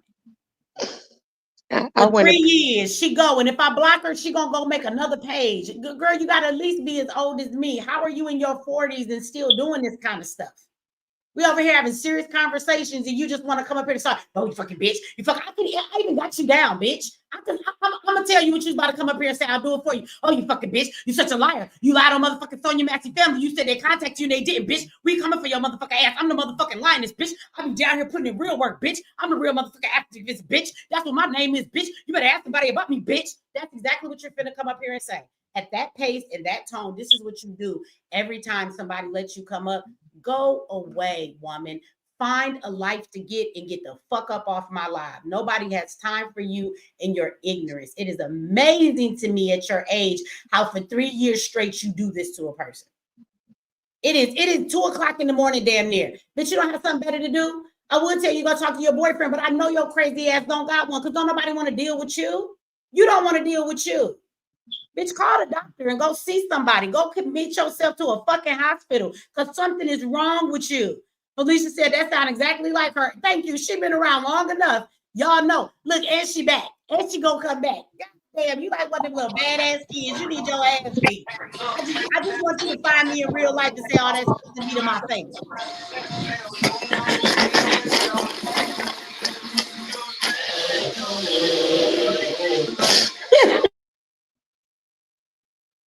Y'all got to beat y'all mics. Y'all having parties in the background and stuff. Come on now. Come on. Be the more. You back there. What you back there watching? Loud as hell on the TV. Yeah, my bag, Michi. My girl just came in from a little party. I forgot her phone was on. I muted everything and I forgot the phone was on. My bad. Like a party. Look, y'all can't see the back. Every time I kick her out, she come back again. Girl, bye. We just gonna ignore you. Look. Well, I actually want to piggyback off what you were saying, Michi, about that, how people are becoming more antisocial. True story. I went to the gas station yesterday. I seen one of my Facebook friends that I went to high school with, like maybe freshman or sophomore year. Seeing her, we both made eye contact, didn't say nothing to each other. We went to our cars and was like, girl, was that you I just seen in the gas station? It's like, why are we doing this? We is too grown for this. But I think all of us got a little sensitive. Well, you know, in these times, I'll say that we got a little bit more sensitive. I know I sure have, but I be talking to my kids like, y'all kind of soft. Y'all would not have made it through the 90s in Chicago. No, I don't know I where. don't know if that's a good or a bad thing. I say that too. Well, Right. Maybe I was raised a little different. See, I learned how to fight and have to deal with stuff because Exactly. my But kids like even in my daughter's school, my daughter in the 6th grade now, she ass. used the word bully so often. It's like somebody bullying you because they told you were stupid. Like that's it? Did she hit you? Did she push you? You want me to come up to the school for that? Like, wait a minute, hold up. Is this the same little girl you've been having a problem with? No, this is a different girl. I don't know her name. She was in another class. I was standing in her way and she called me stupid. Well, that's kind of like how stuff works, daughter. I'm not going up to the school for that. So, but had this conversation happened a few years back when she was maybe in 1st grade, I probably would have had a problem with it. Went up to the school and made a fool of myself. That's how it worked back when we was growing up. You talk too much junk. I'm just going. You what you say? We in the middle of math class. I'm about to just punch you in your mouth, and we just gonna fight right Right. here. And And then I'm see, gonna that's go what I home, tell. I and tell my that to mama people. gonna ask me what happened, and I'm gonna say she keep messing with me, or she hit me first, or I'm tired of this girl. And they gonna say, well, you suspended for 2 days. You know what I'm saying? Just don't be eating up all the snacks while I'm at work, and lock the door and don't have no company in the house. I'm not Exactly. gonna be in trouble. Right. And that's what I tell my kids. You're never gonna get in trouble for defending yourself. As long as you're not being disrespectful, no teachers, acting a fool, for no reason. I'm not talking about defending yourself. We know the difference or whatever like that. But yeah, I don't know. It should be funny. But I be saying that to adults when we argue. I'm not about to argue back and forth with you. I can tell you just haven't been punched hard enough in the Yeah, face. I'm not gonna Please argue leave me with you. alone. I'm not saying it's amazing to me because I be feeling like for some of these grown people online, they be so tough. And I don't know what y'all pray for, but I pray that I be running into these bitches in real life. Like I really want to. I want to run into them in real life, and then I want somebody to record me whooping their ass so I can put it on so I can post it. That be one of my prayers. I swear to God, it do be. You crazy, They Richie. tag me. So Tag tough me in it. online. Just so tough. I can't stand a tough person online because she done came back here 50 times. Look, she back here in the back again. Y'all can't see her, but I can see her. I done kicked this lady out 15 times and she just keep coming back. Hey, Michi, you had Listen, a I wish I could meet you in real life. I swear to God, I wish I could. I told you she Bitch, love you like me alone. bitch, your kidney gonna come out your mouth. I promise you it is. I promise you it is. I would love to meet somebody like you in real life. I promise hey, you, you when I get tagged there, us. you won't be crazy no more. I promise you won't. You're gonna be a lot of things, but you will not be crazy. You tagged the sister. Like my mama said, I'm not sensitive to your ass. You gonna act like you got some sense when I get you. Real quick, fast, in a hurry. You tagged her sister McGlover. I forget what Megan McGlover. I think you was on her show, and you had tagged one of her shows on your page one day, and I had went over there and watched that show, and it was with a psychologist sister, and the sister. No, I don't think it was Dr. Shauna. It was another sister because I know Dr. Shauna. But this sister said, Megan asked her, what is something that you see today that's almost like a mental illness? And the sister said, the sense of entitlement that I see in people today is like a mental illness. And you look at these kids are so pussy, and these parents is pussy too. Parents ain't the parents when I was a kid. Good Lord. But yeah, man. I feel like my generation was the last real generation, no knock to the young The kids. latchkey generation. Yeah, like okay, I was 9 years old, and at 9 years old, my mama worked, so we did chores. So at 9, I could clean the kitchen, the living room, the bathroom. I knew how to fold clothes. Sometimes I had to iron mine and my brother and sister clothes at 9 before it was no thing, right? And when we cleaned the kitchen, we didn't have a dishwasher. So we had, and you better not put your mama food away in them pots that she cooked in.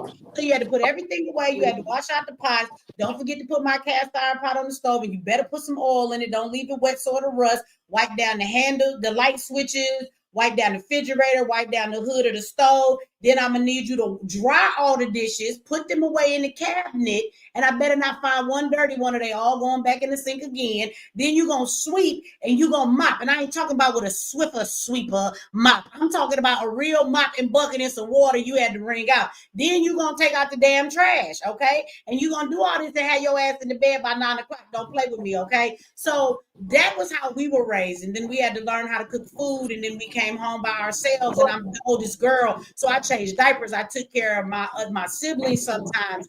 Like at the end of the day, I don't know. These kids today don't know how to cook. They don't know how to do shit for themselves. They don't know how to think nothing. They just, I don't know. They got DoorDash. We didn't want it. We stayed outside till the street lights came on. We rode bikes. You know what I'm saying? We just play football in the middle of the street, pole to pole, sideline pop, all that. We drank out of water hoses. We didn't have no goddamn landlord on it. Make shit. We ran around with water guns and shit in the summertime, and we acted like kids, and we went outside. This generation don't go outside. I will never forget my nieces and nephews. I told them niggas to go outside and play, and they act like I was punishing them. I said, that's crazy. When I was a kid, if I was told to stay in the house, oh my God, what? Do you not hear the ice cream truck? All these kids outside playing. I gotta stay inside. This is the worst shit ever. And then I'm gonna sit in the window and watch them play while I cry because I can't go out there. Yeah. These It's kids, funny now. you can't fit into their room. You can't make them stay in the house as a punishment. They act like you punishing them if you send their asses outside. These kids Or don't take even know long. how fun. These kids don't even know how fun a game of marbles is. They don't know how to double dutch, jump no rope. No, they don't know how to do none of that. Scotch. But My it was pops the used to nine. make us come on pupil free days. We had to go outside and cut the grass before we went and played. Kids don't even cut the grass no more.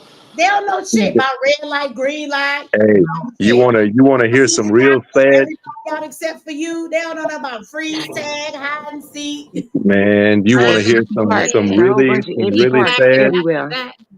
You want to hear some really sad shit?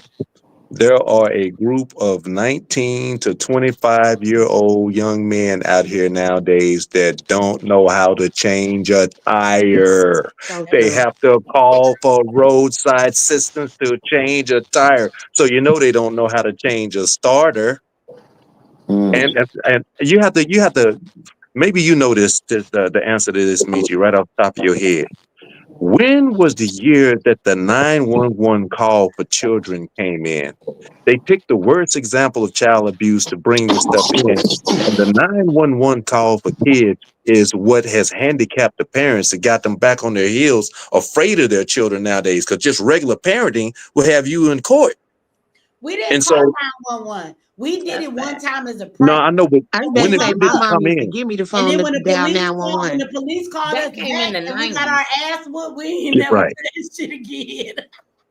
Yeah, I mean, parents nowadays, you really have to make that decision, whether you really just going to be a parent or you going to, let the state put you back on your heels so that they can get your child in the penal system later on. But that back in the 90s, I don't know what year it came in, but that was what did it.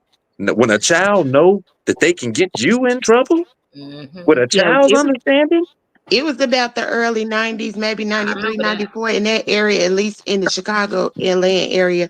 I told my mama that woman brought me the phone and told me she had 7 minutes to beat my ass until they get there. Yeah. That scared the hell out of me. I never threatened her with that no more. I was I remember a done. kid on our block did that, a little boy, and they called the police, and baby, police got there, said, what's going on? And she beating me, baby. They said, oh, okay, all right, well, let me see what you whooping them with. All right, we'll watch. You know what? I would Okay, say that no more too. police. There Okay. was a time when even if kids would call the police because they was in trouble, police would show up and be like, "Well, what the hell was you doing?" And they don't do nothing. They'll tell you your mama was right and your bad ass better listen, and then they hop in their patrol car and leave. They actually used to respond like that back then. If you wasn't really being abused, you had just done Right. something wrong, right? Because kids used to try and take advantage of that. Oh, my mama, what my butt, she doing it, and then they show up. And they ask, what was you doing? And then before you know what you think they about to say, you think your mama about to go to jail. Because what you didn't know back then either was if they do anything, they're going to take you away and put you in foster care. They're not finna do nothing to your mama. They finna just take you away and open the case if they do anything. So you going to be the one leaving, not your mama. Kids didn't realize that. Most kids would show up and tell your bad ass to listen to your parents, and then they would leave.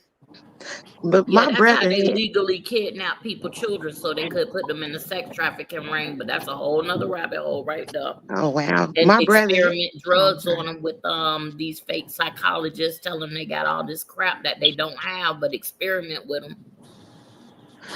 Hey, Major, let me tell you something funny, man. I'm from Inglewood, right? I seen Rodney King get his ass whooped before Rodney King got his ass whooped. Shout out to Mr. King, man. My homies Grayson Gregory and Rodney King Jr.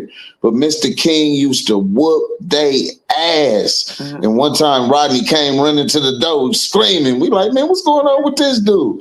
Mr. King was getting in that ass, and he was known to get in that ass. That's But so he funny. that you say that, I met Rodney King before. I remember I was 12 years old watching him beat the shit out of him and everybody riding. And that always stuck with me. I remember listening to like the trial and how many times they hit him because the man kept beating the podium. And I was thinking to myself, damn, that's a lot of hits. Like, when they gonna stop? And it was later when I was 16 or 17 years old. I was pregnant at the time, and my son's father came in the house and was like, yo, Rodney King outside. I was like, nigga, you lying. And I went outside and it was Rodney King. And you know what the funny thing was? He was a very handsome man. He actually looked completely different than how he looked on the news when he wasn't all beaten and swollen up. And I'll never forget asking him, did they ever give him his money? And at that point in his life, this was many years later, he said they gave him some, but they had barely given him his first $1 million. And they owed him like $1 million, 56 million for every time they hit him. And they had barely given that man $1 million like 5 years later, 4 years later, when I met him. But it really brought to me full circle how much they jacked him up, because he didn't look anything like the man on the TV. Even when he looked a little healed and, they rolled him to the podium, he had a fade. He had a jerk curl and all that stuff going on no more. He had a fade and everything. But yeah, I just remember thinking, wow, he was very handsome. And I never thought that when I saw him on the TV. Yeah, and he said, these motherfuckers ain't paid me yet. So It's crazy because like not too long after he had passed away, they were saying on the some type of news or documentary program about him that they had offered him, instead of him winning the complete 56 million or whatever it was, whatever number it was, that they were saying, oh, he's just gonna blow it anyway on dope, so we should just pretty much give him $100,000 and send him to rehab type stuff. And I just thought that was so disrespectful. I mean, whatever he wanted to I don't spend know his if he money ever on. got his money. You're right, but they was playing with his money and trying to find reasons.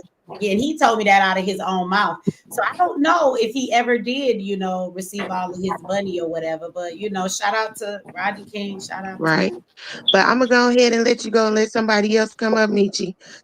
We about to get out of here anyway in a minute. We've been on here 4 hours. I didn't say I'm sleepy, y'all. Kid conversations and Rodney King. So we done went off the topic into just flowing and having a conversation. But it's been nice talking to everybody. So thank you for coming up, sis. We all finna get out of here. I want to show some love to those on MX Network, because they've been over here in the chat. Larry Sanders been hanging out, and Missy said they last comments. Missy said, "Shit, my mama says she said call them for us, and we better hope we still breathing when they get here." Letitia said it's a lot of ain't shit parents now, so kids is weenies, right? So then shout out to Tay over here in the chat, Glenn been over here. So shout out to everybody. Jordan, I don't know if Jordan's still in there, but shout out to everybody that's rocking over on MX Network, y'all. And shout out to everybody that's been over here on YouTube with us. If you've been watching this show and you ain't like all them commercials, you can click the link in the description of the YouTube video, you guys, and you can get your free subscription to MX Network so that you don't have to watch all of the commercials when we have these shows while they're live. And tomorrow, you guys, the first episode of Unjust will be up, and that will be for everybody that has a paid subscription. All of you with a free subscription, you can actually watch the episode on next Sunday. Okay, so it staggers a week for you guys, but that will be up tomorrow for those that have a subscription. And I will probably see all of you guys on Monday. I have class tomorrow. So I'll be talking to my boot camp folks about how to make some money online. So when I get out of class, I'm gonna be tired. So I ain't coming live tomorrow. But I see you guys on Monday. We'll be back. Right on. Talk about. Well, thank you, Michi, and it was nice speaking with all you guys. Yeah, thanks for the information. Yeah, it was you shared stuff that we hadn't heard. Thank everybody for coming up. Thank you. I thank Doc. Oh, Doc's still on here. Doc, we will get together. I don't know, Doc. Send me a DM or something. I don't be on Instagram, but I'll go over there and look for your DM on purpose. Okay. Okay, Meech. I'm gonna send you. I'm gonna send you a DM here within the next 10 minutes, so you have it. Yeah, send me your DM. Send me your number, so I have your number, and we'll get together and let's do some shows just to give some people some information about some prepping and just things like that. Because I know a lot of this stuff you know, is second nature to you because of the life that you have lived and the things you've experienced. But you would be surprised what a lot of us don't know that's common knowledge to you, you know. So Okay, yeah, that's cool, sis. No problem. all Hey, right. Meech, I have to tell y'all this before we leave. This is the weirdest damn thing. Back in 2018, we did a tribute to Kaepernick. Very powerful video. Every morning they sat on it and took about 100 views away until they just made it not be where it could just blow up, right? I just sent y'all links in the chat. They have taken the Kaepernick video down off my channel. It's the only music video that's not up there tonight. You know, YouTube is funny like that. That's what they do. They okay, wait a minute. Here go Black Nova. Okay, he put it back here in the let me see. He put it back here in the private chat that we have because he probably so Yeah, I don't know stuff. Yeah, because the way you no, you was on the thing, so that's probably the one you can access. So I'm gonna put it here, you guys, in the chat for YouTube. So I just posted that. If anybody wants the link for that, go over there and follow the brother's channel. Yeah, see the just the president music video, just the president. But there y'all go. Wow, Kaepernick's gone. I gotta reload it. Look, I went in the back so that I could see your stuff because I don't be looking at the back chat over here. And this crazy lady first saw Sergeant Dobie done left 1,000 comments back here. She been talking junk for over 2 hours and wasn't nobody paying her no attention. And she just back here saying, bitch, bitch, bitch, Chicago. You started it, bitch. Tell that part, bitch, bitch, bitch, bitch. Fuck you. Yeah, sound like a stalker. She crazy. Stalker. Your daddy the crackhead. You a Edomite. Some about Thomas Sotomayor. Your son in prison. Oh, bitch. You like that word, don't you, crazy lady? You dumb bitch. Grandmaster J, bitch. 1,000 comments back here, girl. You crazy. I never hated them. I ain't got that much energy to be doing all that typing. If I hate a person, I'm damn sure not giving them all that energy. That's too much. Energy is precious. I'm not giving away all the. You done type too. Yeah, I ain't doing all that. You will if you don't have no life. She don't. I guess if you hit the crack pipe, you can't go to sleep. You know you on fast mode. You ain't got nothing better to do. Ooh-wee. Well, I'm so glad that finally met you, Michi. It's been a long time coming. I listen to you religiously. I share your stuff. I share your stuff with other young ladies and young women. You know, me and my wife, we watch you on certain nights together when we're not both, when I'm not down here in the studio and she's not up there working. And no, we I can't even tell you how much we love you here. We appreciate you. Thank you. I appreciate y'all too. I appreciate all the love and support over the years. It's a blessing. I love my people. You know, you got some crazy folks out there that sometimes make what I do a little bit difficult trying to work with folks in the community, but I would do a disjustice if I did not equally talk about the people who show me love and support and the people that I have worked with that are not backstabbers. They're not trying to destroy stuff because I work, it's far more of those people that love me and support me than those that go the other way. So I appreciate all of y'all. From the bottom of my heart, I can't really explain how much I do appreciate it. I'm always going to be me, you know, and life has made me who I am. But if I push this button to go live or if I threw events or the things that I do, if y'all didn't show up to support it, there would be no me without y'all. And so I just want to, you know, give everybody some love, even the people in the chat, for those of y'all that are always here supporting, whether it's with your words, with you watching or sharing, telling your family and stuff about things, or even just listening, you know, and actually implementing the things in your life. That is, to me, that is a reward too, right? When people listen, because then I know my words are not in vain. I'm very much an introvert. So I come on here and talk, but after that, I go somewhere and shut the fuck up. I really like silence and being to myself. So to give my energy away and come out here and talk to people and deal with all the energies that I even get, even across the screen, I don't have to be in the room with you guys to feel that stuff. You know, to put all of that out there and give my energy away, to know that it's not void and it goes somewhere and it reaches people and it actually turns into something tangible, real life in their life. Y'all bless me with that. And then it makes giving away my energy worth it. Because I'm really big on my energy, you know. if people understand that. Maybe some people won't. So anyway, I love y'all to life. I ain't gonna say to death. I love y'all to life. And I hope that, you know, that the things that y'all get from me, it gives you life. It makes your life longevity, and that when situations arise, that some of these solutions actually benefit you. So I love y'all. Y'all have a wonderful night. Have a good evening, everybody. Yeah, and I see you guys. Enjoy the rest of y'all weekend. Enjoy y'all tomorrow. I'll have some videos up. I've been editing before I came on here, so I have some videos up tomorrow, but I won't be going live again until Monday. So y'all enjoy the rest of your weekend. Have a good night, and I'll see everybody on Monday. All right. Good night, y'all. Like love.